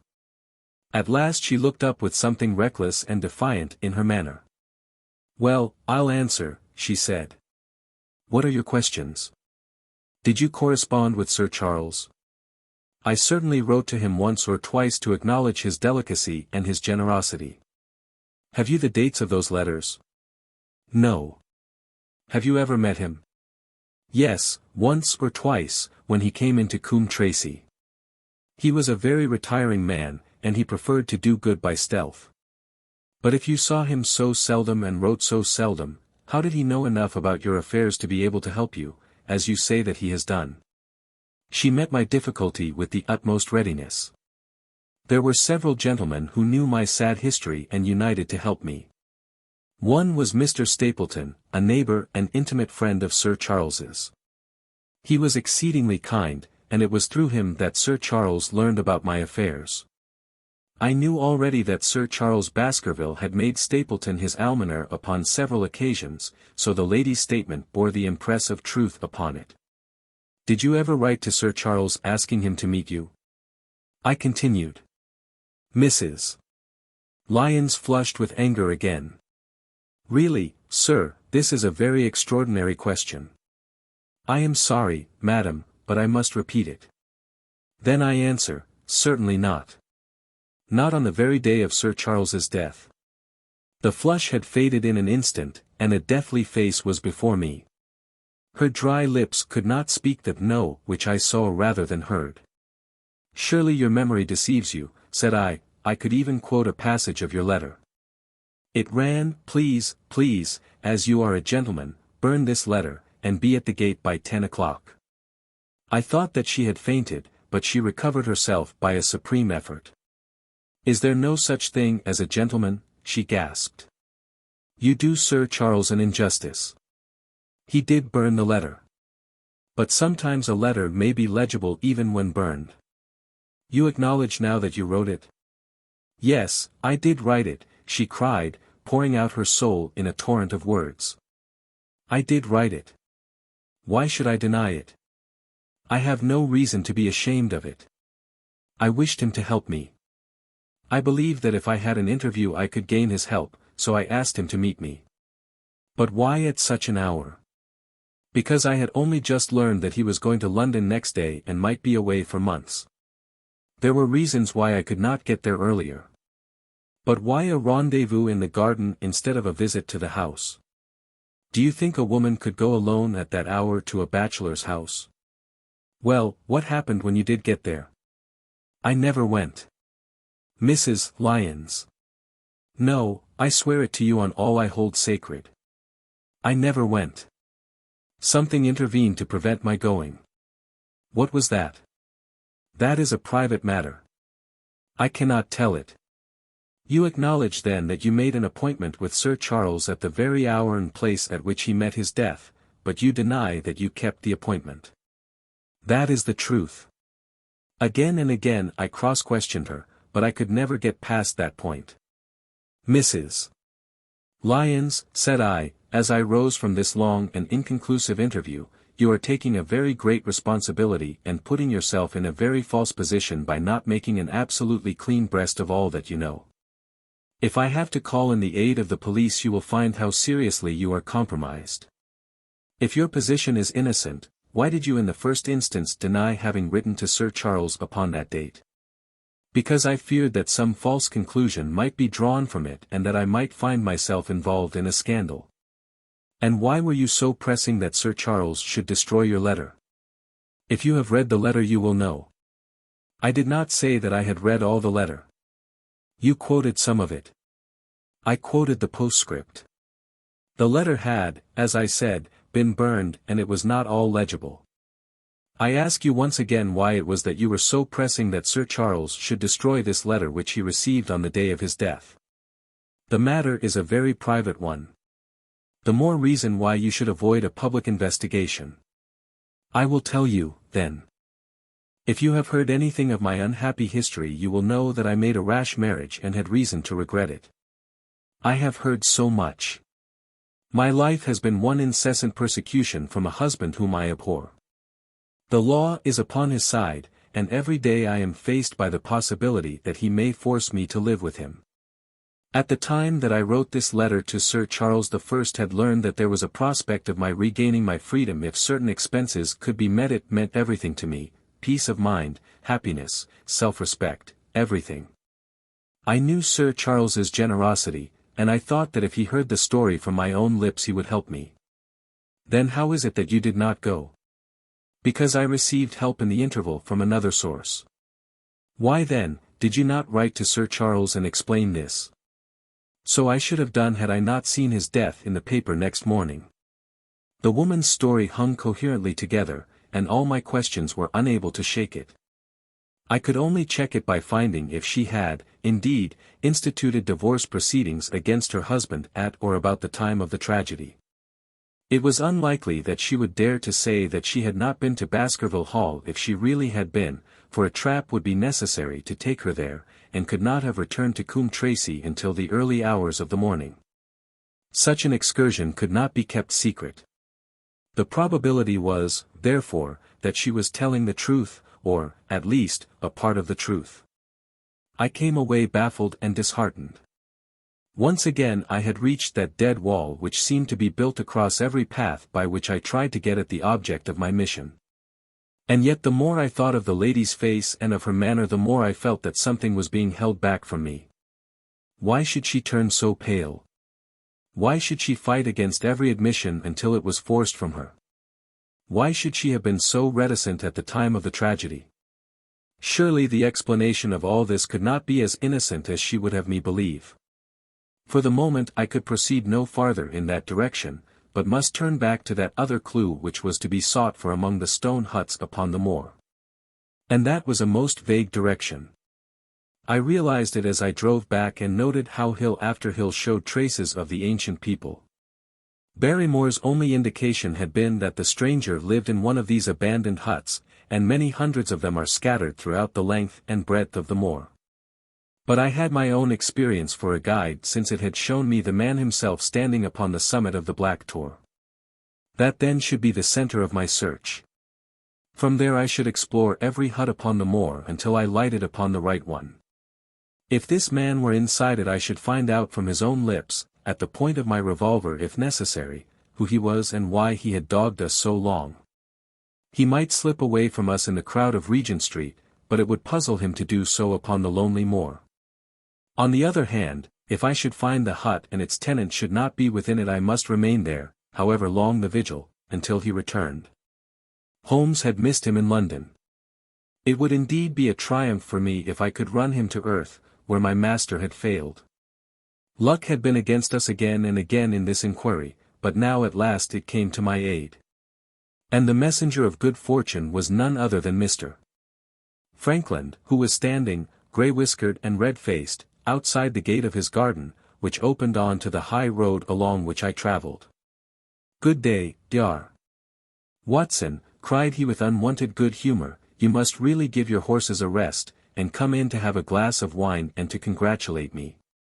My feelings towards him were very far from being friendly after what I had heard of his treatment of his daughter, but I was anxious to send Perkins and the wagonette home, and the opportunity was a good one. I alighted and sent a message to Sir Henry that I should walk over in time for dinner. Then I followed Frankland into his dining room. "It is a great day for me, sir, one of the red-letter days of my life," he cried with many chuckles. "I have brought off a double event. I mean to teach them in these parts that law is law, and that there is a man here who does not fear to invoke it. I have established a right-of-way through the centre of Old Middleton's Park, slap across it, sir, within 100 yards of his own front door. What do you think of that? We'll teach these magnates that they cannot ride roughshod over the rights of the commoners, confound them. And I've closed the wood where the Fernworthy folk used to picnic. These infernal people seem to think that there are no rights of property, and that they can swarm where they like with their papers and their bottles. Both cases decided, Dr. Watson, and both in my favour. I haven't had such a day since I had Sir John Morland for trespass, because he shot in his own warren. How on earth did you do that? Look it up in the books, sir. It will repay reading, Frankland versus Morland, Court of Queen's Bench. It cost me £200, but I got my verdict. Did it do you any good? None, sir, none. I am proud to say that I had no interest in the matter. I act entirely from a sense of public duty. I have no doubt, for example, that the Fernworthy people will burn me in effigy tonight. I told the police last time they did it that they should stop these disgraceful exhibitions. The county constabulary is in a scandalous state, sir, and it has not afforded me the protection to which I am entitled. The case of Frankland versus Regina will bring the matter before the attention of the public. I told them that they would have occasion to regret their treatment of me, and already my words have come true. How so? I asked. The old man put on a very knowing expression. Because I could tell them what they are dying to know. But nothing would induce me to help the rascals in any way. I had been casting round for some excuse by which I could get away from his gossip, but now I began to wish to hear more of it. I had seen enough of the contrary nature of the old sinner to understand that any strong sign of interest would be the surest way to stop his confidences. Some poaching case, no doubt, said I, with an indifferent manner. Ha, my boy, a very much more important matter than that. What about the convict on the moor? I started. You don't mean that you know where he is, said I. I may not know exactly where he is, but I am quite sure that I could help the police to lay their hands on him. Has it never struck you that the way to catch that man was to find out where he got his food, and so trace it to him? He certainly seemed to be getting uncomfortably near the truth. No doubt, said I, but how do you know that he is anywhere upon the moor? I know it because I have seen with my own eyes the messenger who takes him his food. My heart sank for Barrymore. It was a serious thing to be in the power of this spiteful old busybody. But his next remark took a weight from my mind. You'll be surprised to hear that his food is taken to him by a child. I see him every day through my telescope upon the roof. He passes along the same path at the same hour, and to whom should he be going except to the convict? Here was luck indeed. And yet I suppressed all appearance of interest. A child. Barrymore had said that our unknown was supplied by a boy. It was on his track, and not upon the convict's, that Frankland had stumbled. If I could get his knowledge it might save me a long and weary hunt. But incredulity and indifference were evidently my strongest cards. I should say that it was much more likely that it was the son of one of the moorland shepherds taking out his father's dinner. The least appearance of opposition struck fire out of the old autocrat. His eyes looked malignantly at me, and his grey whiskers bristled like those of an angry cat. Indeed, sir, said he, pointing out over the wide-stretching moor. Do you see that black tor over yonder? Well, do you see the low hill beyond with the thorn bush upon it? It is the stoniest part of the whole moor. Is that a place where a shepherd would be likely to take his station? Your suggestion, sir, is a most absurd one. I meekly answered that I had spoken without knowing all the facts. My submission pleased him and led him to further confidences. You may be sure, sir, that I have very good grounds before I come to an opinion. I have seen the boy again and again with his bundle. Every day, and sometimes twice a day, I have been able, but wait a moment, Dr. Watson. Do my eyes deceive me, or is there at the present moment something moving upon that hillside? It was several miles off, but I could distinctly see a small dark dot against the dull green and grey. Come, sir, come, cried Frankland, rushing upstairs. You will see with your own eyes and judge for yourself. The telescope, a formidable instrument mounted upon a tripod, stood upon the flat leads of the house. Frankland clapped his eye to it and gave a cry of satisfaction. Quick, Dr. Watson, quick, before he passes over the hill. There he was, sure enough, a small urchin with a little bundle upon his shoulder, toiling slowly up the hill.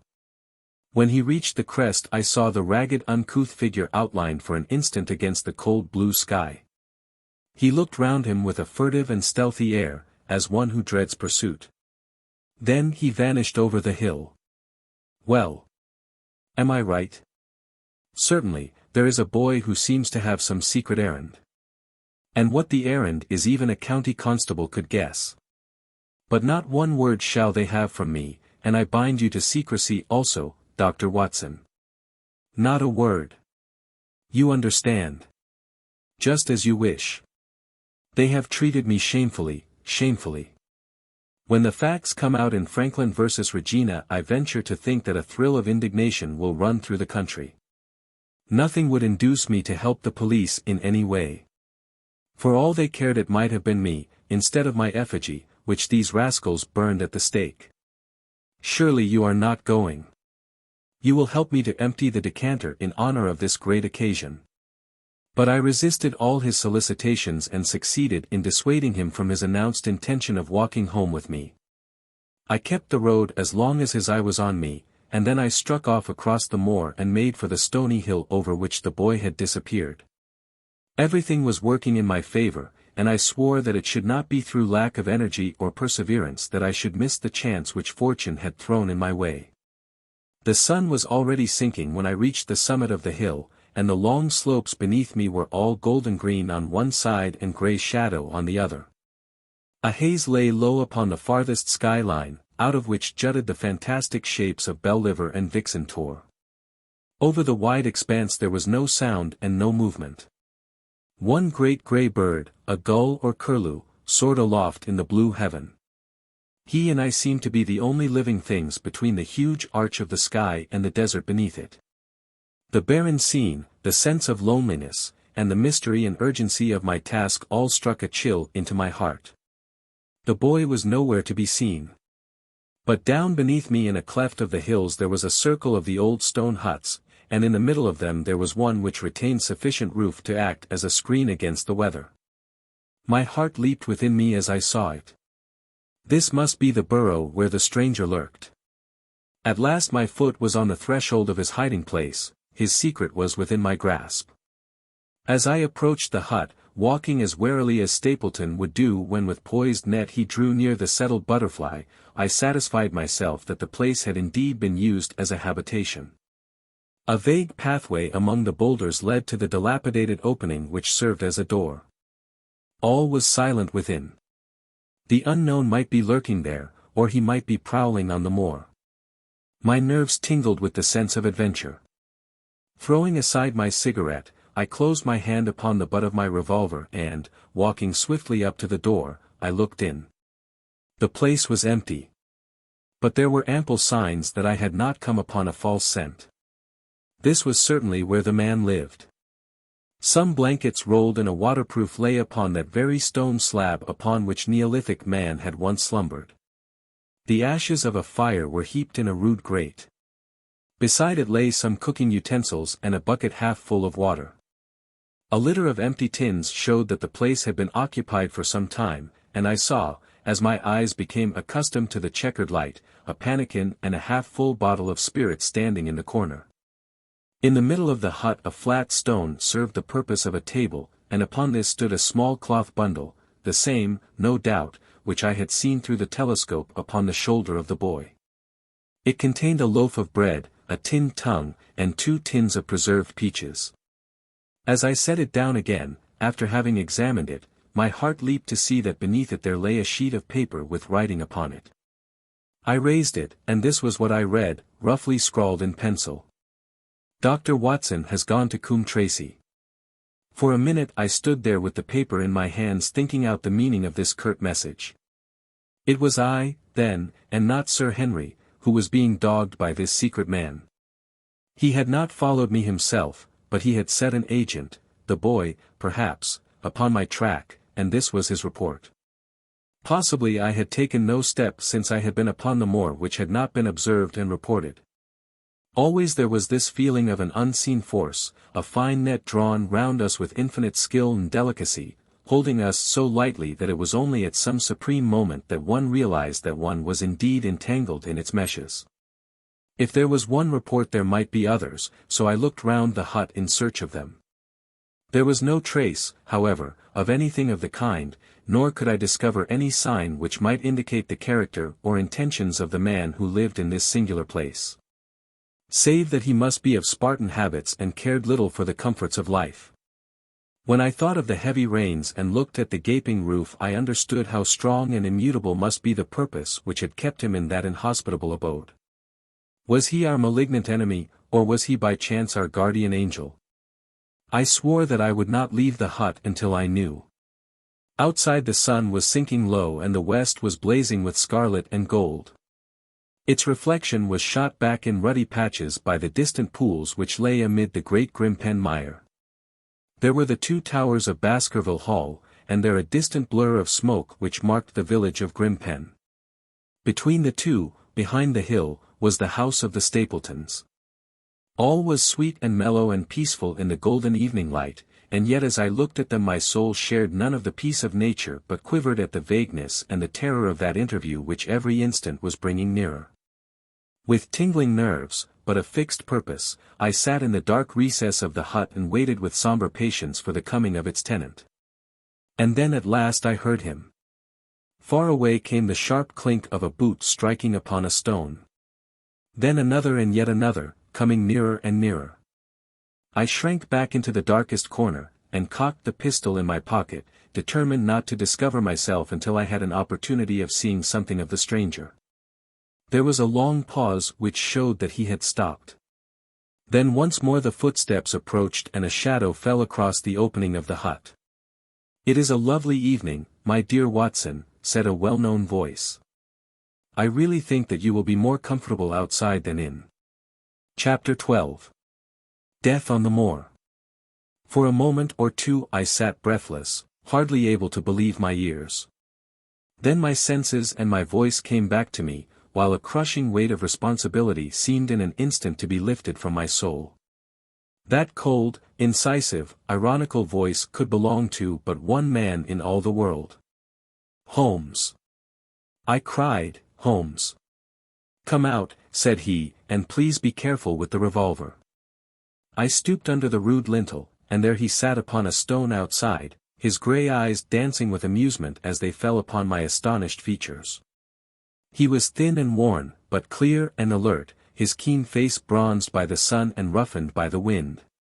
In his tweed suit and cloth cap he looked like any other tourist upon the moor, and he had contrived, with that cat-like love of personal cleanliness which was one of his characteristics, that his chin should be as smooth and his linen as perfect as if he were in Baker Street.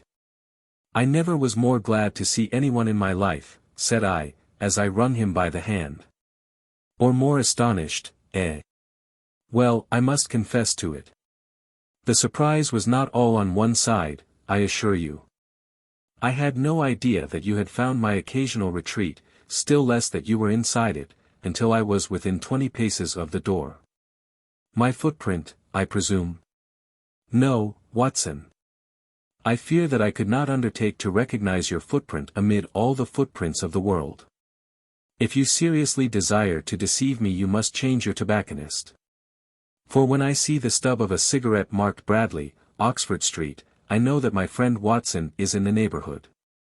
You will see it there beside the path. You threw it down, no doubt, at that supreme moment when you charged into the empty hut." "Exactly. I thought as much, and knowing your admirable tenacity I was convinced that you were sitting in ambush, a weapon within reach, waiting for the tenant to return.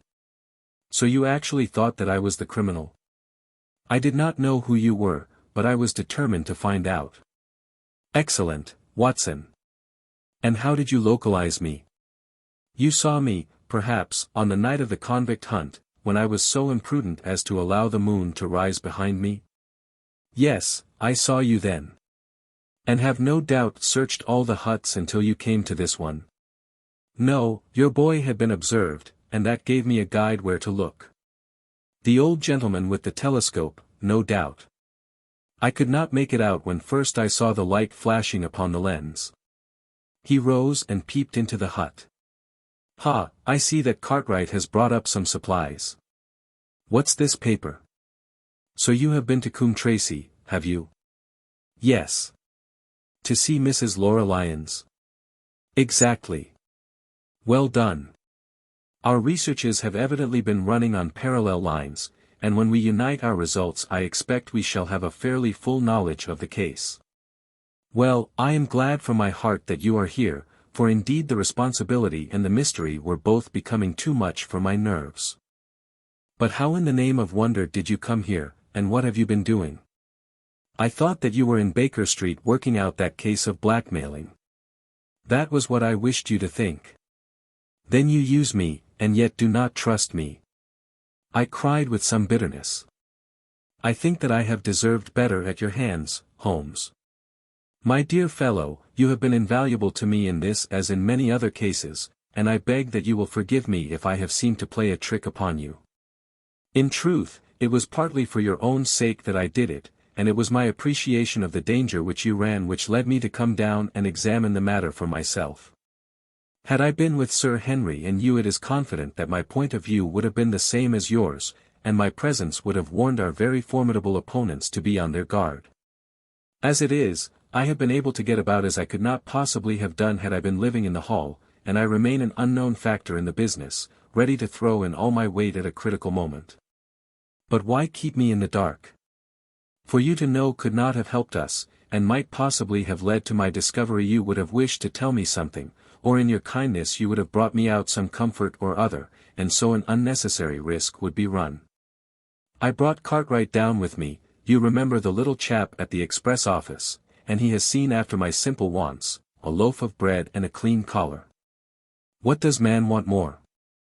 He has given me an extra pair of eyes upon a very active pair of feet, and both have been invaluable. Then my reports have all been wasted.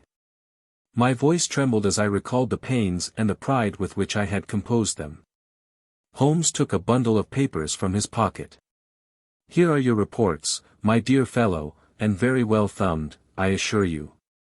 I made excellent arrangements, and they are only delayed one day upon their way. I must compliment you exceedingly upon the zeal and the intelligence which you have shown over an extraordinarily difficult case. I was still rather raw over the deception which had been practiced upon me, but the warmth of Holmes's praise drove my anger from my mind. I felt also in my heart that he was right in what he said, and that it was really best for our purpose that I should not have known that he was upon the moor. That's better, said he, seeing the shadow rise from my face. And now tell me the result of your visit to Mrs. Laura Lyons. It was not difficult for me to guess that it was to see her that you had gone, for I am already aware that she is the one person in Coombe Tracey who might be of service to us in the matter. In fact, if you had not gone today, it is exceedingly probable that I should have gone tomorrow. The sun had set and dusk was settling over the moor. The air had turned chill and we withdrew into the hut for warmth.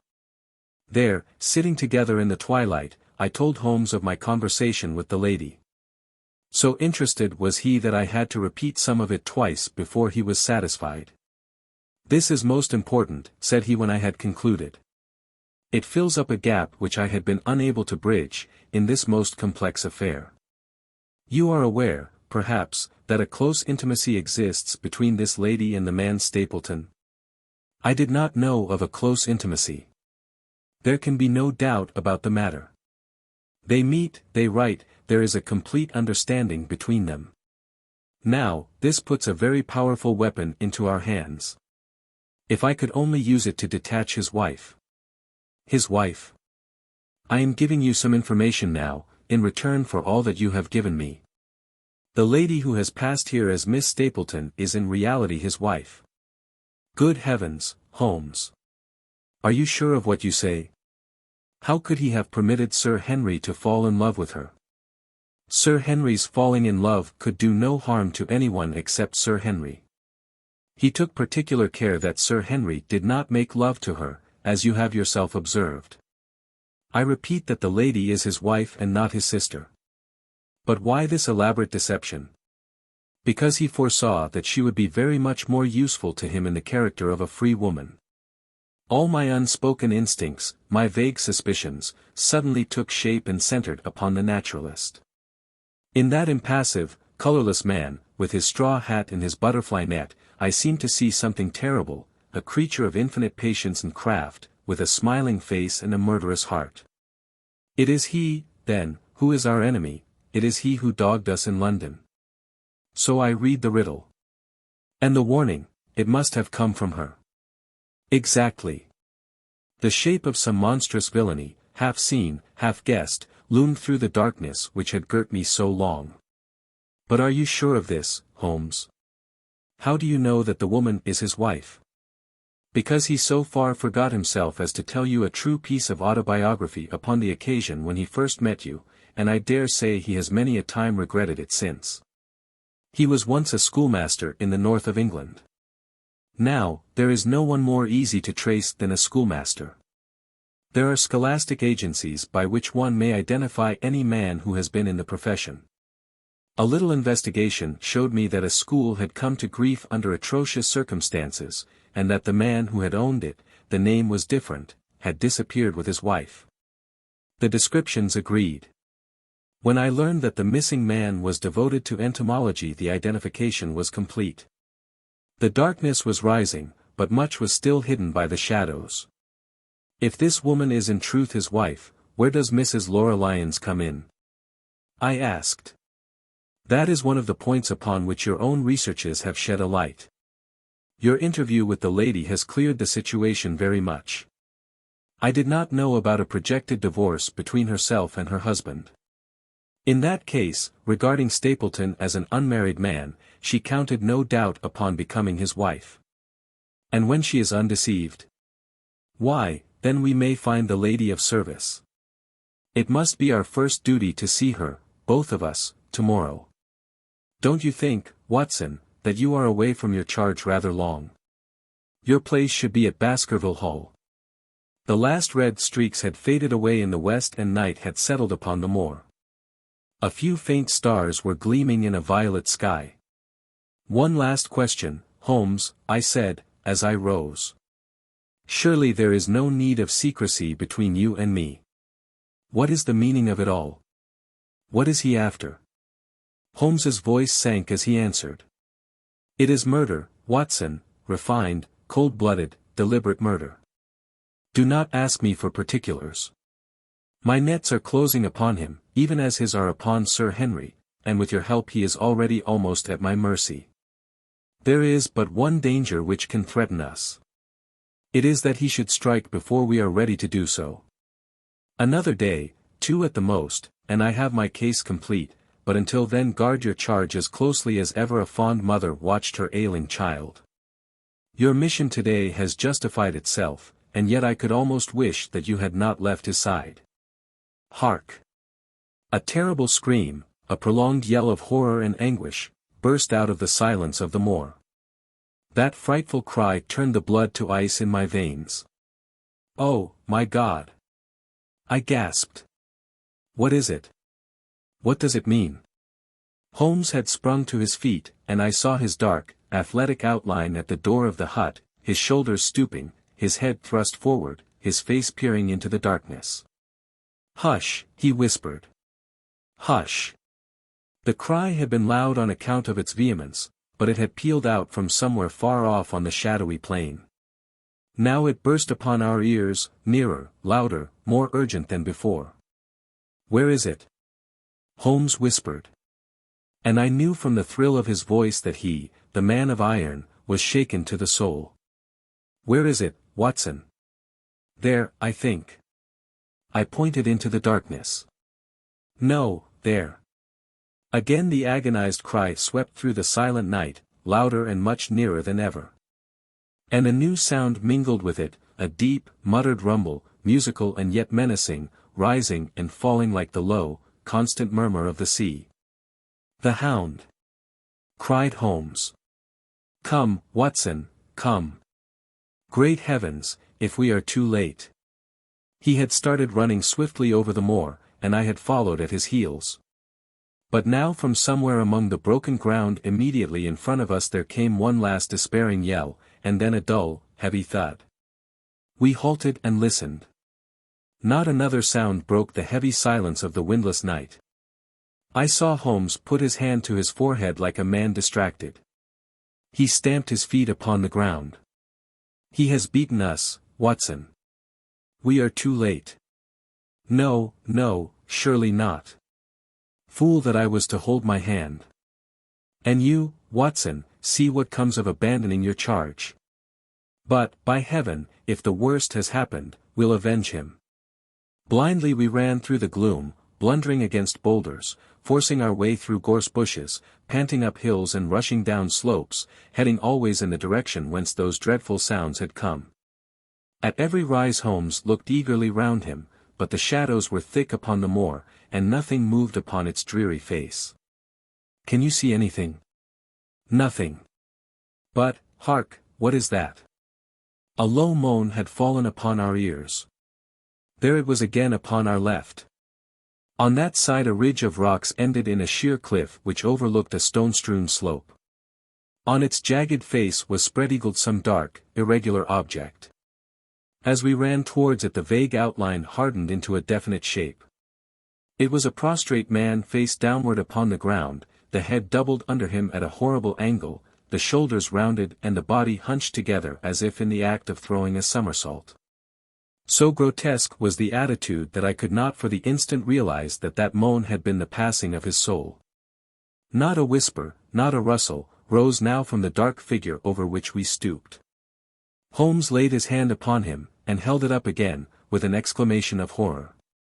The gleam of the match which he struck shone upon his clotted fingers and upon the ghastly pool which widened slowly from the crushed skull of the victim.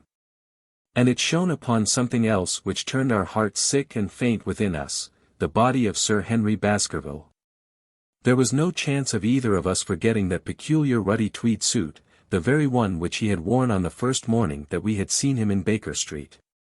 We caught the one clear glimpse of it, and then the match flickered and went out, even as the hope had gone out of our souls. Holmes groaned, and his face glimmered white through the darkness. "The brute! The brute!" I cried with clenched hands. "Oh Holmes, I shall never forgive myself for having left him to his fate. I am more to blame than you, Watson. In order to have my case well rounded and complete, I have thrown away the life of my client. It is the greatest blow which has befallen me in my career. But how could I know, how could L know, that he would risk his life alone upon the moor in the face of all my warnings? That we should have heard his screams, my God, those screams. And yet have been unable to save him. Where is this brute of a hound which drove him to his death? It may be lurking among these rocks at this instant. And Stapleton, where is he? He shall answer for this deed. He shall. I will see to that. Uncle and nephew have been murdered, the one frightened to death by the very sight of a beast which he thought to be supernatural, the other driven to his end in his wild flight to escape from it. But now we have to prove the connection between the man and the beast.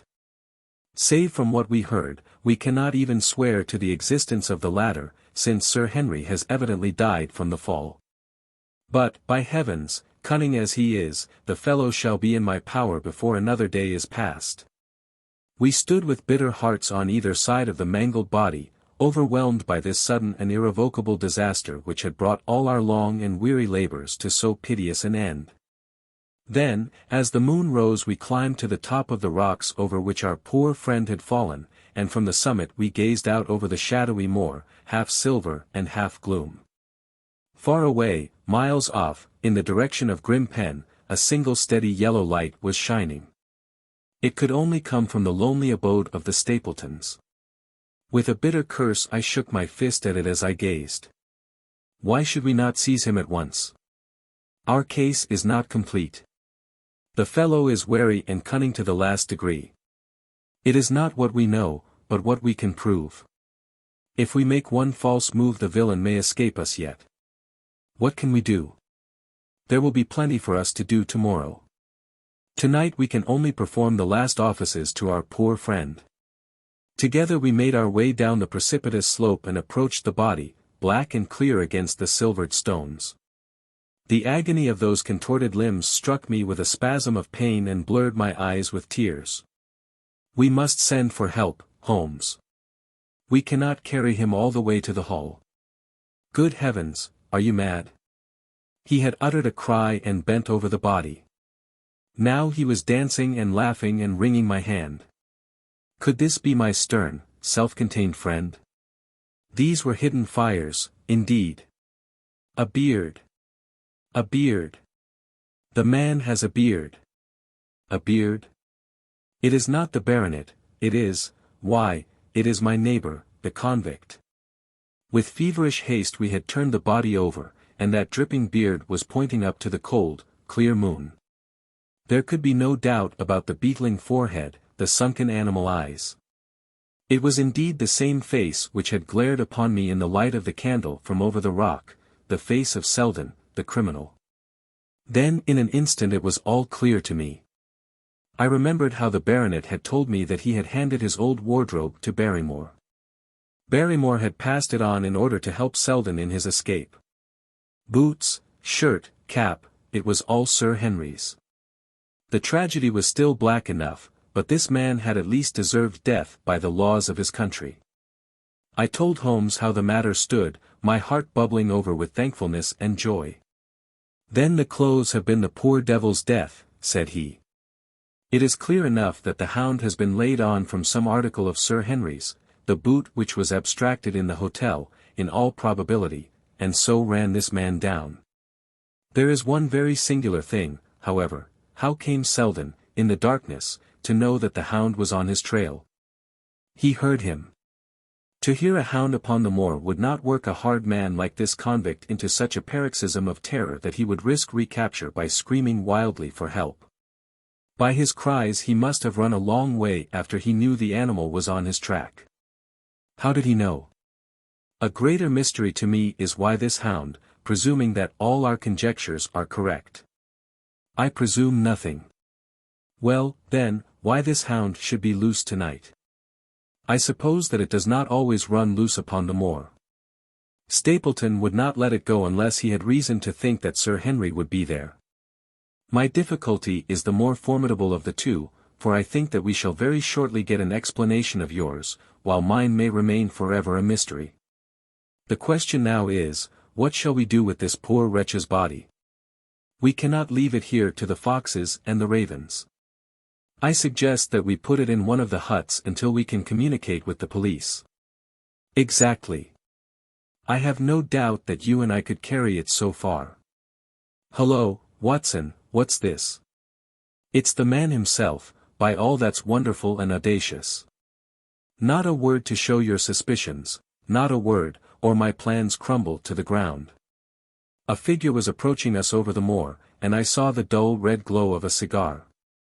The moon shone upon him, and I could distinguish the dapper shape and jaunty walk of the naturalist. He stopped when he saw us, and then came on again. "Why, Dr. Watson, that's not you, is it? You are the last man that I should have expected to see out on the moor at this time of night. But, dear me, what's this? Somebody hurt? Don't tell me that it is our friend Sir Henry." He hurried past me and stooped over the dead man. I heard a sharp intake of his breath and the cigar fell from his fingers. Who's this?" he stammered. "It is Selden, the man who escaped from Princetown." Stapleton turned a ghastly face upon us, but by a supreme effort he had overcome his amazement and his disappointment. He looked sharply from Holmes to me. "Dear me! What a very shocking affair. How did he die?" "He appears to have broken his neck by falling over these rocks. My friend and I were strolling on the moor when we heard a cry. I heard a cry also. That was what brought me out. I was uneasy about Sir Henry." "Why about Sir Henry in particular?" I could not help asking. "Because I had suggested that he should come over. When he did not come I was surprised, and I naturally became alarmed for his safety when I heard cries upon the moor. By the way," his eyes darted again from my face to Holmes's, "did you hear anything else besides a cry?" "No," said Holmes, "did you?" "No." "What do you mean, then?" "Oh, you know the stories that the peasants tell about a phantom hound, and so on. It is said to be heard at night upon the moor. I was wondering if there were any evidence of such a sound tonight." "We heard nothing of the kind," said I. "And what is your theory of this poor fellow's death?" "I have no doubt that anxiety and exposure have driven him off his head.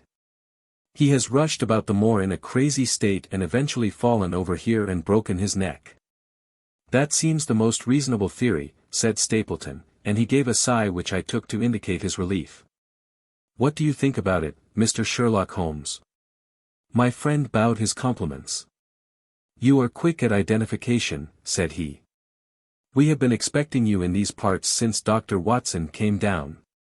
You are in time to see a tragedy." "Yes, indeed. I have no doubt that my friend's explanation will cover the facts. I will take an unpleasant remembrance back to London with me tomorrow. Oh, you return tomorrow? That is my intention. I hope your visit has cast some light upon those occurrences which have puzzled us. Holmes shrugged his shoulders. One cannot always have the success for which one hopes. An investigator needs facts, and not legends or rumors. It has not been a satisfactory case. My friend spoke in his frankest and most unconcerned manner. Stapleton still looked hard at him. Then he turned to me. I would suggest carrying this poor fellow to my house, but it would give my sister such a fright that I do not feel justified in doing it. I think that if we put something over his face he will be safe until morning. And so it was arranged. Resisting Stapleton's offer of hospitality, Holmes and I set off to Baskerville Hall, leaving the naturalist to return alone. Looking back we saw the figure moving slowly away over the broad moor, and behind him that one black smudge on the silvered slope which showed where the man was lying who had come so horribly to his end. Chapter 13. Fixing the nets. We're at close grips at last, said Holmes as we walked together across the moor. What a nerve the fellow has. How he pulled himself together in the face of what must have been a paralyzing shock when he found that the wrong man had fallen a victim to his plot. I told you in London, Watson, and I tell you now again, that we have never had a foeman more worthy of our steel. I am sorry that he has seen you. And so was I at first, but there was no getting out of it. What effect do you think it will have upon his plans now that he knows you are here? It may cause him to be more cautious, or it may drive him to desperate measures at once. Like most clever criminals, he may be too confident in his own cleverness and imagine that he has completely deceived us. Why should we not arrest him at once? My dear Watson, you were born to be a man of action. Your instinct is always to do something energetic. But supposing, for argument's sake, that we had him arrested tonight, what on earth the better off should we be for that?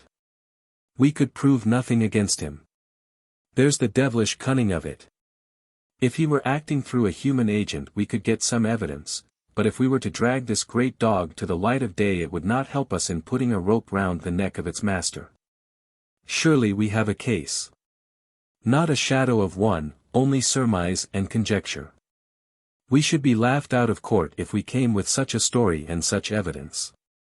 There is Sir Charles's death. Found dead without a mark upon him. You and I know that he died of sheer fright, and we know also what frightened him, but how are we to get 12 stolid jurymen to know it? What signs are there of a hound? Where are the marks of its fangs?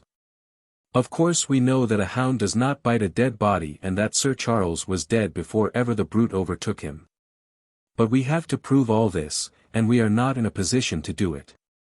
Well, then, tonight? We are not much better off tonight. Again, there was no direct connection between the hound and the man's death. We never saw the hound. We heard it, but we could not prove that it was running upon this man's trail. There is a complete absence of motive. No, my dear fellow, we must reconcile ourselves to the fact that we have no case at present, and that it is worth our while to run any risk in order to establish one. And how do you propose to do so? I have great hopes of what Mrs. Laura Lyons may do for us when the position of affairs is made clear to her. And I have my own plan as well. Sufficient for tomorrow is the evil thereof.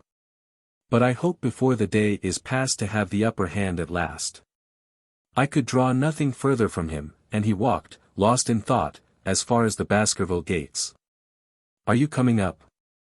Yes, I see no reason for further concealment. But one last word, Watson. Say nothing of the hound to Sir Henry. Let him think that Selden's death was as Stapleton would have us believe. He will have a better nerve for the ordeal which he will have to undergo tomorrow, when he is engaged, if I remember your report aright, to dine with these people. And so am I. Then you must excuse yourself and he must go alone. That will be easily arranged. And now, if we are too late for dinner, I think that we are both ready for our suppers. Sir Henry was more pleased than surprised to see Sherlock Holmes, for he had for some days been expecting that recent events would bring him down from London. He did raise his eyebrows, however, when he found that my friend had neither any luggage nor any explanations for its absence. Between us we soon supplied his wants, and then over a belated supper we explained to the baronet as much of our experience as it seemed desirable that he should know. But first I had the unpleasant duty of breaking the news to Barrymore and his wife. To him it may have been an unmitigated relief, but she wept bitterly in her apron. To all the world he was the man of violence, half animal and half demon. But to her he always remained the little wilful boy of her own girlhood, the child who had clung to her hand. Evil indeed is the man who has not one woman to mourn him. "I've been moping in the house all day since Watson went off in the morning," said the baronet. "I guess I should have some credit, for I have kept my promise. If I hadn't sworn not to go about alone I might have had a more lively evening, for I had a message from Stapleton asking me over there." "I have no doubt that you would have had a more lively evening," said Holmes drily. "By the way, I don't suppose you appreciate that we have been mourning over you as having broken your neck?" Sir Henry opened his eyes. "How was that?" "This poor wretch was dressed in your clothes. I fear your servant who gave them to him may get into trouble with the police." "That is unlikely. There was no mark on any of them, as far as I know." "That's lucky for him. In fact, it's lucky for all of you, since you are all on the wrong side of the law in this matter. I am not sure that as a conscientious detective my first duty is not to arrest the whole household. Watson's reports are most incriminating documents." "But how about the case?" asked the baronet. "Have you made anything out of the tangle?" "I don't know that Watson and I are much the wiser since we came down. I think that I shall be in a position to make the situation rather more clear to you before long. It has been an exceedingly difficult and most complicated business. There are several points upon which we still want light, but it is coming all the same. We've had one experience, as Watson has no doubt told you. We heard the hound on the moor, so I can swear that it is not all empty superstition. I had something to do with dogs when I was out west, and I know one when I hear one. If you can muzzle that one and put him on a chain I'll be ready to swear you are the greatest detective of all time. I think I will muzzle him and chain him all right if you will give me your help. Whatever you tell me to do I will do." "Very good, and I will ask you also to do it blindly, without always asking the reason." "Just as you like. If you will do this I think the chances are that our little problem will soon be solved." "I have no doubt." He stopped suddenly and stared fixedly up over my head into the air. The lamp beat upon his face, and so intent was it and so still that it might have been that of a clear-cut classical statue, a personification of alertness and expectation. "What is it?" we both cried. I could see as he looked down that he was repressing some internal emotion. His features were still composed, but his eyes shone with amused exultation. "Excuse the admiration of a connoisseur," said he as he waved his hand towards the line of portraits which covered the opposite wall. "Watson won't allow that I know anything of art, but that is mere jealousy, because our views upon the subject differ. Now, these are a really very fine series of portraits." "Well, I'm glad to hear you say so," said Sir Henry, glancing with some surprise at my friend. "I don't pretend to know much about these things, and I'd be a better judge of a horse or a steer than of a picture. I didn't know that you found time for such things. I know what is good when I see it, and I see it now. That's a Kneller, I'll swear, that lady in the blue silk over yonder, and the stout gentleman with the wig ought to be a Reynolds. They are all family portraits, I presume?" "Every one." "Do you know the names?" "Barrymore has been coaching me in them, and I think I can say my lessons fairly well." "Who is the gentleman with the telescope?" "That is Rear Admiral Baskerville, who served under Rodney in the West Indies. The man with the blue coat and the roll of paper is Sir William Baskerville, who was chairman of committees of the House of Commons under Pitt. And this cavalier opposite to me, the one with the black velvet and the lace. Ah, you have a right to know about him. That is the cause of all the mischief, the wicked Hugo, who started the Hound of the Baskervilles. We're not likely to forget him. I gazed with interest and some surprise upon the portrait. Dear me, said Holmes, he seems a quiet, meek-mannered man enough, but I dare say that there was a lurking devil in his eyes. I had pictured him as a more robust and ruffianly person. There's no doubt about the authenticity, for the name and the date, 1647, are on the back of the canvas. Holmes said little more, but the picture of the old roisterer seemed to have a fascination for him, and his eyes were continually fixed upon it during supper. It was not until later, when Sir Henry had gone to his room, that I was able to follow the trend of his thoughts. He led me back into the banqueting hall, his bedroom candle in his hand, and he held it up against the time-stained portrait on the wall. Do you see anything there? I looked at the broad-plumed hat, the curling lovelocks, the white lace collar, and the straight, severe face which was framed between them. It was not a brutal countenance, but it was prim, hard, and stern, with a firm set, thin-lipped mouth, and a coldly intolerant eye. Is it like anyone you know? There is something of Sir Henry about the jaw. Just a suggestion, perhaps. But wait an instant. He stood upon a chair, and, holding up the light in his left hand, he curved his right arm over the broad hat and round the long ringlets. Good heavens! I cried, in amazement. The face of Stapleton had sprung out of the canvas. Ha, you see it now. My eyes have been trained to examine faces and not their trimmings. It is the first quality of a criminal investigator that he should see through a disguise. But this is marvelous. It might be his portrait. Yes, it is an interesting instance of a throwback, which appears to be both physical and spiritual. A study of family portraits is enough to convert a man to the doctrine of reincarnation. The fellow is a Baskerville, that is evident. With designs upon the succession. Exactly. This chance of the picture has supplied us with one of our most obvious missing links. We have him, Watson, we have him, and I dare swear that before tomorrow night he will be fluttering in our net as helpless as one of his own butterflies. A pin, a cork, and a card, and we add him to the Baker Street collection. He burst into one of his rare fits of laughter as he turned away from the picture. I have not heard him laugh often, and it has always boded ill to somebody. I was up betimes in the morning, but Holmes was afoot earlier still, for I saw him as I dressed, coming up the drive. Yes, we should have a full day today, he remarked, and he rubbed his hands with the joy of action. The nets are all in place, and the drag is about to begin. We'll know before the day is out whether we have caught our big, lean-jawed pike, or whether he has got through the meshes. Have you been on the moor already? I have sent a report from Grimpen to Princetown as to the death of Selden. I think I can promise that none of you will be troubled in the matter. And I have also communicated with my faithful Cartwright, who would certainly have pined away at the door of my hut, as a dog does at his master's grave, if I had not set his mind at rest about my safety. What is the next move? To see Sir Henry.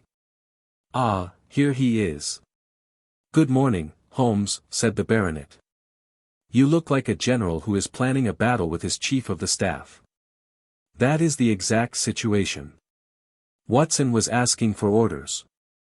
And so do I. Very good. You are engaged, as I understand, to dine with our friends the Stapletons tonight. I hope that you will come also. They are very hospitable people, and I am sure that they would be very glad to see you. I fear that Watson and I must go to London. To London? Yes, I think that we should be more useful there at the present juncture. The baronet's face perceptibly lengthened. I hope that you are going to see me through this business. The hall and the moor are not very pleasant places when one is alone. My dear fellow, you must trust me implicitly and do exactly what I tell you. You can tell your friends that we should have been happy to have come with you, but that urgent business required us to be in town. We hope very soon to return to Devonshire. Will you remember to give them that message?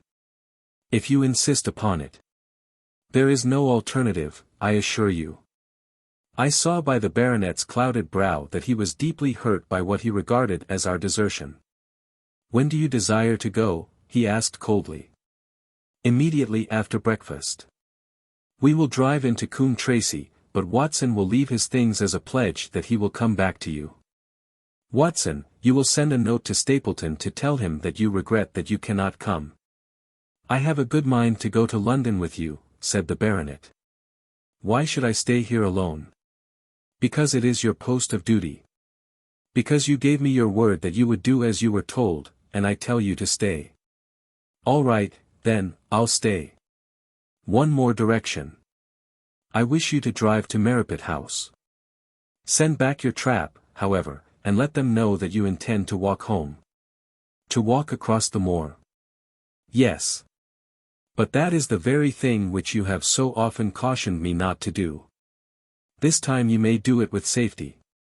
If I had not every confidence in your nerve and courage I would not suggest it, but it is essential that you should do it." "Then I will do it. And as you value your life, do not go across the moor in any direction save along the straight path which leads from Merripit House to the Grimpen Road, and is your natural way home." "I will do just what you say." "Very good. I should be glad to get away as soon after breakfast as possible, so as to reach London in the afternoon." I was much astounded by this programme, though I remembered that Holmes had said to Stapleton on the night before that his visit would terminate next day. It had not crossed my mind, however, that he would wish me to go with him, nor could I understand how we could both be absent at a moment which he himself declared to be critical. There was nothing for it, however, but implicit obedience. So we bade good-bye to our rueful friend, and a couple of hours afterwards we were at the station of Coombe Tracey and had dispatched the trap upon its return journey. A small boy was waiting upon the platform. "Any orders, sir?" "You will take this train to town, Cartwright. The moment you arrive you will send a wire to Sir Henry Baskerville, in my name, to say that if he finds the pocket-book which I have dropped he is to send it by registered post to Baker Street." "Yes, sir. And ask at the station office if there is a message for me." The boy returned with a telegram, which Holmes handed to me. It ran, "Wire received. Coming down with unsigned warrant. Arrive 5:40. Lestrade." That is in answer to mine of this morning. He is the best of the professionals, I think, and we may need his assistance. Now, Watson, I think that we cannot employ our time better than by calling upon your acquaintance, Mrs. Laura Lyons. His plan of campaign was beginning to be evident.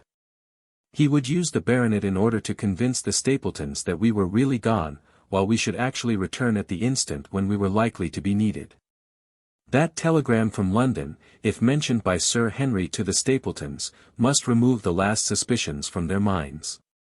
Already I seem to see our nets drawing closer around that lean-jawed pike. Mrs. Laura Lyons was in her office, and Sherlock Holmes opened his interview with a frankness and directness which considerably amazed her. "I am investigating the circumstances which attended the death of the late Sir Charles Baskerville," said he.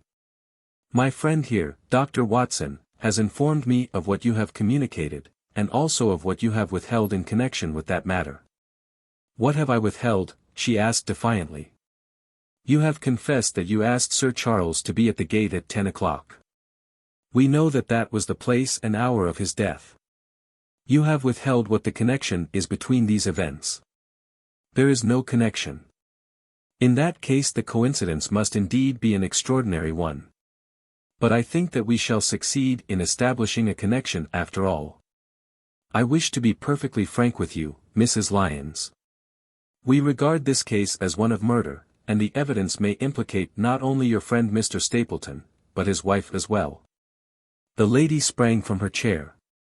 "His wife," she cried. "The fact is no longer a secret. The person who has passed for his sister is really his wife." Mrs. Lyons had resumed her seat. Her hands were grasping the arms of her chair, and I saw that the pink nails had turned white with the pressure of her grip. "His wife," she said again. "His wife. He is not a married man." Sherlock Holmes shrugged his shoulders. "Prove it to me. Prove it to me. And if you can do so, The fierce flash of her eyes said more than any words. "I have come prepared to do so," said Holmes, drawing several papers from his pocket. "Here is a photograph of the couple taken in York 4 years ago. It is endorsed Mr. and Mrs. Vandeleur, but you will have no difficulty in recognizing him, and her also, if you know her by sight. Here are 3 written descriptions by trustworthy witnesses of Mr. and Mrs. Vandeleur, who at that time kept St. Oliver's private school. Read them and see if you can doubt the identity of these people." She glanced at them, and then looked up at us with the set, rigid face of a desperate woman. "Mr.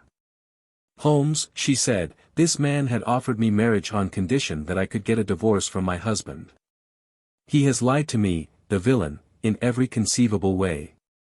Not one word of truth has he ever told me. And why? I imagined that all was for my own sake. But now I see that I was never anything but a tool in his hands. Why should I preserve faith with him who never kept any with me? Why should I try to shield him from the consequences of his own wicked acts? Ask me what you like, and there is nothing which I shall hold back. One thing I swear to you, and that is that when I wrote the letter I never dreamed of any harm to the old gentleman, who had been my kindest friend." "I entirely believe you, madam," said Sherlock Holmes. "The recital of these events must be very painful to you, and perhaps it will make it easier if I tell you what occurred, and you can check me if I make any material mistake. The sending of this letter was suggested to you by Stapleton. He dictated it. I presume that the reason he gave was that you would receive help from Sir Charles for the legal expenses connected with your divorce." "Exactly. And then after you had sent the letter he dissuaded you from keeping the appointment. He told me that it would hurt his self-respect that any other man should find the money for such an object, and that though he was a poor man himself he would devote his last penny to removing the obstacles which divided us. He appears to be a very consistent character. And then you heard nothing until you read the reports of the death in the paper?" "No." "And he made you swear to say nothing about your appointment with Sir Charles?" "He did. He said that the death was a very mysterious one, and that I should certainly be suspected if the facts came out. He frightened me into remaining silent." "Quite so. But you had your suspicions?" She hesitated and looked down. "I knew him," she said. "But if he had kept faith with me I should always have done so with him." "I think that on the whole you have had a fortunate escape," said Sherlock Holmes. "You have had him in your power and he knew it, and yet you are alive. You have been walking for some months very near to the edge of a precipice. We must wish you good morning now, Mrs. Lyons, and it is probable that you will very shortly hear from us again. Our case becomes rounded off, and difficulty after difficulty thins away in front of us," said Holmes as we stood waiting for the arrival of the express from town. "I shall soon be in the position of being able to put into a single connected narrative one of the most singular and sensational crimes of modern times. Students of criminology will remember the analogous incidents in Godno, in Little Russia, in the year 66, and of course there are the Anderson murders in North Carolina, but this case possesses some features which are entirely its own. Even now we have no clear case against this very wily man. But I shall be very much surprised if it is not clear enough before we go to bed this night." The London express came roaring into the station, and a small, wiry bulldog of a man had sprung from a first-class carriage. We all 3 shook hands, and I saw at once from the reverential way in which Lestrade gazed at my companion that he had learned a good deal since the days when they had first worked together. I could well remember the scorn which the theories of the reasoner used then to excite in the practical man. "Anything good?" he asked. "The biggest thing for years," said Holmes. "We have 2 hours before we need think of starting. I think we might employ it in getting some dinner, and then, Lestrade, we will take the London fog out of your throat by giving you a breath of the pure night air of Dartmoor. Never been there? Ah, well, I don't suppose you will forget your first visit." Chapter 14. The Hound of the Baskervilles. One of Sherlock Holmes's defects, if, indeed, one may call it a defect, was that he was exceedingly loath to communicate his full plans to any other person until the instant of their fulfillment. Partly it came no doubt from his own masterful nature, which loved to dominate and surprise those who were around him. Partly also from his professional caution, which urged him never to take any chances. The result, however, was very trying for those who were acting as his agents and assistants. I had often suffered under it, but never more so than during that long drive in the darkness. The great ordeal was in front of us. At last we were about to make our final effort, and yet Holmes had said nothing, and I could only surmise what his course of action would be. My nerves thrilled with anticipation when at last the cold wind upon our faces and the dark, void spaces on either side of the narrow road told me that we were back upon the moor once again. Every stride of the horses and every turn of the wheels was taking us nearer to our supreme adventure. Our conversation was hampered by the presence of the driver of the hired wagonette, so that we were forced to talk of trivial matters when our nerves were tense with emotion and anticipation. It was a relief to me, after that unnatural restraint, when we at last passed Franklin's house and knew that we were drawing near to the hall and to the scene of action. We did not drive up to the door but got down near the gate of the avenue. The wagonette was paid off and ordered to return to Coombe Tracey forthwith, while we started to walk to Merripit House. "Are you armed, Lestrade?" The little detective smiled. "As long as I have my trousers I have a hip pocket, and as long as I have my hip pocket I have something in it." "Good. My friend and I are also ready for emergencies." "You're mighty close about this affair, Mr. Holmes. What's the game now?" "A waiting game." "My word, it does not seem a very cheerful place," said the detective with a shiver, glancing round him at the gloomy slopes of the hill and at the huge lake of fog which lay over the grim Penmire. "I see the lights of a house ahead of us. That is Merripit House and the end of our journey. I must request you to walk on tiptoe and not to talk above a whisper." We moved cautiously along the track as if we were bound for the house, but Holmes halted us when we were about 200 yards from it. "This will do," said he. "These rocks upon the right make an admirable screen. We are to wait here." "Yes, we shall make our little ambush here. Get into this hollow, Lestrade. You have been inside the house, have you not, Watson? Can you tell the position of the rooms? What are those latticed windows at this end?" "I think they are the kitchen windows." "And the one beyond, which shines so brightly?" "That is certainly the dining room. The blinds are up. You know the lie of the land best. Creep forward quietly and see what they are doing, but for heaven's sake don't let them know that they are watched." I tiptoed down the path and stooped behind the low wall which surrounded the stunted orchard. Creeping in its shadow I reached a point whence I could look straight through the uncurtained window. There were only two men in the room, Sir Henry and Stapleton. They sat with their profiles towards me on either side of the round table. Both of them were smoking cigars, and coffee and wine were in front of them. Stapleton was talking with animation, but the baronet looked pale and distrait. Perhaps the thought of that lonely walk across the ill-omened moor was weighing heavily upon his mind. As I watched them Stapleton rose and left the room, while Sir Henry filled his glass again and leaned back in his chair, puffing at his cigar. I heard the creak of a door and the crisp sound of boots upon gravel. The steps passed along the path on the other side of the wall under which I crouched. Looking over, I saw the naturalist pause at the door of an outhouse in the corner of the orchard. A key turned in a lock, and as he passed in there was a curious scuffling noise from within.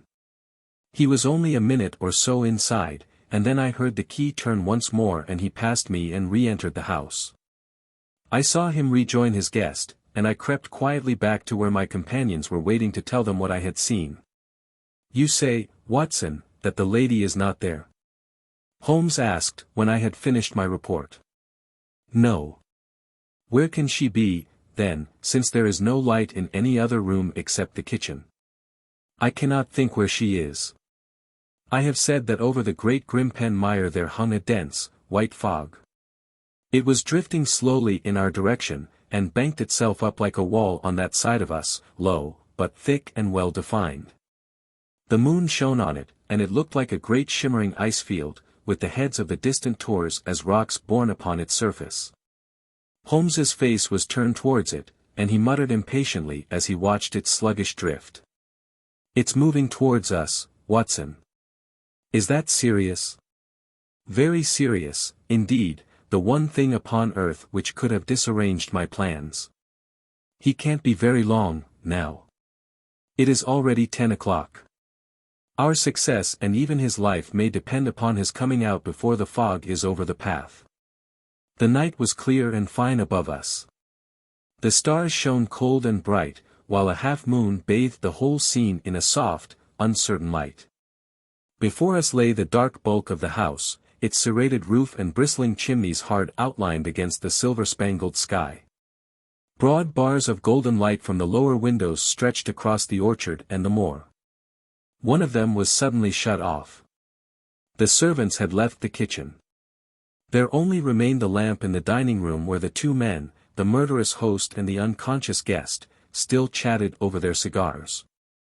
Every minute that white woolly plain which covered one half of the moor was drifting closer and closer to the house. Already the first thin wisps of it were curling across the golden square of the lighted window. The farther wall of the orchard was already invisible, and the trees were standing out of a swirl of white vapor. As we watched it, the fog wreaths came crawling round both corners of the house and rolled slowly into one dense bank, on which the upper floor and the roof floated like a strange ship upon a shadowy sea. Holmes struck his hand passionately upon the rock in front of us and stamped his feet in his impatience. "If he isn't out in a quarter of an hour the path will be covered. In half an hour we won't be able to see our hands in front of us. Shall we move farther back upon higher ground?" "Yes, I think it would be as well." So as the fog bank flowed onward we fell back before it until we were half a mile from the house, and still that dense white sea, with the moon silvering its upper edge, swept slowly and inexorably on. "We are going too far," said Holmes. "We dare not take the chance of his being overtaken before he can reach us. At all costs we must hold our ground where we are." He dropped on his knees and clapped his ear to the ground. "Thank God, I think that I hear him coming." A sound of quick steps broke the silence of the moor. Crouching among the stones we stared intently at the silver-tipped bank in front of us. The steps grew louder, and through the fog, as through a curtain, there stepped the man whom we were awaiting. He looked round him in surprise as he emerged into the clear, starlit night. Then he came swiftly along the path, passed close to where we lay, and went on up the long slope behind us. As he walked he glanced continually over either shoulder, like a man who is ill at ease. "Hist!" cried Holmes, and I heard the sharp click of a cocking pistol. "Look out! It's coming!" There was a thin, crisp, continuous patter from somewhere in the heart of that crawling bank. The cloud was within 50 yards of where we lay, and we glared at it, all three, uncertain what horror was about to break from the heart of it. I was at Holmes's elbow, and I glanced for an instant at his face. It was pale and exultant, his eyes shining brightly in the moonlight. But suddenly they started forward in a rigid, fixed stare, and his lips parted in amazement. At the same instant Lestrade gave a yell of terror and threw himself face downward upon the ground. I sprang to my feet, my inert hand grasping my pistol, my mind paralyzed by the dreadful shape which had sprung out upon us from the shadows of the fog. A hound it was, an enormous coal-black hound, but not such a hound as mortal eyes have ever seen.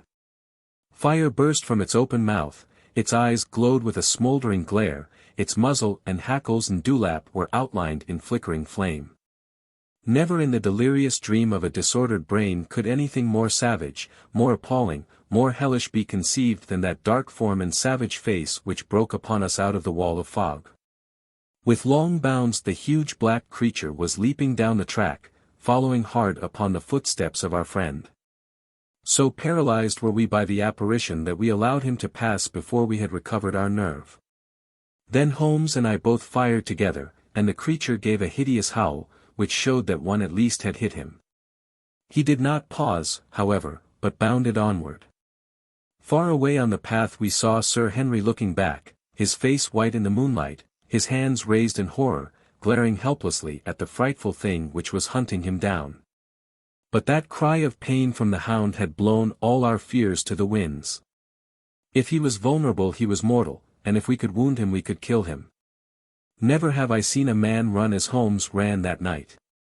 I am reckoned fleet of foot, but he outpaced me as much as I outpaced the little professional. In front of us as we flew up the track we heard scream after scream from Sir Henry and the deep roar of the hound. I was in time to see the beast spring upon its victim, hurl him to the ground, and worry at his throat. But the next instant Holmes had emptied 5 barrels of his revolver into the creature's flank. With a last howl of agony and a vicious snap in the air, it rolled upon its back, 4 feet pawing furiously, and then fell limp upon its side. I stooped, panting, and pressed my pistol to the dreadful, shimmering head, but it was useless to press the trigger. The giant hound was dead. Sir Henry lay insensible where he had fallen. We tore away his collar, and Holmes breathed a prayer of gratitude when we saw that there was no sign of a wound and that the rescue had been in time. Already our friend's eyelids shivered and he made a feeble effort to move. Lestrade thrust his brandy flask between the baronet's teeth, and 2 frightened eyes were looking up at us. "My God," he whispered. "What was it? What, in heaven's name, was it?" "It's dead, whatever it is," said Holmes. "We've laid the family ghost once and forever." In mere size and strength it was a terrible creature which was lying stretched before us. It was not a pure bloodhound and it was not a pure mastiff. But it appeared to be a combination of the two, gaunt, savage, and as large as a small lioness. Even now, in the stillness of death, the huge jaws seemed to be dripping with a bluish flame and the small, deep-set, cruel eyes were ringed with fire. I placed my hand upon the glowing muzzle, and as I held them up my own fingers smoldered and gleamed in the darkness. "Phosphorus," I said. "A cunning preparation of it," said Holmes, sniffing at the dead animal. "There is no smell which might have interfered with his power of scent. We owe you a deep apology, Sir Henry, for having exposed you to this fright. I was prepared for a hound, but not for such a creature as this. And the fog gave us little time to receive him. You have saved my life, having first endangered it. Are you strong enough to stand? Give me another mouthful of that brandy and I shall be ready for anything. So. Now, if you will help me up. What do you propose to do?" "To leave you here. You are not fit for further adventures tonight. If you will wait, one or other of us will go back with you to the hall." He tried to stagger to his feet. But he was still ghastly pale and trembling in every limb. We helped him to a rock, where he sat shivering with his face buried in his hands. "We must leave you now," said Holmes. "The rest of our work must be done, and every moment is of importance. We have our case, and now we only want our man. It's 1,000 to 1 against our finding him at the house," he continued as we retraced our steps swiftly down the path. "Those shots must have told him that the game was up. We were some distance off, and this fog may have deadened them. He followed the hound to call him off, of that you may be certain. No, no, he's gone by this time. But we'll search the house and make sure." The front door was open, so we rushed in and hurried from room to room to the amazement of a doddering old manservant, who met us in the passage. There was no light save in the dining room, but Holmes caught up the lamp and left no corner of the house unexplored. No sign could we see of the man whom we were chasing. On the upper floor, however, one of the bedroom doors was locked. "There's someone in here," cried Lestrade. "I can hear a movement. Open this door." A faint moaning and rustling came from within. Holmes struck the door just over the lock with the flat of his foot and it flew open. Pistol in hand, we all 3 rushed into the room. But there was no sign within it of that desperate and defiant villain whom we expected to see. Instead we were faced by an object so strange and so unexpected that we stood for a moment staring at it in amazement. The room had been fashioned into a small museum, and the walls were lined by a number of glass-topped cases full of that collection of butterflies and moths the formation of which had been the relaxation of this complex and dangerous man. In the center of this room there was an upright beam, which had been placed at some period as a support for the old worm-eaten bulk of timber which spanned the roof. To this post a figure was tied, so swathed and muffled in the sheets which had been used to secure it that one could not for the moment tell whether it was that of a man or a woman. One towel passed round the throat and was secured at the back of the pillar. Another covered the lower part of the face, and over it two dark eyes full of grief and shame and a dreadful questioning, stared back at us. In a minute we had torn off the gag, unswathed the bonds, and Mrs. Stapleton sank upon the floor in front of us. As her beautiful head fell upon her chest I saw the clear red wheel of a whiplash across her neck. "The brute!" cried Holmes. "Here, Lestrade, your brandy bottle. Put her in the chair. She has fainted from ill-usage and exhaustion." She opened her eyes again. "Is he safe?" she asked. "Has he escaped?" "He cannot escape us, madam." "No, no, I did not mean my husband." "Sir Henry. Is he safe?" "Yes." "And the hound?"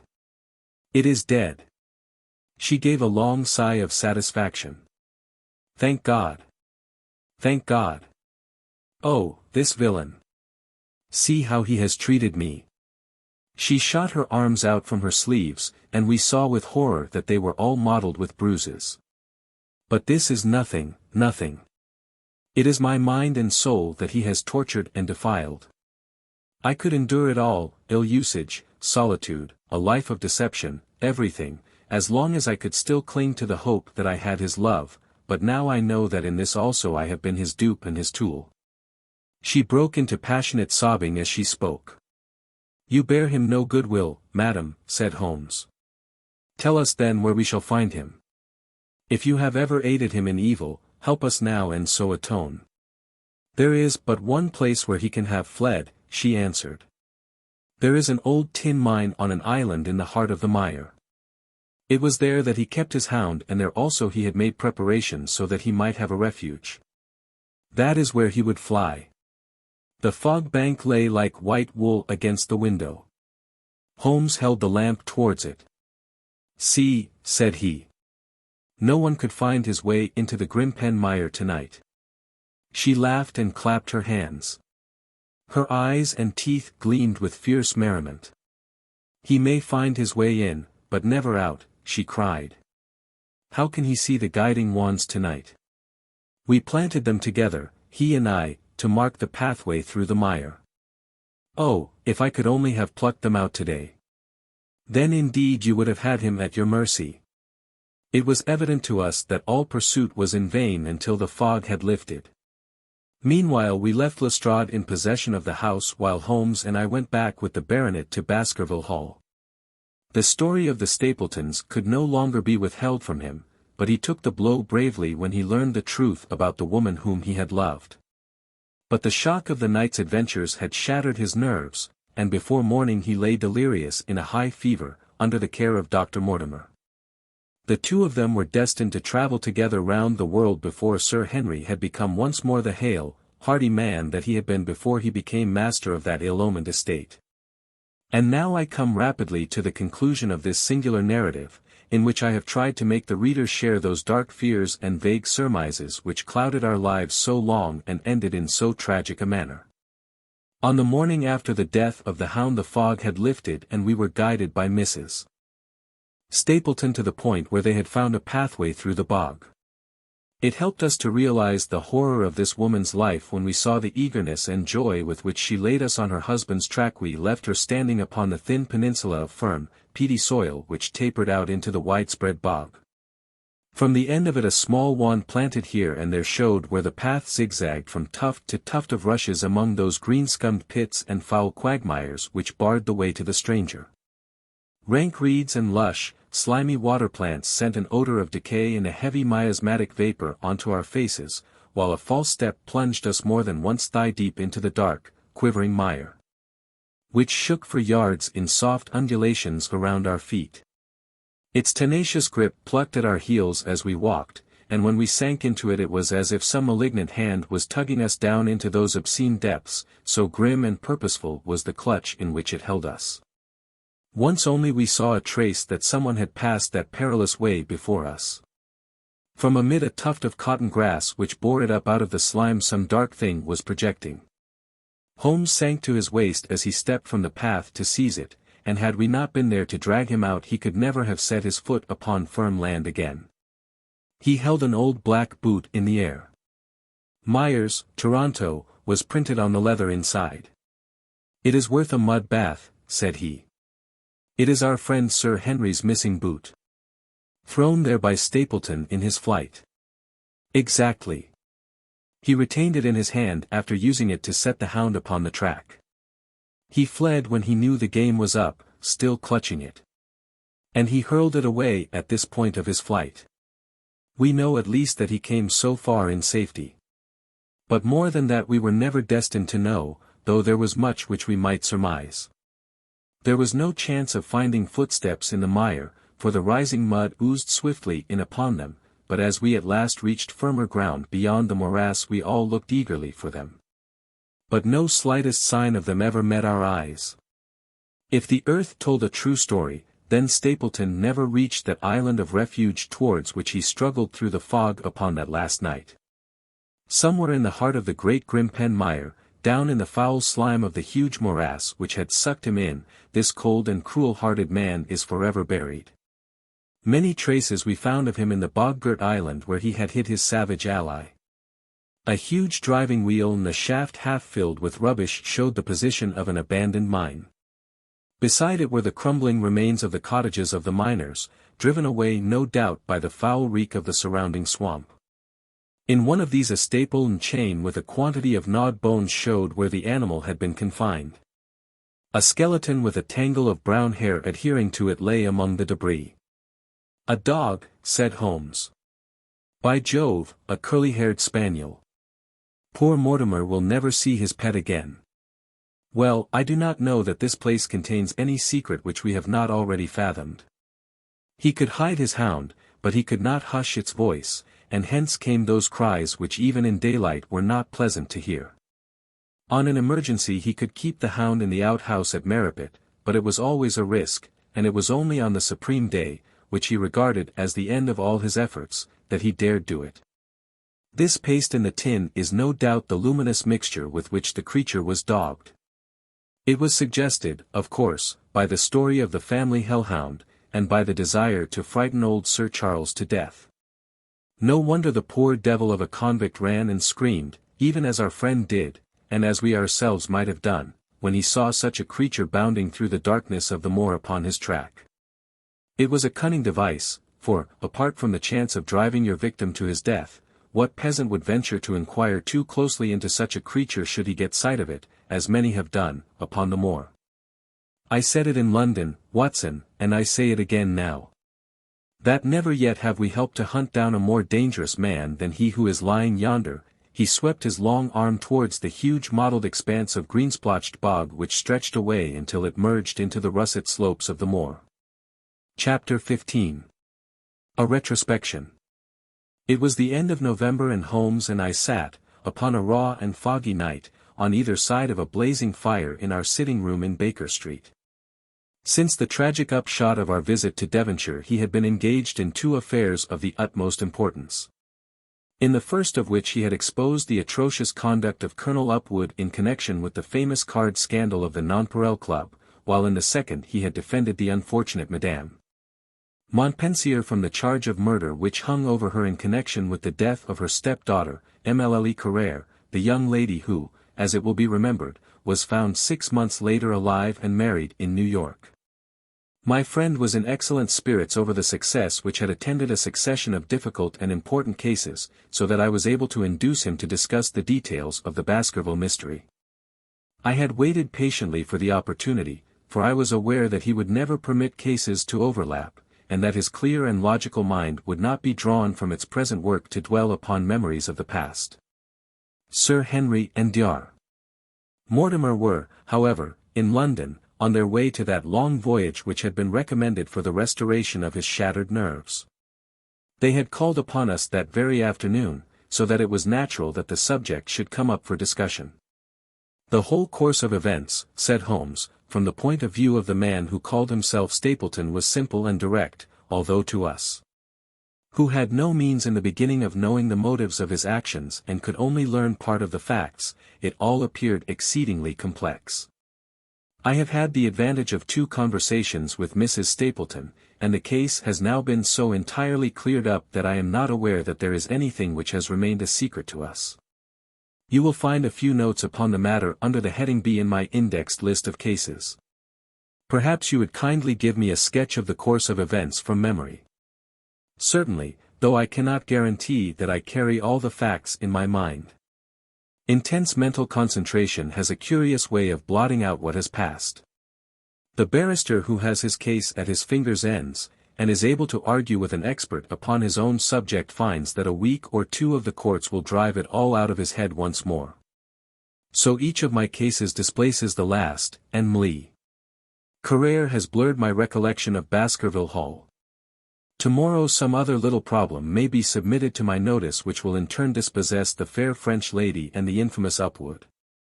So far as the case of the Hound goes, however, I will give you the course of events as nearly as I can, and you will suggest anything which I may have forgotten. My inquiries show beyond all question that the family portrait did not lie, and that this fellow was indeed a Baskerville. He was a son of that Roger Baskerville, the younger brother of Sir Charles, who fled with a sinister reputation to South America, where he was said to have died unmarried. He did, as a matter of fact, marry, and had 1 child, this fellow, whose real name is the same as his father's. He married Beryl Garcia, one of the beauties of Costa Rica, and, having purloined a considerable sum of public money, he changed his name to Vandeleur and fled to England, where he established a school in the east of Yorkshire. His reason for attempting this special line of business was that he had struck up an acquaintance with a consumptive tutor upon the voyage home, and that he had used this man's ability to make the undertaking a success. Fraser, the tutor, died however, and the school which had begun well sank from disrepute into infamy. The Vandeleurs found it convenient to change their name to Stapleton, and he brought the remains of his fortune, his schemes for the future, and his taste for entomology to the south of England. I learned at the British Museum that he was a recognized authority upon the subject, and that the name of Vandeleur has been permanently attached to a certain moth which he had, in his Yorkshire days, been the first to describe. We now come to that portion of his life which has proved to be of such intense interest to us. The fellow had evidently made inquiry and found that only 2 lives intervened between him and a valuable estate. When he went to Devonshire his plans were, I believe, exceedingly hazy, but that he meant mischief from the first is evident from the way in which he took his wife with him in the character of his sister.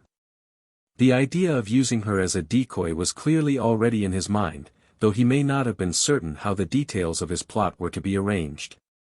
He meant in the end to have the estate, and he was ready to use any tool or run any risk for that end. His first act was to establish himself as near to his ancestral home as he could, and his second was to cultivate a friendship with Sir Charles Baskerville and with the neighbours. The baronet himself told him about the family hound, and so prepared the way for his own death. Stapleton, as I will continue to call him, knew that the old man's heart was weak and that a shock would kill him. So much he had learned from Dr. Mortimer.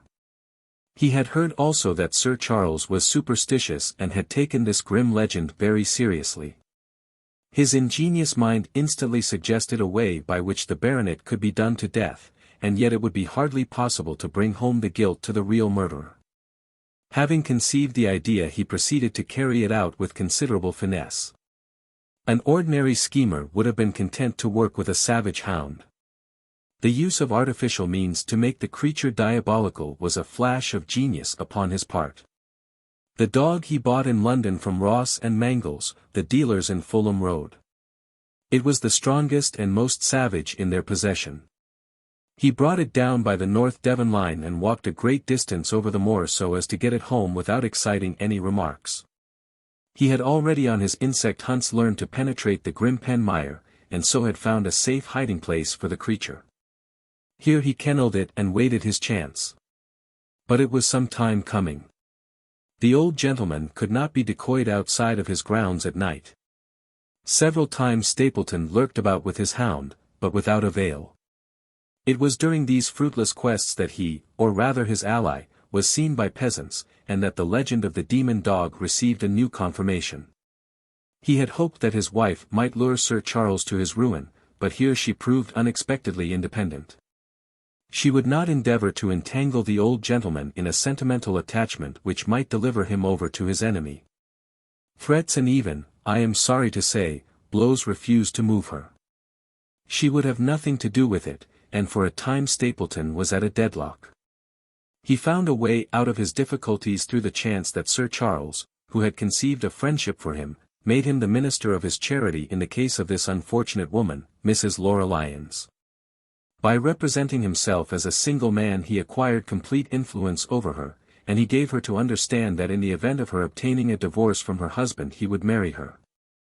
His plans were suddenly brought to a head by his knowledge that Sir Charles was about to leave the Hall on the advice of Dr. Mortimer, with whose opinion he himself pretended to coincide. He must act at once, or his victim might get beyond his power.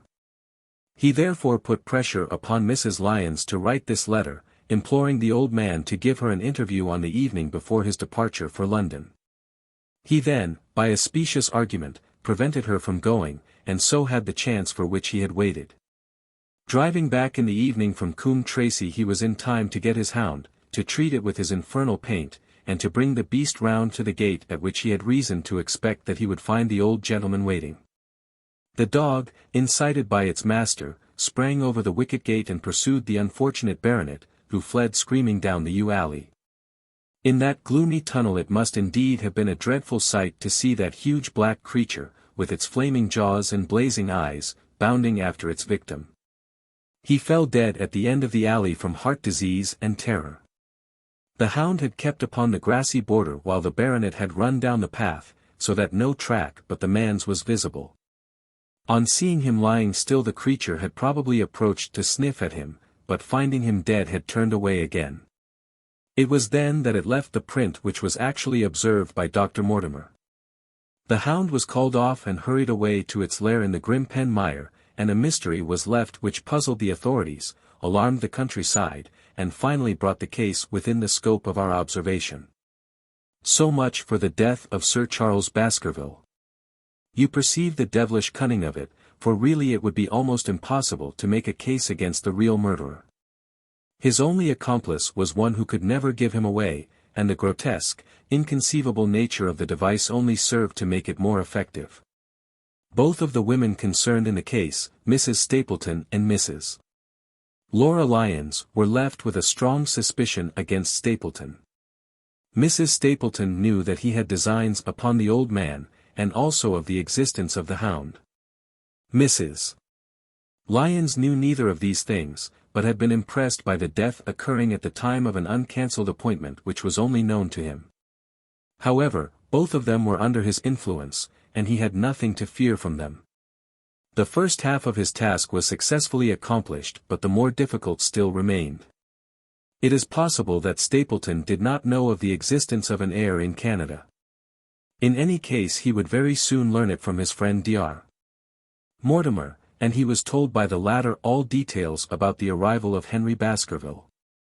Stapleton's first idea was that this young stranger from Canada might possibly be done to death in London without coming down to Devonshire at all.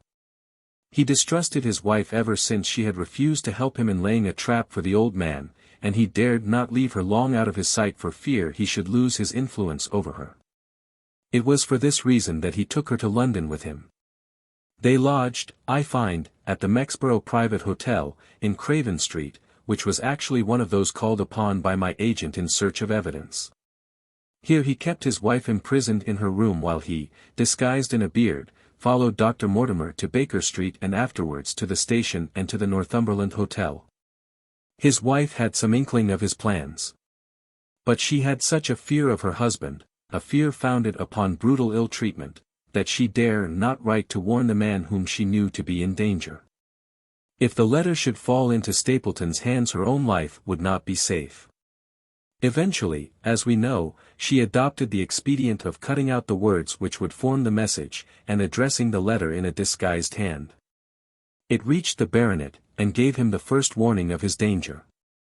It was very essential for Stapleton to get some article of Sir Henry's attire so that, in case he was driven to use the dog, he might always have the means of setting him upon his track. With characteristic promptness and audacity he set about this at once, and we cannot doubt that the boots or chambermaid of the hotel was well bribed to help him in his design. By chance, however, the first boot which was procured for him was a new one and, therefore, useless for his purpose. He then had it returned and obtained another, a most instructive incident, since it proved conclusively to my mind that we were dealing with a real hound. As no other supposition could explain this anxiety to obtain an old boot and this indifference to a new one. The more outré and grotesque an incident is, the more carefully it deserves to be examined, and the very point which appears to complicate a case is, when duly considered and scientifically handled, the one which is most likely to elucidate it. Then we had the visit from our friends next morning, shadowed always by Stapleton in the cab. From his knowledge of our rooms and of my appearance, as well as from his general conduct, I am inclined to think that Stapleton's career of crime has been by no means limited to this single Baskerville affair. It is suggestive that during the last 3 years there have been 4 considerable burglaries in the West Country, for none of which was any criminal ever arrested. The last of these, at Folkestone Court, in May, was remarkable for the cold-blooded pistoling of the page, who surprised the masked and solitary burglar. I cannot doubt that Stapleton recruited his waning resources in this fashion, and that for years he has been a desperate and dangerous man. We had an example of his readiness of resource that morning when he got away from us so successfully, and also of his audacity in sending back my own name to me through the cabman. From that moment he understood that I had taken over the case in London, and that therefore there was no chance for him there. He returned to Dartmoor and awaited the arrival of the baronet. "One moment," said I. "You have, no doubt, described the sequence of events correctly, but there is one point which you have left unexplained. What became of the hound when its master was in London?" "I have given some attention to this matter and it is undoubtedly of importance. There can be no question that Stapleton had a confidant, though it is unlikely that he ever placed himself in his power by sharing all his plans with him. There was an old manservant at Merripit House, whose name was Anthony. His connection with the Stapletons can be traced for several years, as far back as the schoolmastering days, so that he must have been aware that his master and mistress were really husband and wife. This man has disappeared and has escaped from the country. It is suggestive that Anthony is not a common name in England, while Antonio is so in all Spanish or Spanish-American countries. The man, like Mrs. Stapleton herself, spoke good English, but with a curious lisping accent. I have myself seen this old man cross the Grimpen Mire by the path which Stapleton had marked out. It is very probable, therefore, that in the absence of his master it was he who cared for the hound, though he may never have known the purpose for which the beast was used. The Stapletons then went down to Devonshire, whither they were soon followed by Sir Henry and you. One word now as to how I stood myself at that time. It may possibly recur to your memory that when I examined the paper upon which the printed words were fastened I made a close inspection for the watermark. In doing so I held it within a few inches of my eyes, and was conscious of a faint smell of the scent known as white jessamine. There are 75 perfumes, which it is very necessary that a criminal expert should be able to distinguish from each other, and cases have more than once within my own experience depended upon their prompt recognition. The scent suggested the presence of a lady, and already my thoughts began to turn towards the Stapletons. Thus I had made certain of the hound, and had guessed at the criminal before ever we went to the West Country. It was my game to watch Stapleton. It was evident, however, that I could not do this if I were with you, since he would be keenly on his guard. I deceived everybody, therefore, yourself included, and I came down secretly when I was supposed to be in London. My hardships were not so great as you imagined, though such trifling details must never interfere with the investigation of a case. I stayed for the most part at Coombe Tracey, and only used the hut upon the moor when it was necessary to be near the scene of action. Cartwright had come down with me, and in his disguise as a country boy he was of great assistance to me. I was dependent upon him for food and clean linen. When I was watching Stapleton, Cartwright was frequently watching you, so that I was able to keep my hand upon all the strings. I have already told you that your reports reached me rapidly, being forwarded instantly from Baker Street to Coombe Tracey. They were of great service to me, and especially that one incidentally truthful piece of biography of Stapleton's. I was able to establish the identity of the man and the woman and knew at last exactly how I stood. The case had been considerably complicated through the incident of the escaped convict and the relations between him and the Barrymores. This also you cleared up in a very effective way, though I had already come to the same conclusions from my own observations. By the time that you discovered me upon the moor I had a complete knowledge of the whole business, but I had not a case which could go to a jury. Even Stapleton's attempt upon Sir Henry that night which ended in the death of the unfortunate convict did not help us much in proving murder against our man. There seemed to be no alternative but to catch him red-handed, and to do so we had to use Sir Henry, alone and apparently unprotected, as a bait. We did so, and at the cost of a severe shock to our client we succeeded in completing our case and driving Stapleton to his destruction. That Sir Henry should have been exposed to this is, I must confess, a reproach to my management of the case, but we had no means of foreseeing the terrible and paralyzing spectacle which the beast presented. Nor could we predict the fog which enabled him to burst upon us at such short notice. We succeeded in our object at a cost which both the specialist and Dr. Mortimer assure me will be a temporary one. A long journey may enable our friend to recover not only from his shattered nerves but also from his wounded feelings. His love for the lady was deep and sincere, and to him the saddest part of all this black business was that he should have been deceived by her. It only remains to indicate the part which she had played throughout. There can be no doubt that Stapleton exercised an influence over her which may have been love or may have been fear, or very possibly both, since they are by no means incompatible emotions. It was, at least, absolutely effective. At his command she consented to pass as his sister, though he found the limits of his power over her when he endeavored to make her the direct accessory to murder. She was ready to warn Sir Henry so far as she could without implicating her husband, and again she tried to do so. Stapleton himself seems to have been capable of jealousy, and when he saw the baronet paying court to the lady, even though it was part of his own plan, still he could not help interrupting with a passionate outburst which revealed the fiery soul which his self-contained manner so cleverly concealed. By encouraging the intimacy he made it certain that Sir Henry would frequently come to Merripit House and that he would sooner or later get the opportunity which he desired. On the day of the crisis, however, his wife turned suddenly against him. She had learned something of the death of the convict, and she knew that the Hound was being kept in the outhouse on the evening that Sir Henry was coming to dinner. She taxed her husband with his intended crime, and a furious scene followed, in which he showed her for the first time that she had a rival in his love. Her fidelity turned in an instant to bitter hatred and he saw that she would betray him. He tied her up, therefore, that she might have no chance of warning Sir Henry, and he hoped, no doubt, that when the whole countryside put down the baronet's death to the curse of his family, as they certainly would do, he could win his wife back to accept an accomplished fact and to keep silent upon what she knew. In this I fancy that in any case he made a miscalculation, and that, if we had not been there, his doom would none the less have been sealed. A woman of Spanish blood does not condone such an injury so lightly. And now, my dear Watson, without referring to my notes, I cannot give you a more detailed account of this curious case. I do not know that anything essential has been left unexplained. He could not hope to frighten Sir Henry to death as he had done the old uncle with his bogey hound. The beast was savage and half-starved. If its appearance did not frighten its victim to death, at least it would paralyze the resistance which might be offered. No doubt. There only remains one difficulty.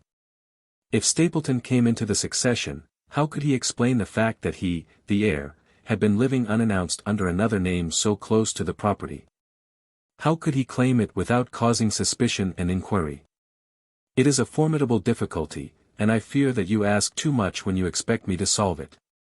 The past and the present are within the field of my inquiry, but what a man may do in the future is a hard question to answer. Mrs. Stapleton has heard her husband discuss the problem on several occasions. There were 3 possible courses. He might claim the property from South America, establish his identity before the British authorities there and so obtain the fortune without ever coming to England at all. Or he might adopt an elaborate disguise during the short time that he need be in London, or, again, he might furnish an accomplice with the proofs and papers, putting him in as heir, and retaining a claim upon some proportion of his income. We cannot doubt from what we know of him that he would have found some way out of the difficulty. And now, my dear Watson, we have had some weeks of severe work, and for one evening, I think, we may turn our thoughts into more pleasant channels. I have a box for Les Huguenots. Have you heard the de Resques? Might I trouble you then to be ready in half an hour, and we can stop at Marcini's for a little dinner on the way?